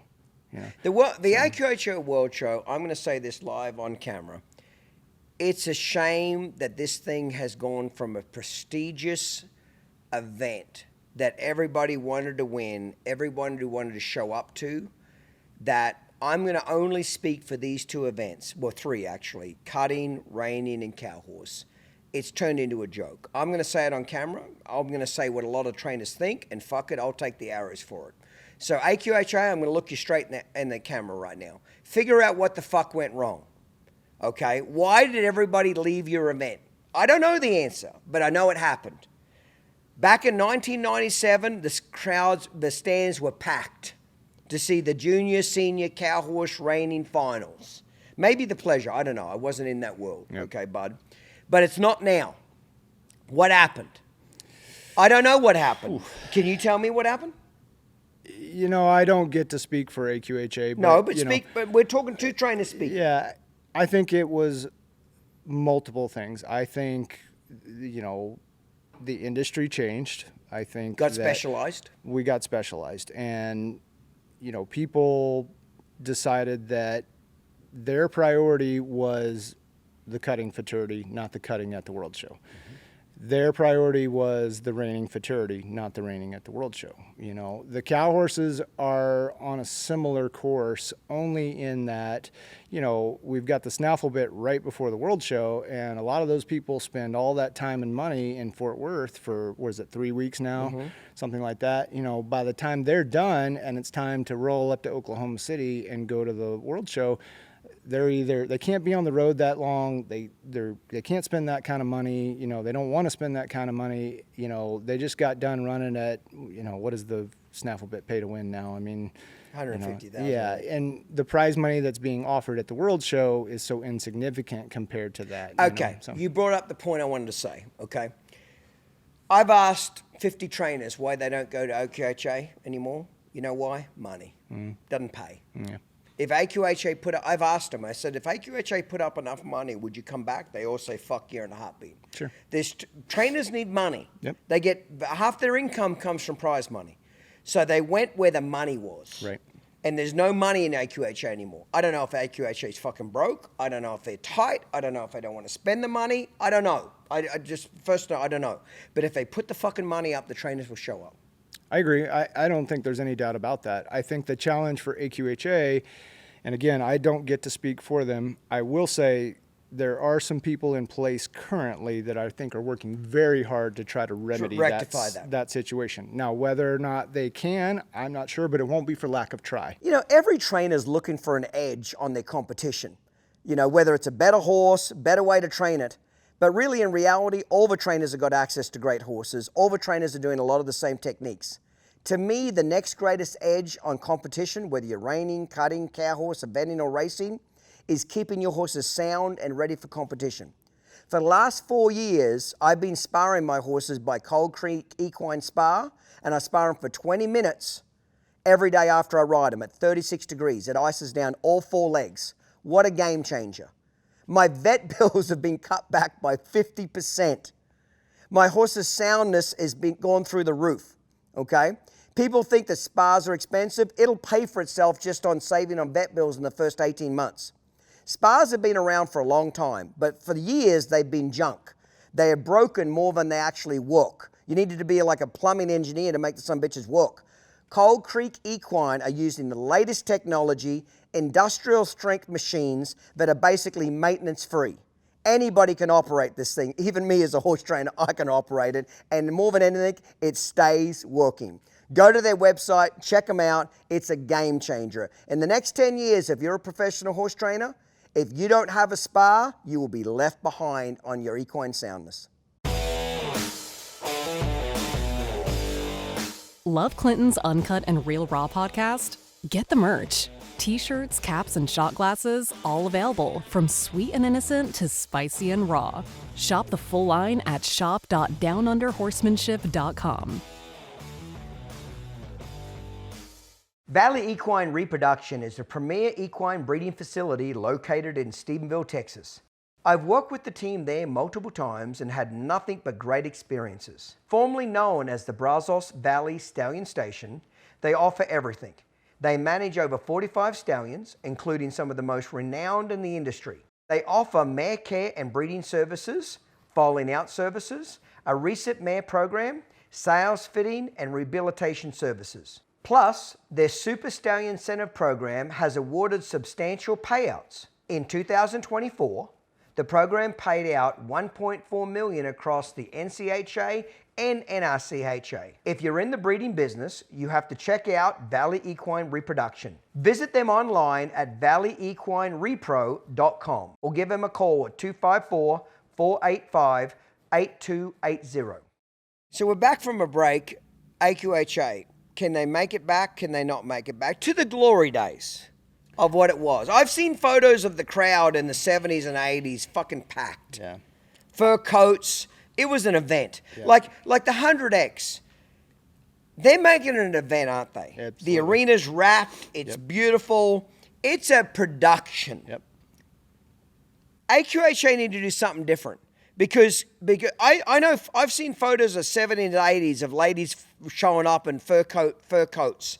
It was an event. Sure. It was the main event to go to. Now I understand live webcams and live feed change some of that owners don't have to be there to see their horse being shown. So I understand that'll steal some of the event. Sure. But I think AQHA, to bring back the glory days, have got to make it an event. They've got to make it special. They've got to. Every trainer I've ever asked, why don't you go to AQHA? Their first answer is, well, actually I have two answers. Their first answer is, there's no money there. That's their first answer.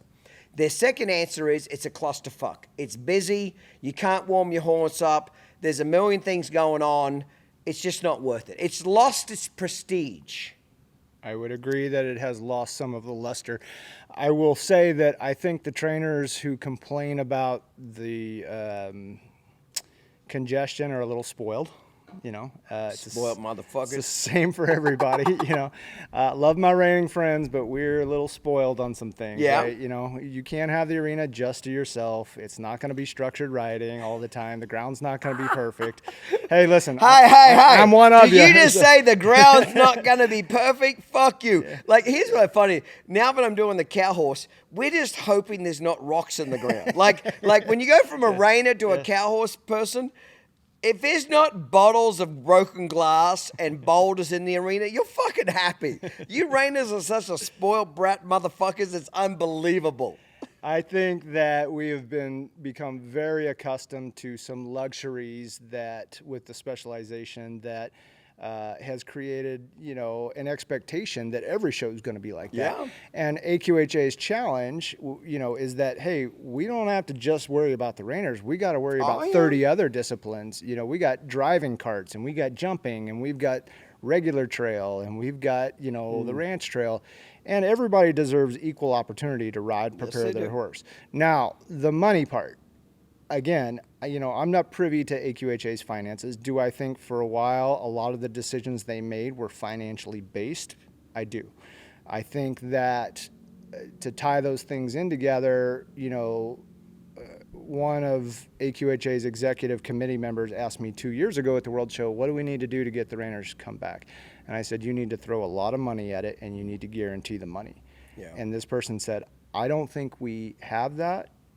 And I don't think we can do it for one event and not do it for all the events. And I said, well, I don't think they're coming back in droves then. I just think they're not coming back unless there's money. I'll tell you that right now.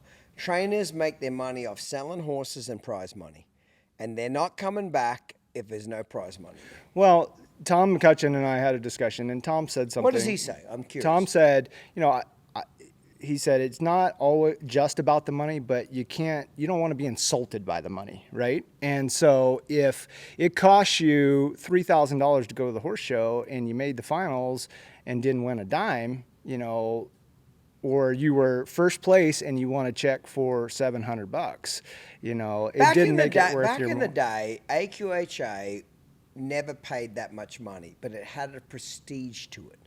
Right. When Avila was winning those AQHA World Championships and Bergen and Todd Crawford and all those guys, there was a prestige to it. Right. You knew you weren't going to win money like at the futurity, but there was a status to it. It's lost its status. So when you lose the prize money, Bud, and you lose the status, what the fuck is it? Well, I'm just being honest. You have to...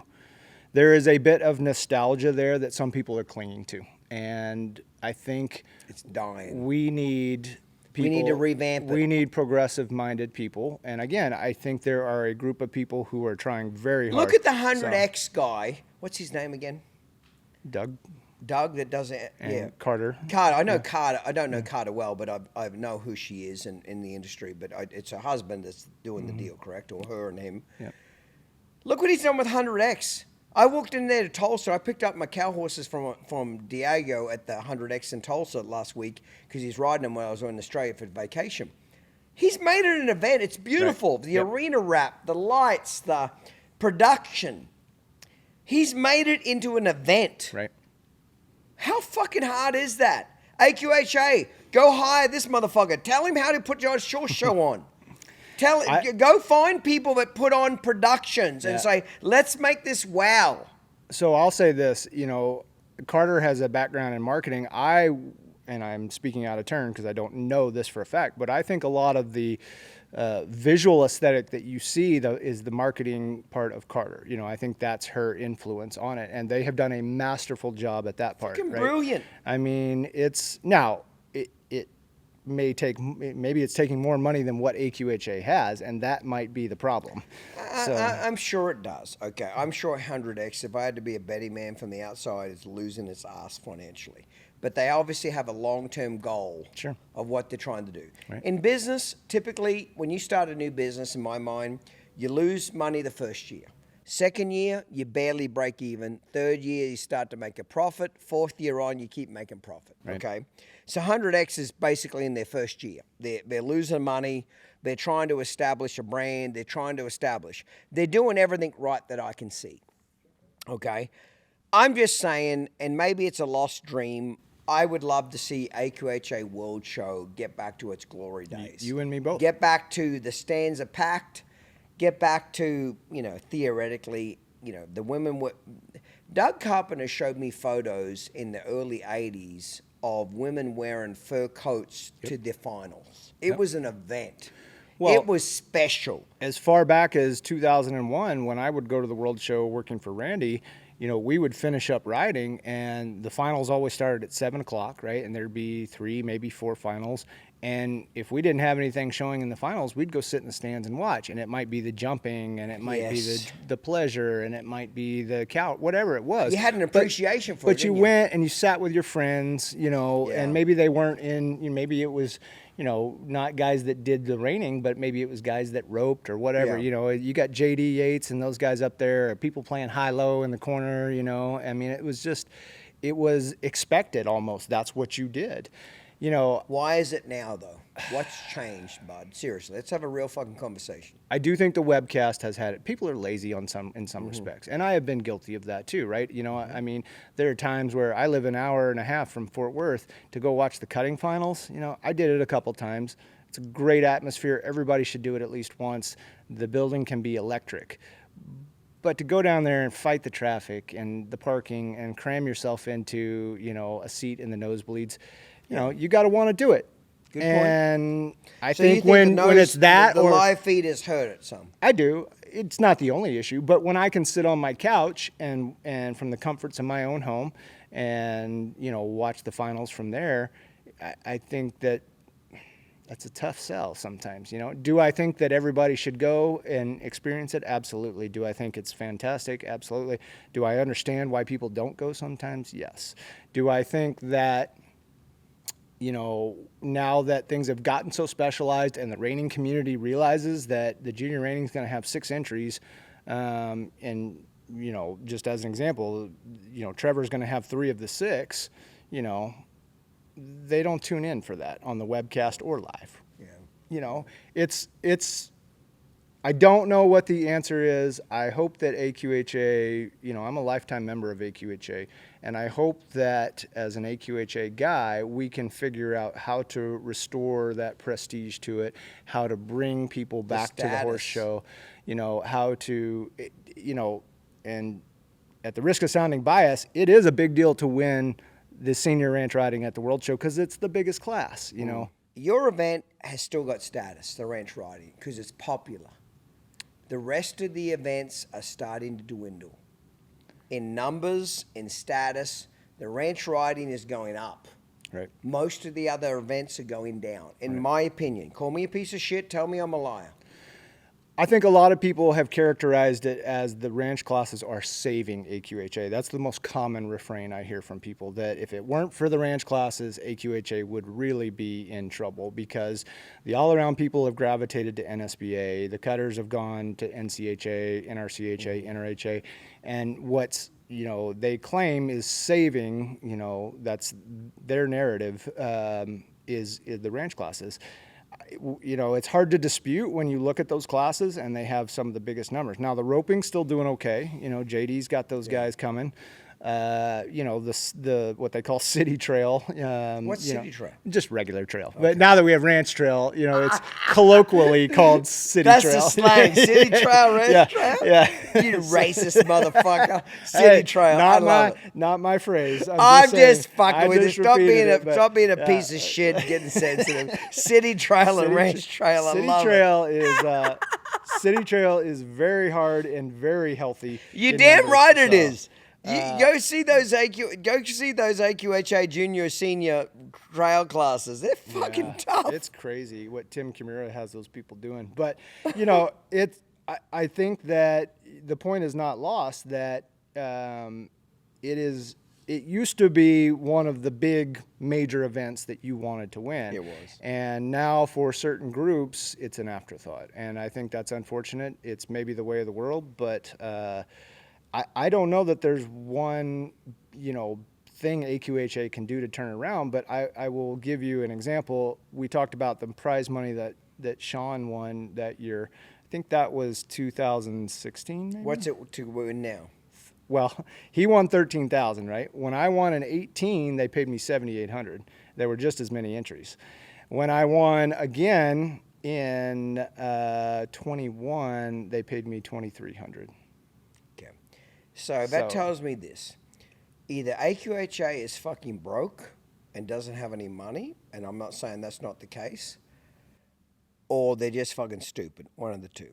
Because I'm telling you right now, if you put back up the money, regardless of the practice span, regardless of how busy it is, all that bullshit, trainers are whores, and they 100%. Go for the money.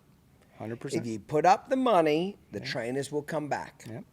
I don't have insight to AQHA's P&L statements. I think the question would be, if you're looking for financial accounting, then that's a question. Where has the money gone?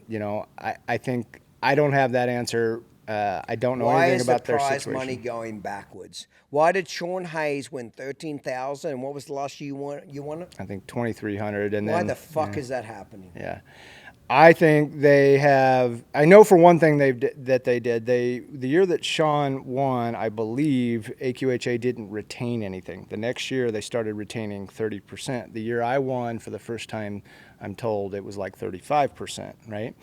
Then we changed the structure of it. Then we said, okay, here's what we're going to do. We're going to make the entry $250 if you just want to show for the title, the buckle, the trophy. But if you want to win any money, then you have to enter the jackpot. And they had, what I understood was kind of a feasibility study. And what they came back with was different disciplines have a tolerance for risk, financial risk, based on what they're accustomed to. So the all-around people don't win anything. They're not used to writing a big check necessarily, right? Because they're not used to winning a lot of prize money. Reiners, cutters, cow horses, ropers, barrel racers, they're used to writing a pretty good-sized check in exchange for the opportunity to win quite a bit of prize money. Where they landed on the ranch horses was $500 for the jackpot. So $250 to enter the class, and maybe it was actually, I'm sorry, I think it was $350. Well, what happened is, right, you didn't add any money to that. So that $250 goes strictly to AQHA, doesn't include prize money, and if you entered the jackpot, then you get a slice of that based on how many other people entered the jackpot. Okay, so you talked about earlier about, the evolution of our discipline and where it's going. Are there people that want to spend more in order to have the opportunity to win more? Absolutely. There may be some people who are risk averse and they're not comfortable. If they have only ever written a check for $35 to show at a weekend quarter horse show, they may not want to spend more than $350 on a jackpot.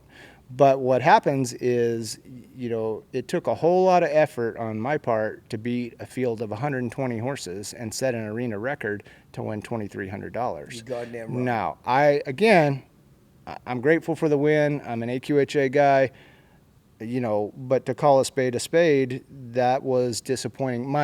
The owner of the horse didn't even come close to recouping her show expenses. What I hear on the street, rumor mill, way too many high salaries in AQHA. It's being run like a fucking government, which is insider trading, big salaries, big retirement packages, big everything. My opinion is AQHA need to be for the people. So my job, if I was running AQHA, is does it pay its wages? Does it stay slightly ahead of the economy?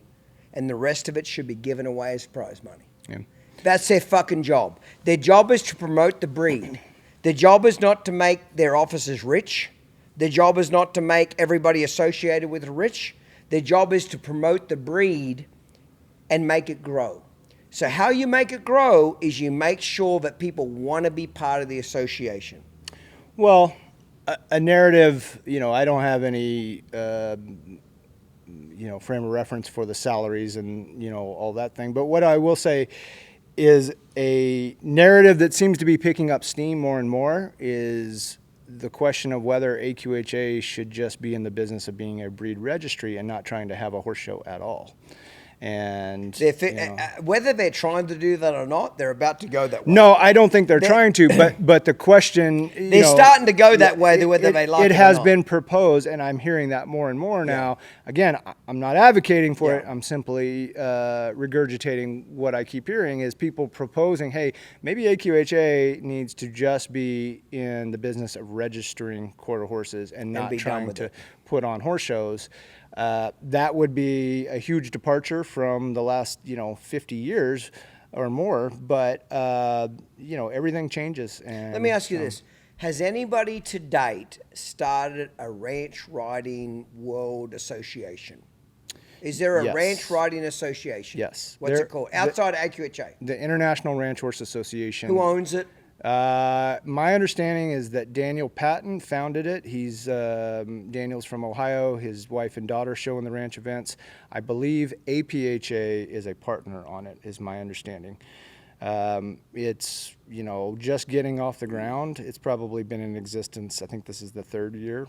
We've got some smaller, loosely, organized associations, but is there one governing umbrella like NRHA? Not yet. Or NSBA? NSBA has been doing it too, but NSBA is an all breed, so is the IRHA. And Daniel, now full disclosure, Daniel's a client of mine, but here's what I will say. Daniel's idea was, I want to create more value and more market for our ranch horses. And he said, I want to, so he asked me to advise on some things. And, he made it an all breed. I think he took it to AQHA. Can the other breeds compete with the quarter horses? I think the paints and the apps can. I mean, could a Arab or Morgan or something like that? We haven't seen it yet, but it may get to that point. I mean,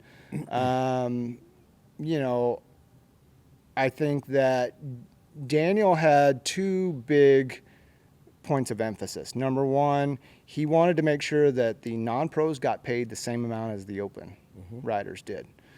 And he wanted to, again, try to create a market for ranch horses that gave them, 4 years ago, there was nobody tracking ranch horse earnings. Yeah. Equistat wasn't doing it. So who's doing it now? I hope Equistat is doing it. I think they have made that transition. NSBA keeps track of anything that wins NSBA money, but, we don't have that same thing. I'm just telling you now, I see from the outside looking in, whoever's got the balls to start a national ranch riding association outside of AQHA that's willing to put some prize money up, like NSBA, like run it like a business, I think there's a shit ton of potential. Well, I think that it would not take much for this discipline to splinter off and go that direction. And my hope is that AQHA has the foresight to see that. And I'm not saying anything I haven't told Carl Stressman and, some other higher ups at AQHA. AQHA needs to keep their arms around this and continue to foster it and not pigeonhole it one direction or the other, because from my perspective, it will not take much for it to segue into its own thing. And I think those conversations... It's already going to go that way. Whether you like it or not, there's too much money there. It's too popular. It's getting too competitive now. It's going to go that way. The only question I have is who's going to profit from it. There's not a doubt in my mind that it's going to be huge. I believe in 10 years it's going to turn into NRHA. It's going to turn into its own association. It's going to turn into its own futurities. It's going to turn into its own derbies. I think it's going to be fucking huge. If I had to be a betting man, I think it's going to be huge. Well, what do you think? I can't argue with that. And, it's probably good for my business if that happens. But my focus is starting to change again. In the early days, the ranch riding was an afterthought. Then we got serious about it. And now, without any ego attached to it, I always say that, we've run out of challenges to some degree. I have anyways, right? There's nothing left for me to win at this point. So have they got to make the patterns more difficult? What have they got to do to make it harder for you? I don't need them to make it harder, but what my focus is starting to shift to at this point is, I'll be 47 in October. In the next 5 to 10 years, I'm going to be slowing down. I don't want to continue the torrid pace that we have been on for the last few years. How many weeks a year are you on the road, Bud? It feels like 330. We don't stop from, basically our downtime is right after the Reining futurity. So we got the month of December. We've got all of January, which is only because we choose not to go anywhere. Mm-hmm. And then we've got part of February, and then it's game on, And I haven't been home for a significant amount of time since May, Let me ask you this: if you had to give advice to a young person wanting to get into your industry, or reining, or even ranch riding as an industry, what advice would you give young people right now to get into it? How do they get into it? How do they get started? What will separate them from the pack? What will make them successful compared to average? It's very interesting to me, that we have a culture in the ranch classes right now. While it's very welcoming and friendly, it's different in that, where I live, a lot of the reining horse trainers will, they may be tribal, but they also will collaborate together, right? Guys will go ride with other trainers. They'll use it as a think tank. They'll use it as a fresh set of eyes. They'll get, a different perspective. For sure that happens in the cow horse, right? Oh, very much so. And what's been interesting to me about the success that we've been fortunate enough to have is that in that entire time, or in this run that we've had, do you know how many people have asked to come ride with me? How many other trainers? 3. You know how many showed up? 1. Yeah. And so where I'm going with that is what I think the up and coming, assistants who want to be, or those who aspire to, to break into this part, you need to go ride with somebody and you got to learn a program. I'll be coming to ride with you, and I'll tell you what. That red roan mare I show, her name's Drop That Kitty Down Low. She's a great mare. I'm her biggest Achilles heel. Like, I'm learning the cow horse. That's a fucking great mare. She's a titan. That's what she is. She's a titan, epic titan, but in a female version. I want to do the ranch riding to keep her career going, keep her longevity going. She's in a bridle now. I want to keep it fun for her. She kind of knows the cow horse deal now, and I want to keep it interesting. I want to keep it fun. I will be coming to ride with you. I will be coming to humble myself, come to you. You can hand me off to one of your apprentices. I don't give a fuck, because I want to learn a new skill set. Me as a horseman at 49, I love learning, just to be perfectly honest with you. Yeah. It doesn't offend me. Yeah. A lot of people ask me, to be honest with you, Bud, they ask me all the time, Clinton, why are you risking this? You're training cow horses. Right now, I'm not really that competitive. I'm coming up. I'm getting better every year. Sure. But you wouldn't call me competitive right now. I'm not making the finals consistently, etc. I just love it. Yeah. I love the challenge. I love growing as a horseman. I love trying to get better. I love fucking being frustrated that I suck and trying to overcome that. You know, I love the art of horsemanship. That's why I would come to you, to learn a new skill set. I could easily just enjoy my money and retire off into the abyss. And people ask me, why are you risking this? You know, you could just retire and be done and have your money and enjoy it. Why are you willing to mark a 2-0 shit in an event that you're struggling with? Because I love it. Sure. I love being a horseman. I love learning shit. I love other horsemen. I appreciate and respect other horsemen. Well, we've been trying to get together since, last November, right? And you've extended the invitation for me to come over here and bring horses. And because of our different crazy schedules, that hasn't worked.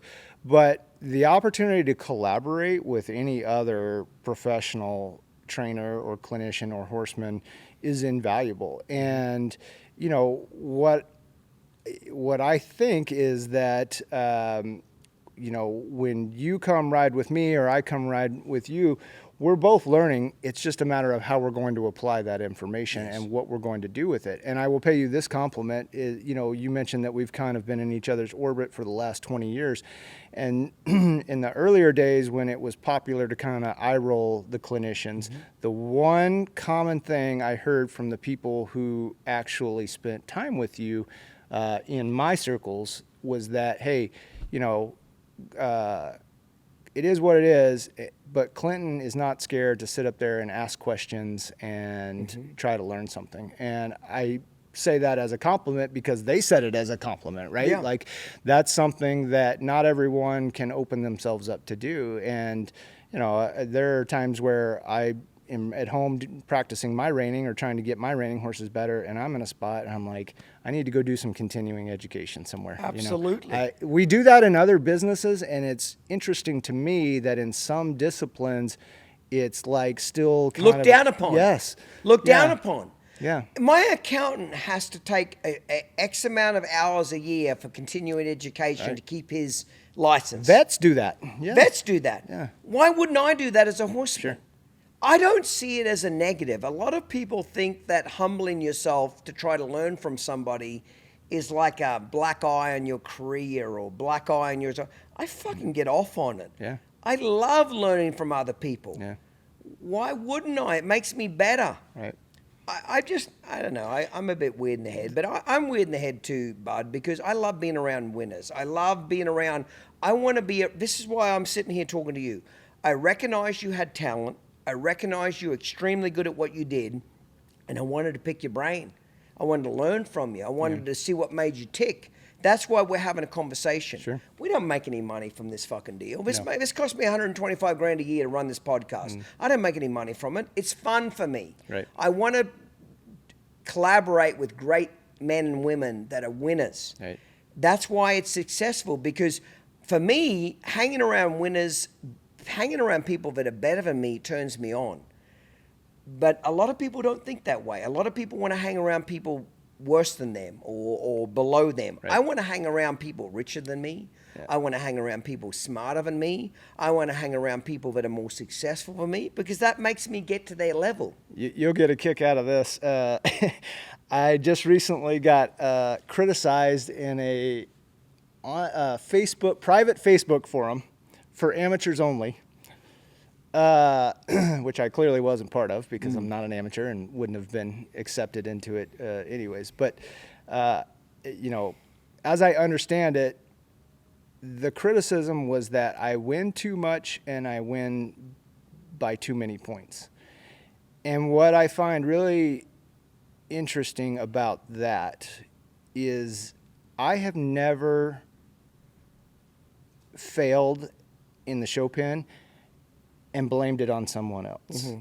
If I don't meet my goals or my expectations, my first thought is, what do I need to do better, to go home and do better or do differently to have the desired success or achievement, you know? And I just find that very interesting, that the culture we live in is, you know, I'm upset that he wins too often and by too much.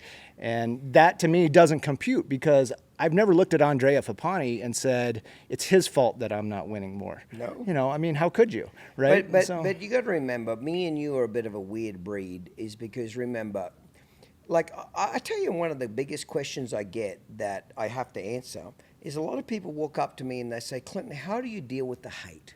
I'm very hated. I'm loved too, but I'm very hated. And I say, I embrace the hate. I fucking love it. I get off on it. As a general rule, as human beings, people never hate on somebody doing worse than them. Right. People never hate on anybody that's making less money than them, doesn't have as good a career as them, doesn't have as much financial assets as them. Right. Like the guy on the bum on the side of the road, nobody hates on him. Right. Yeah. But Elon Musk, the richest man in the world, he'll get a ton of hate. Yeah. So what you'll find is you'll never get, when I say never, never is a strong word, but how about we see as a general rule? As a general rule, you'll never get hated on people that are making more money than you. You'll never get hated on people that are more successful than you. And you'll never get hated on people that are accomplishing more than you. You will always get hated on, as a general rule, by people doing less than you. It's like the crabs in a bucket. When one crab tries to crawl out of the bucket, other crabs grab its legs and pull it down to the bucket. Yeah. And as a general rule, humans are like that. I'm fucked up in the head. I admit it publicly. I'm weird. I'm the complete opposite. I want to get around people that are better than me. I want to get around people that are more successful than me, because it makes me hard as a rock. I mean, I'm fucking excited. I love riding with people that are better than me and or more money than me or any of it, because it makes me inspire. Right. But a lot of people don't look at it that way. A lot of people get jealous. A lot of people get insecure. A lot of people, rather than raising what they're doing to get to this level, they'd rather drag you down to that level. And for me personally, I like the hate because it makes me more money.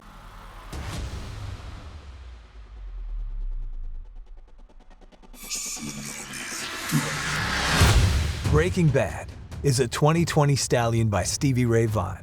Out of the all-time leading broodmare Sweet Abra, he is dual-registered AQHA and APHA and is 6-panel NN.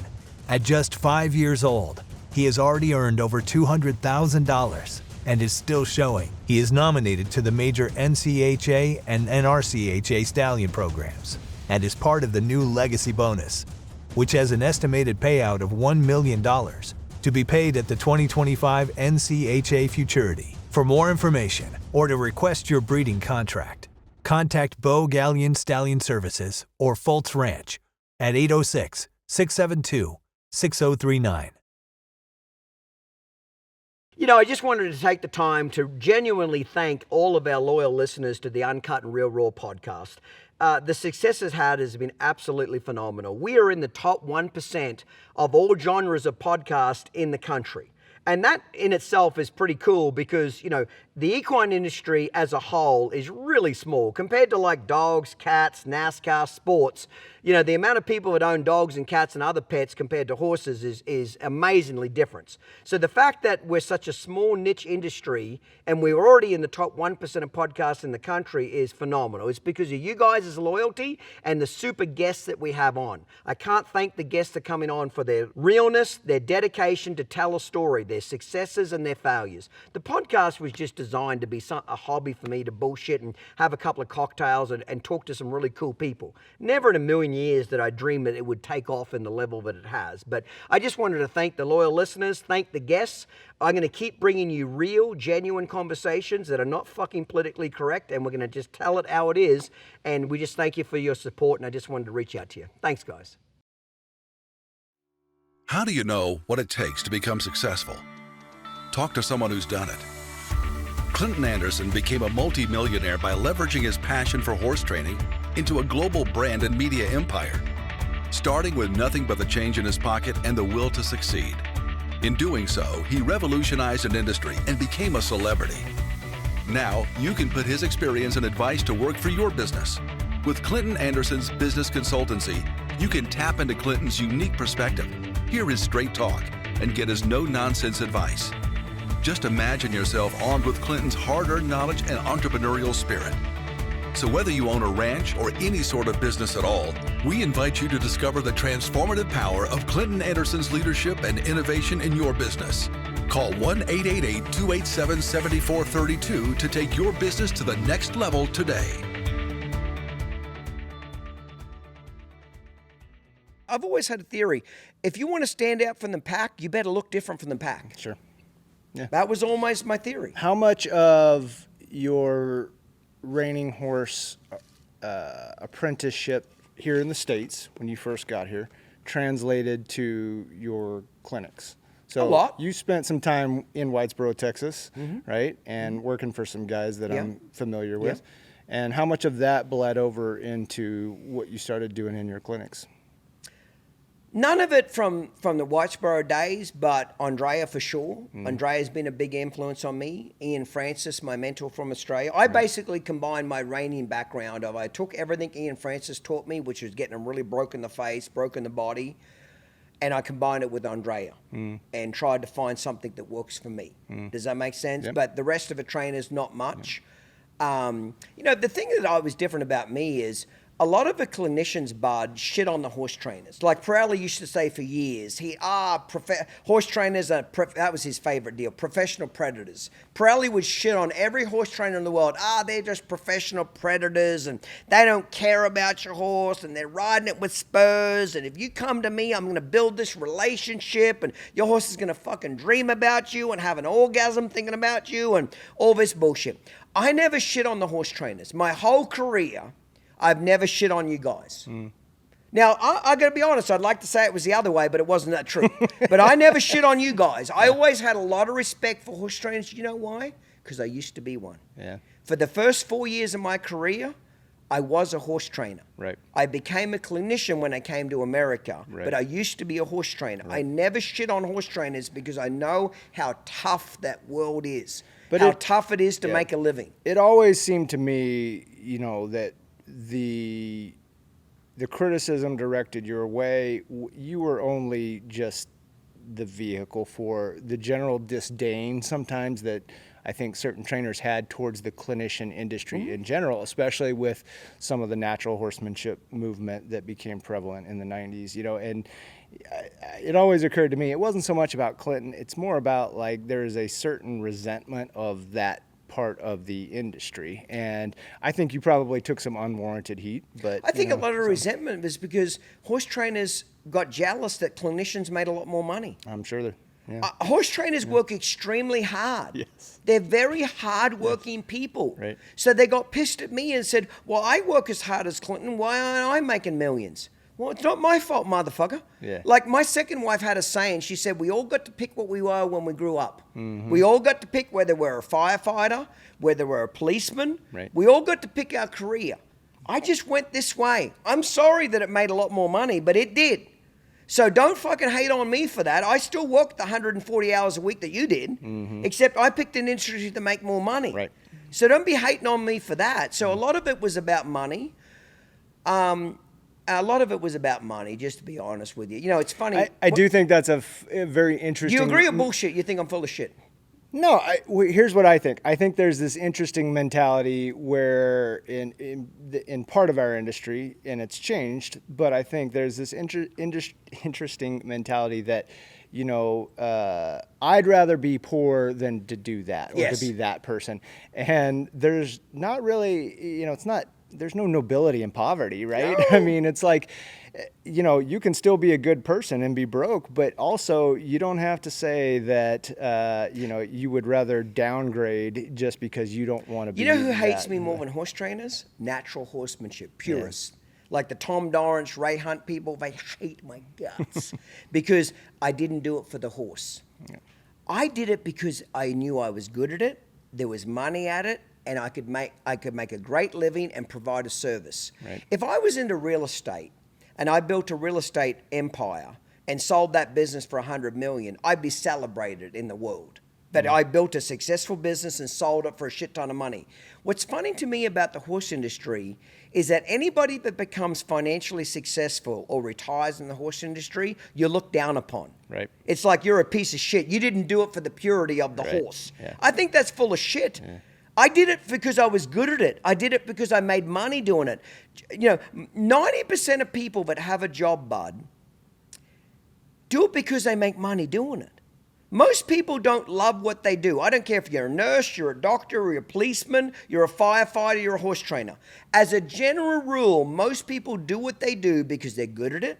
They figured out a way to make a living from it, and they feed their family. Sure. If we could make a living fishing, we'd fish. Right. Yeah.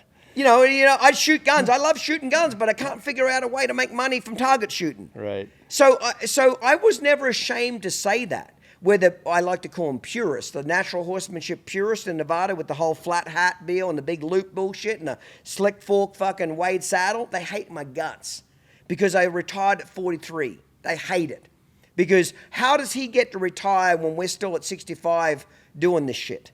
So a lot of it was about money. I tried to take the stigma away from money. I can't tell you how many horse trainers have walked up to me, Bud, in the last year and a half since I've been doing the podcast, and the Gauge especially, and said, you taught me to raise my prices. Mm-hmm. You taught me to make more money. Right. You took the shame away from it. They shake my hand. They thank me for it. Yep. I'm not anti-horse trainer. I'm pro-horse trainer because it's a tough fucking living to make a living being a horse trainer in any industry. What do you make of the people who say, Clinton his point is valid, it's just the delivery? Good point. I don't argue that. You can't win no matter what you do. I'm like Trump. You love Trump or you hate him. You know what I tell people about Trump? And same with me. Don't pay any attention to what I say. Pay attention to what I do. Trump makes shit happen. Perfect example is Obama. When Obama was president, he was a slick-talking motherfucker. You saw him in front of a teleprompter. He was slick. He was politically correct. He never said anything offensive, but still half the country hated his guts based on policy. Right. Trump will say some outrageous shit like I do, but when you figure out what he did for the 4 years he was president, I made a shit ton of money. The country had no wars. He straightened out North Korea.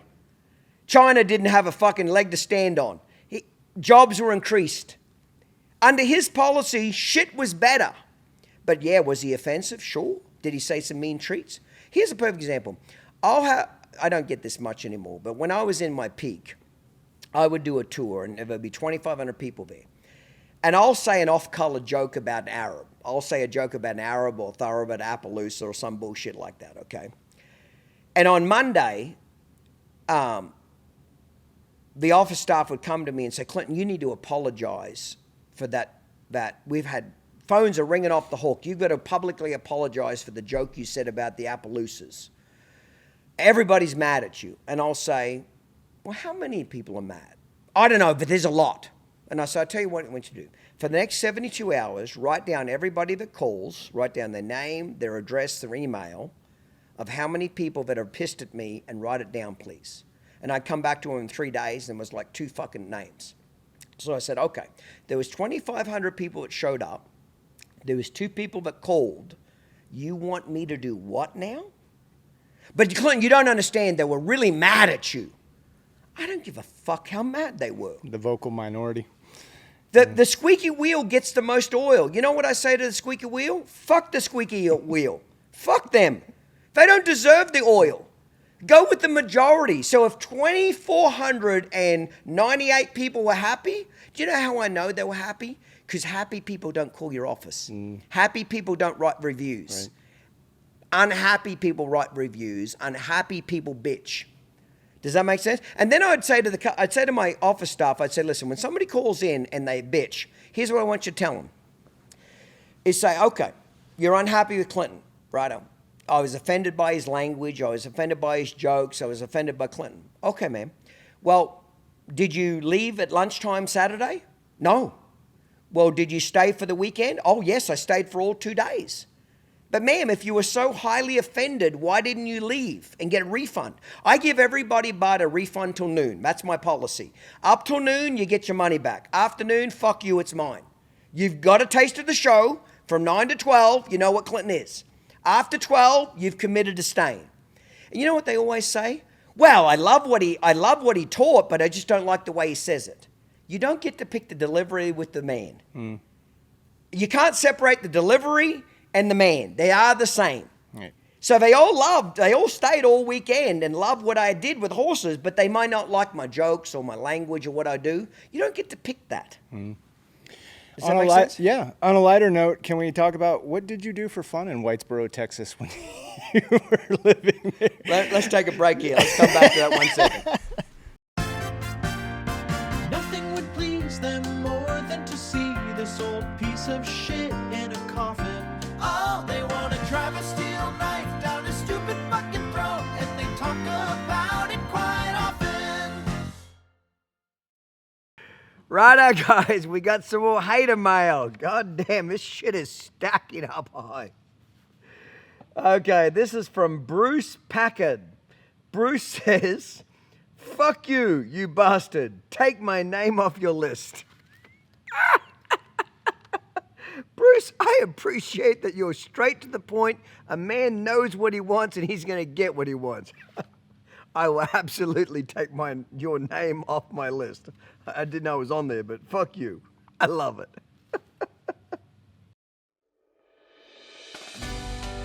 Ever wanted to own a champion? Clinton Anderson, world-class horse trainer and competitor, has been spotting and developing promising horses into greatness for decades. Now, he is offering an exclusive ownership opportunity to create champion horses.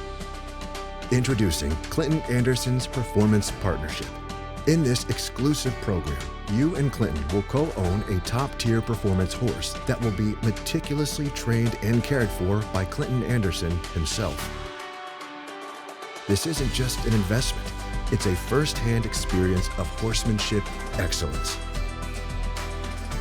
With Clinton's help and advice, you'll choose the horse that resonates with your ambitions, and Clinton takes the reins from there. From training to stabling, from the practice arena to the winner's circle, Clinton's unwavering dedication ensures that your equine athlete reaches its full potential. This partnership is about more than business. It's about a shared passion for equestrian excellence. And Clinton Anderson isn't just your trainer. He's your partner, fully invested in every horse's success. Together, you'll share in the excitement, the prestige, and the profits. Membership is strictly limited to ensure each investor receives personalized attention and commitment. It's your chance to be part of an exclusive equine ownership community that combines the excitement of competition with the satisfaction of success.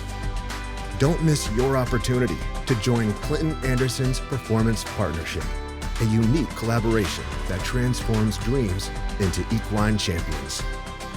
Experience the heart of horsemanship excellence. Find out more at ClintonAndersonPerformanceHorses.com.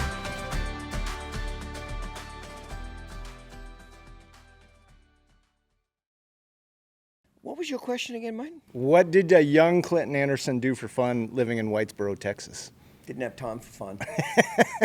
You know what it's like. When you're an apprentice horse trainer, you sleep. Yeah. If you're not working, you sleep. Right. You know what I mean? That's the truth. Yeah, no, it is. I tell my students all the time, your job is to wake up, learn horses, and fucking shower, shit, and go to bed. Yeah. And then wake up and repeat. I think my staff would agree with you. They're too tired to go out and do anything. So. You know, it's funny. When I left high school, Bud, at 15, everybody in the world discouraged me except my parents. But where I went to work, I went to the adult world. I went to live with 65-year-old people, and I worked 7 days a week, 14 hours a day. I was too tired to get in trouble. Right. I was too tired to go drinking and partying and fucking. I was just happy to go to bed. You just waited till later in life to have that later in life, delayed yeah, pretty much, adolescence. yeah, pretty much later in life I've become a whore. But yes, but in my early life it was all work. Yeah. You know. Yeah. Here's the deal. It's funny you should say that. I have a theory in life. You either work your ass off the first half of your life and sacrifice, work, and save, and hopefully get to piss off the second half of your life and retire, or you fuck off the first half of your life and party, drugs, sex, and rock and roll. You party the first half to 45, realize you have no savings, you have no retirement, you have no nothing built, and you will literally work to the day you die. You either pay now and play later, or play now and pay later. Right. I truly do believe that in my heart. I chose to pay now and play the second half of my life. You can say it's right, you can say it's wrong. It's up to everybody's individual world. You know, I'm curious to ask you a question. You do not have children, correct? I don't. I don't either, and that was by design. And people, I've wondered if you get the hostility I get. I get a lot of heat for not having children. A lot of people are very judgmental that I never had children. They say I'm selfish. They say I'm a piece of shit. I'm a bad human being. Me personally, I never had children because my business was a child. Down under horsemanship, I lived, breathed, and ate it. I worried about it at night. I stressed about it at night. I went to bed thinking about it. I woke up thinking about it. And I never had children because I was, I'll say it out loud, I was ashamed that I would pick my business over my kid. I was so driven to be number one and so driven. I wanted to be retired by 40. That was a goal of mine, to be financially done by 40. Interesting. I missed it by 3 years. A couple of divorces fucked me up, but I made it by 43. But I had a goal. That wasn't an accident. I wanted to be rich by 40. That was my goal. That was my business. That was my child. I worried about it. I stressed about it. I protected it. I kept the devil away from it, etc. But I got a lot of heat from it, and I still get heat for not having children. It wasn't by accident. It was by design. If you don't mind me asking you a personal question, why did you not have children, sir? Well, and if you don't want to answer it, that's fine. No, I don't have a problem answering that question. I can't say it was by design on my part. I am and was open to having children. I don't think my wife truly wants children. I don't think that makes either of us bad people. I think we're both very career oriented. I think that ultimately, you know, it's to some degree, it has to be, you know, voluntary for her. And you got to want it, don't you? Yeah, I mean, it's. I don't think there's any point in forcing that or trying to force it on someone, right? Every woman that I've seen browbeat a man into kids has regretted it. Because when those kids get older, they always bitch. He never is involved. He never wants to do anything with them. He's never this. No shit, Sherlock. He didn't want fucking kids in the first place. You thought you were going to browbeat him into it. Raising children is a very hard thing to do. I agree. So unless both people are absolutely gun-ho, they buy into it, it's a pretty stressful thing, bud. It's also expensive, which is not why we're not doing it. But I think that, I just think it's incredibly challenging. And there are people who can probably manage career and children, and my hat's off to them. To emphasize your point a little bit about your business being your baby, I heard it described a different way once, and I don't remember who told me this, but it was that you have to treat your business like your most valuable prized possession. And you have to guard that, and you have to tend to it, and you have to nurture it.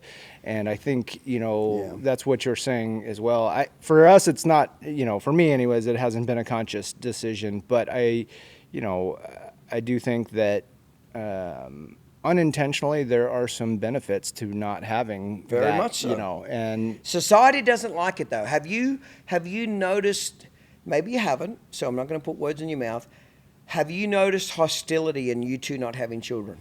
No one's directly lobbed hostility at me about that. I think that you know, again, it's not something that I'm necessarily opposed to, but it's also something that I think, you know, it has to be right for both people. And Kim's very focused on her career, and, you know, I think that I'm focused on mine, and we're just, you know, it didn't happen for us, you know, coincidentally, and it hasn't been part of the plan now.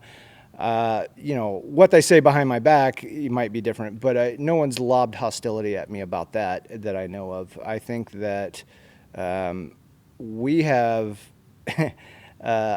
weirdly enough, a lot of the youth kids in my program have kind of become our adopted children, you know, and maybe that's the sentiment that any good coach has. Charlie and Jason said that. They said a lot of their youth kid became their family. They loved them. They wanted them to do well. They mentored them. Yes, I can appreciate that. Yeah, I think that my goal is not just to produce good young riders who win trophies. My goal is to help produce good human beings.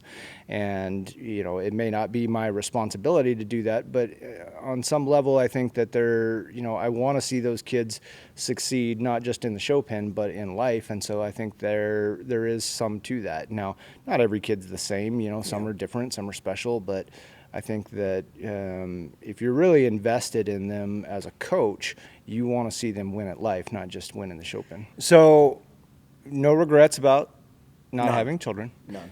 No regrets about... I'm not saying I won't when I'm 90, but right now I have no regrets. In this vacuum, no regrets. We talked about the way the career path went, and you've made peace with that, so no regrets about the way the career turned out. No. What would be the one thing, if you had to pick one thing where you're like, if I had a mulligan, a do-over, I would have done that differently, or I would have done this instead? I've said this publicly, and I'll say it again, I would have paid more attention to the money. Mm-hmm. I was so focused on the gross of my company. What am I grossing? Got to make more money next year. Got to make more money. I did not pay attention to the net. And I got so big, I almost went bankrupt one year. I grossed $14 million. I lost $375,000 the same year, and I was embarrassed about that. The only year I ever lost money. And because it got so big, I had 40 employees. I was on the road. I was so focused on grossing, I wasn't paying attention to what we were netting. Whew. So let's talk about Arkansas, because you came out here, and I haven't been to your place here in Arkansas, but why Arkansas? I'm 49 now. At 43, Bud, I was so burnt out, mate, and so exhausted in my career, I was ready to press the delete button. When I mean delete, I mean get off the web. Like no website, no YouTube channel, no Instagram, shitter, Twitter. I mean, I'm done. Like I was that fucking burnt out on people and teaching and the business. I was ready to quit. Tom and Melissa, very lifetime friends of mine, came to me and said, "You've got a great business. It'd be a shame just to throw it away. Pay us to run it. We'll run it. We'll manage it day to day. All I want you to do is have fun and enjoy your horses." And I said, under one condition. The first time I have to deal with office staff, or I have to deal with bitching employees or bitching customers or anything like that, I'm done. And they said, "We give you a word." And to their word, they've run it for the last 4 or 5 years now. I do the marketing side of the business because I enjoy that part of it. Right. And all I do is ride my horses in the barn. I don't teach. I do 3 tours a year, and that's it. But I came here for the real estate. There's a lot of jokes about Arkansas, and they're all true, okay? But Northwest Arkansas, where we are, there is so much fucking money here, Bud. It's incredible. You've got Walmart World Headquarters. Right. 10 minutes down the road from where we're sitting, Walmart have spent $5 billion on a new world headquarters. It will rival Google and Apple in California. 14,000 people are going to work out of this facility. It's on 250 acres. You've got Tyson Chicken. It's the largest protein supplier in the world. JB Hunt Trucking. It's the largest logistics company in the world. So you've got 3 publicly traded billion-dollar companies, multi-billion-dollar companies, all within 30 minutes. You know how many employees that draws to this area? So I invested all my money in real estate out here. Rental houses, commercial property, that's where I put all my money. And I did it all pre-COVID. So how much has it gone up over COVID? Sure. Tremendously, about 40%. Yeah. So I didn't move here for horses. It's funny, when I tell horse trainers I moved to Arkansas, they look at me like I've lost my shit. Like if I would have said, "Bud, yeah, I'm going to move to the North Pole, and I'm thinking about training reindeer to cow horse," most horse trainers would have looked at me and said, "Okay, well, good luck with that. I hope it works out." I said I moved to Arkansas. These motherfuckers' heads blew off. Now, I admit the rest of Arkansas is poor as fuck. Every joke is true. You get out of that 1 hour zone of Northwest Arkansas or Bentonville, Rogers, Arkansas, the rest of the state is dirt fucking poor. I'll say that right now. But right here is a fucking hub of money. It's like Scottsdale. It's a hub of money. So to answer your question, I came here for family, Tom and Melissa. I have no children. I'm not married. I have to get around community now. I'm 49. I need to start building relationships. Sure. I'm getting older, and I need to build some family. I do not have family. I'll never get married again. I'll never have children.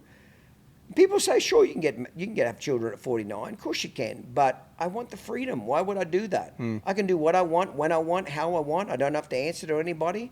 Why would I want to? So maybe I'll regret it in 40 years, but I don't now. But I came here for the real estate, to be honest. And what do you think is having been involved with building 3 horse facilities now, what's the most important lesson you learned? Like if you were going to do a 4th, what are the most important First thing I tell you is you're going to lose 30% on the dollar as soon as it's built. So I don't give a fuck if you spend $1 million or $10 million. The second you finish the last coat of paint, you just lost 30% of your money. Right. Why? Because it's niche market now. You've made it an equine property. Right. Equine properties, you've diluted who's going to buy it by 90%, 98, okay? So you better be prepared to lose some money, because you're going to lose 30% on the dollar, okay? 2, you better do it because you love it, because it's hard to make money at it. It's hard to make money at an equine facility. If I ever lost the facility I've got now, like I own it now with Tom and Melissa, my partners, we own it together, okay? If we ever end that partnership, I would never build another place. I'd just go board somewhere. At this stage of my career, Bud, I'm too old to go redo it again. I don't want to do it again. Right. Does that make sense? Yeah. So I would just say trainers always bitch about board. Like, I'm paying all this board and I could have my own place. They're not understanding taxes, tractor, sand, diesel, insurance. They are forgetting there's so many more expenses that go into an equine facility that are mind-boggling. That young horse trainers don't grasp. Like, I charge $1,000 a month board. That's what I charge for board. Most industry is $750. Okay, I charge $1,000. I rent stalls out to several of my certified people. They're happy to pay it. Do you know why? Because they get the facility for free. Right. They get to use a $4 million facility that they don't pay for. Right. If I have to go rent a shop in a strip mall, I got to rent the whole thing. Right. You know, horse trainers think that the stall is what they're paying for. No, you're paying for everything. The arena, the drag, the diesel, the sand, the insurance, the taxes. Fuck, the taxes on that Texas property of mine, Bud, were $42,000 a year. Oh, I believe that. Yeah, I have an ag exemption and mine are $25,000 a year. Oh my God. So, yeah. The insurance was $45,000 a year. That Texas ranch of mine, with no horses on it, but one Mexican guy to take care of the lawns and mow, it cost me $260,000 a year with no animals on it. That's purely just as a ranch. Sure. So people ask, how did I go from 260 acres down to 15? Real easy. Yeah. I love having 15 acres. Easy to take care of, simple, not a lot of drama. I've realized at my stage of my life, big is not better. Right. I went to try a 2-year-old in Marietta, Oklahoma the other day at a cow horse trainer's place, and he was asking me, he was renting stalls from the facility and asking me about the benefits of having your own place. And I said, there are some. I said, but there's also a lot of value when you're leasing stalls from being able to walk away at 7 o'clock at night, right? Or whatever, and go home, and it's somebody else's problem. And the place that we have now, my home is on the property, and the layout of the property when it was built, the driveway comes in, you have to drive right past my house to get to the horse facilities. Well, if you want to try to decompress and remove yourself at all, you can't. You can't. It's impossible. Right? I don't live on my ranch now. First time I've ever not lived on my ranch. I live 10 minutes away in a subdivision. Love it. I have cameras in the barn. Sure. I have cameras in the arena, but I don't live on the ranch, and I wish I would have done it many years ago. Yeah. Separate the business church from and where state, I live. right? Yeah, church and state. Yeah. Yeah, I think, listen, I'm grateful that we have the opportunity to own our own place, and, being the master of your own destiny in some regards is fantastic. But, when it's 3 a.m. and I can hear the horse cast in the Mare Motel, somebody's got to get up and go check on it. I don't tell young trainers there's not value in real estate. Buy some rental property. Sure. Buy some real estate that makes you money. But it's very hard to get equine facilities to make money. Absolutely. Okay, so I'm not anti-real estate. I've made a lot of money in real estate and love real estate, but I'm not necessarily saying equine real estate is the best way to make money. Sure. Okay, that's what I'm saying, is that you think boards the board. No, you're missing the tractor, the drag, the sand, the fucking $7,000 in sand every year you got to put in the arenas, the taxes, the insurance on the building. There are so many things you're not considering. It's mind-blowing. Like, if I could go train at your place, I'll tell you this right now. If I ever lose my place and you're willing to loan me stalls at $1,500 a month, I'll come lease as many stalls as you'll give me, and I'll work out of your place. And I'll be happy to do it. Yeah. Because when the water breaks, I just call you, Bud. Hey, motherfucker, exactly. Water broke. Yeah. Hey, Bud, arena needs more sand. Hey, Bud, the Mexican never showed up. You better get out of here with the stall fork, motherfucker. Right. Like, I love it. I'll pay you a premium to lease stalls at your facility, and I'll be the best tenant you ever have, because I'll never bitch, because I know what you have to do to maintain that place. Yeah, I think so many times, you know, we don't board outside horses at my place, but let's say I allocate $750 to board, I'm probably only making $100 per stall, right? I mean, my hard cost is at least, you know, $650. I've done the hard cost. It cost me $500 a stall to keep a horse, with shavings, feed, Mexican, insurance, taxes. It's $500. Okay. So I've done that hard now. I do it every year. I do the hard numbers and what it costs us. Right now, it's about $500.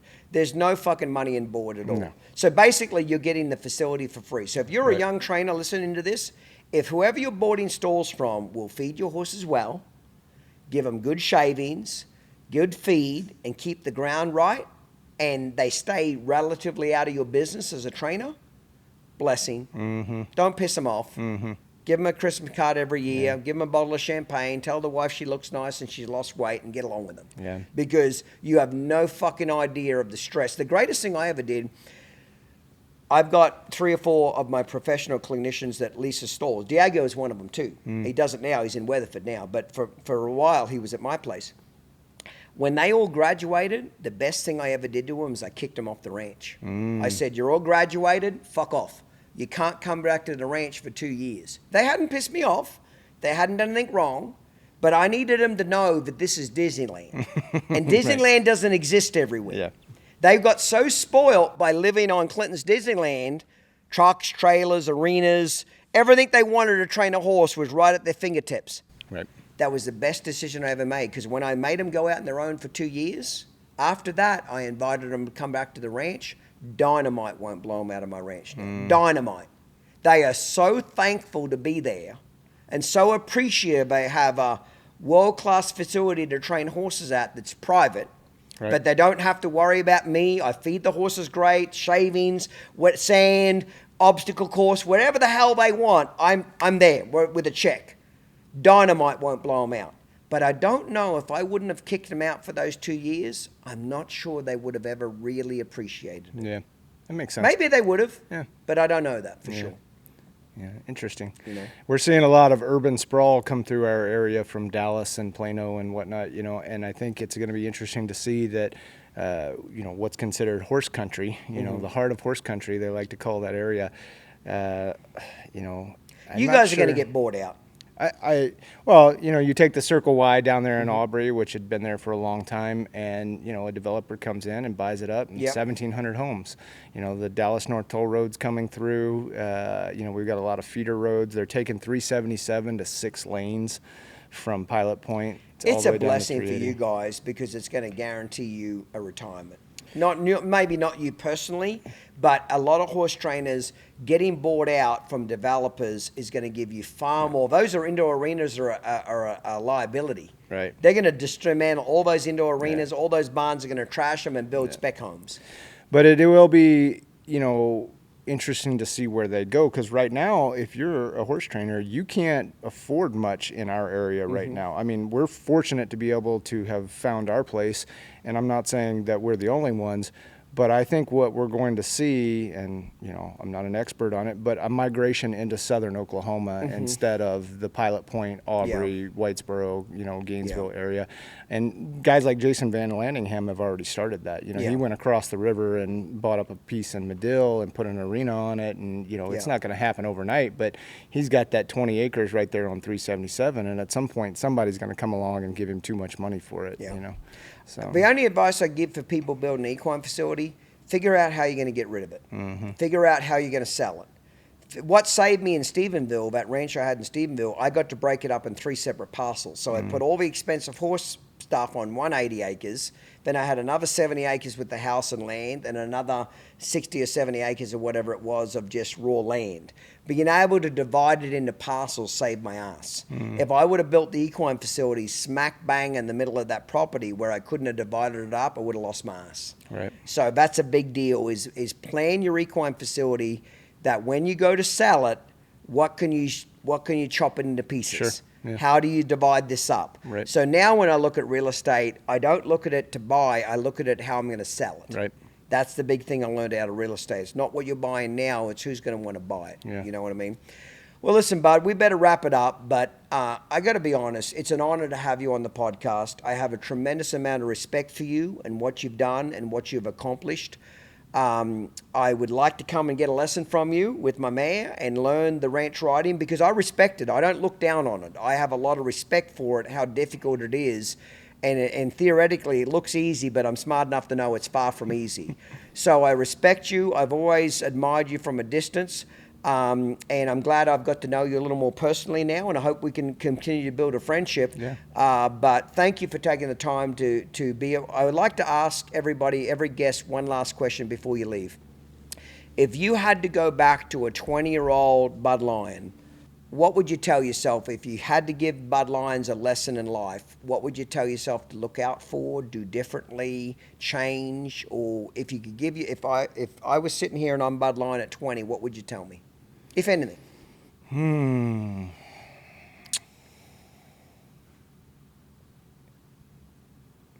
I think what I would probably say is whatever you think is about to happen is probably not going to go the way you think it's going to.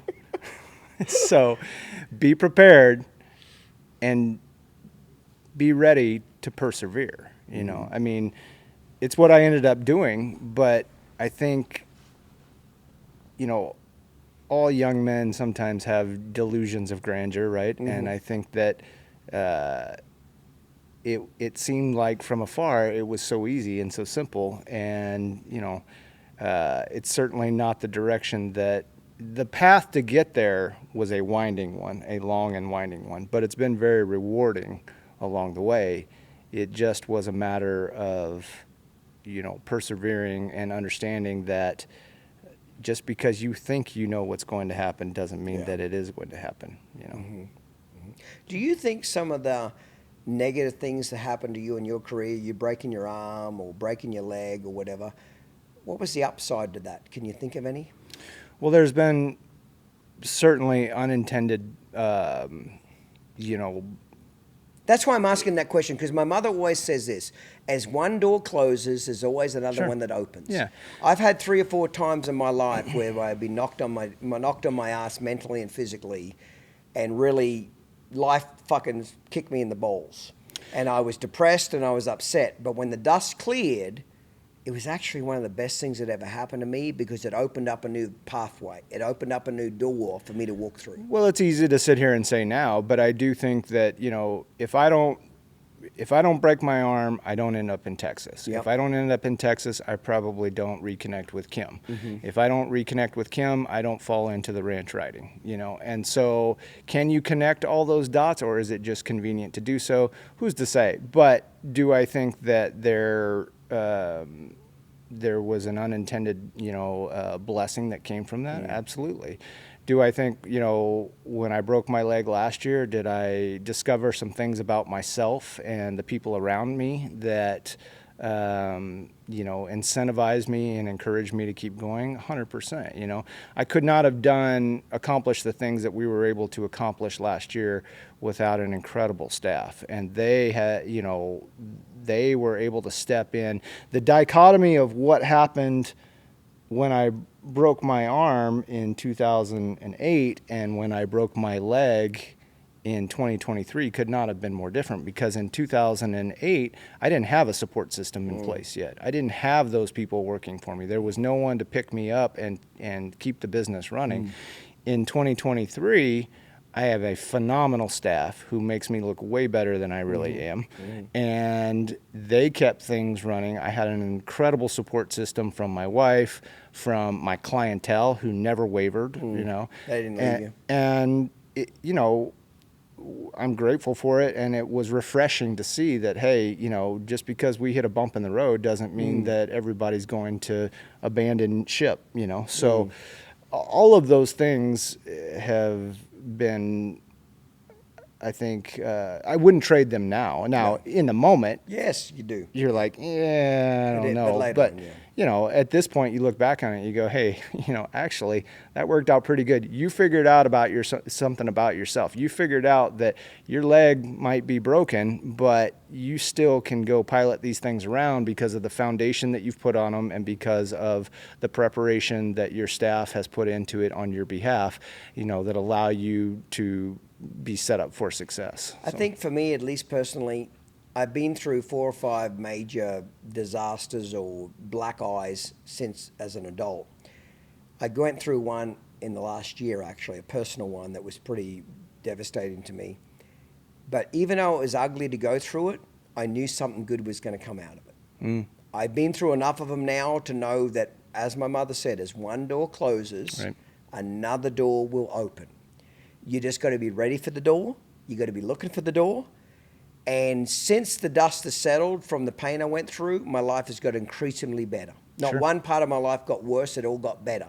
Now, in the middle of it, it's fucking ugly. You're throwing up, you're sick, you know what I mean? But when you get through that shitstorm, I've found every time I found when the dust settles, my life has been better. So this last time, maybe with some maturity, when I was in the midst of the ugliness, I still had positivity, and I said, I don't know why this is happening. I don't know what really caused this, but I do know some good's going to come of this. I think there's a lot of this too shall pass, right? Like when things are going great, keep in mind, it'll pass. This too shall pass. When things are going awful, this too shall pass. Yeah. Well, listen, mate, I thank you a lot. I have a ton of respect for you.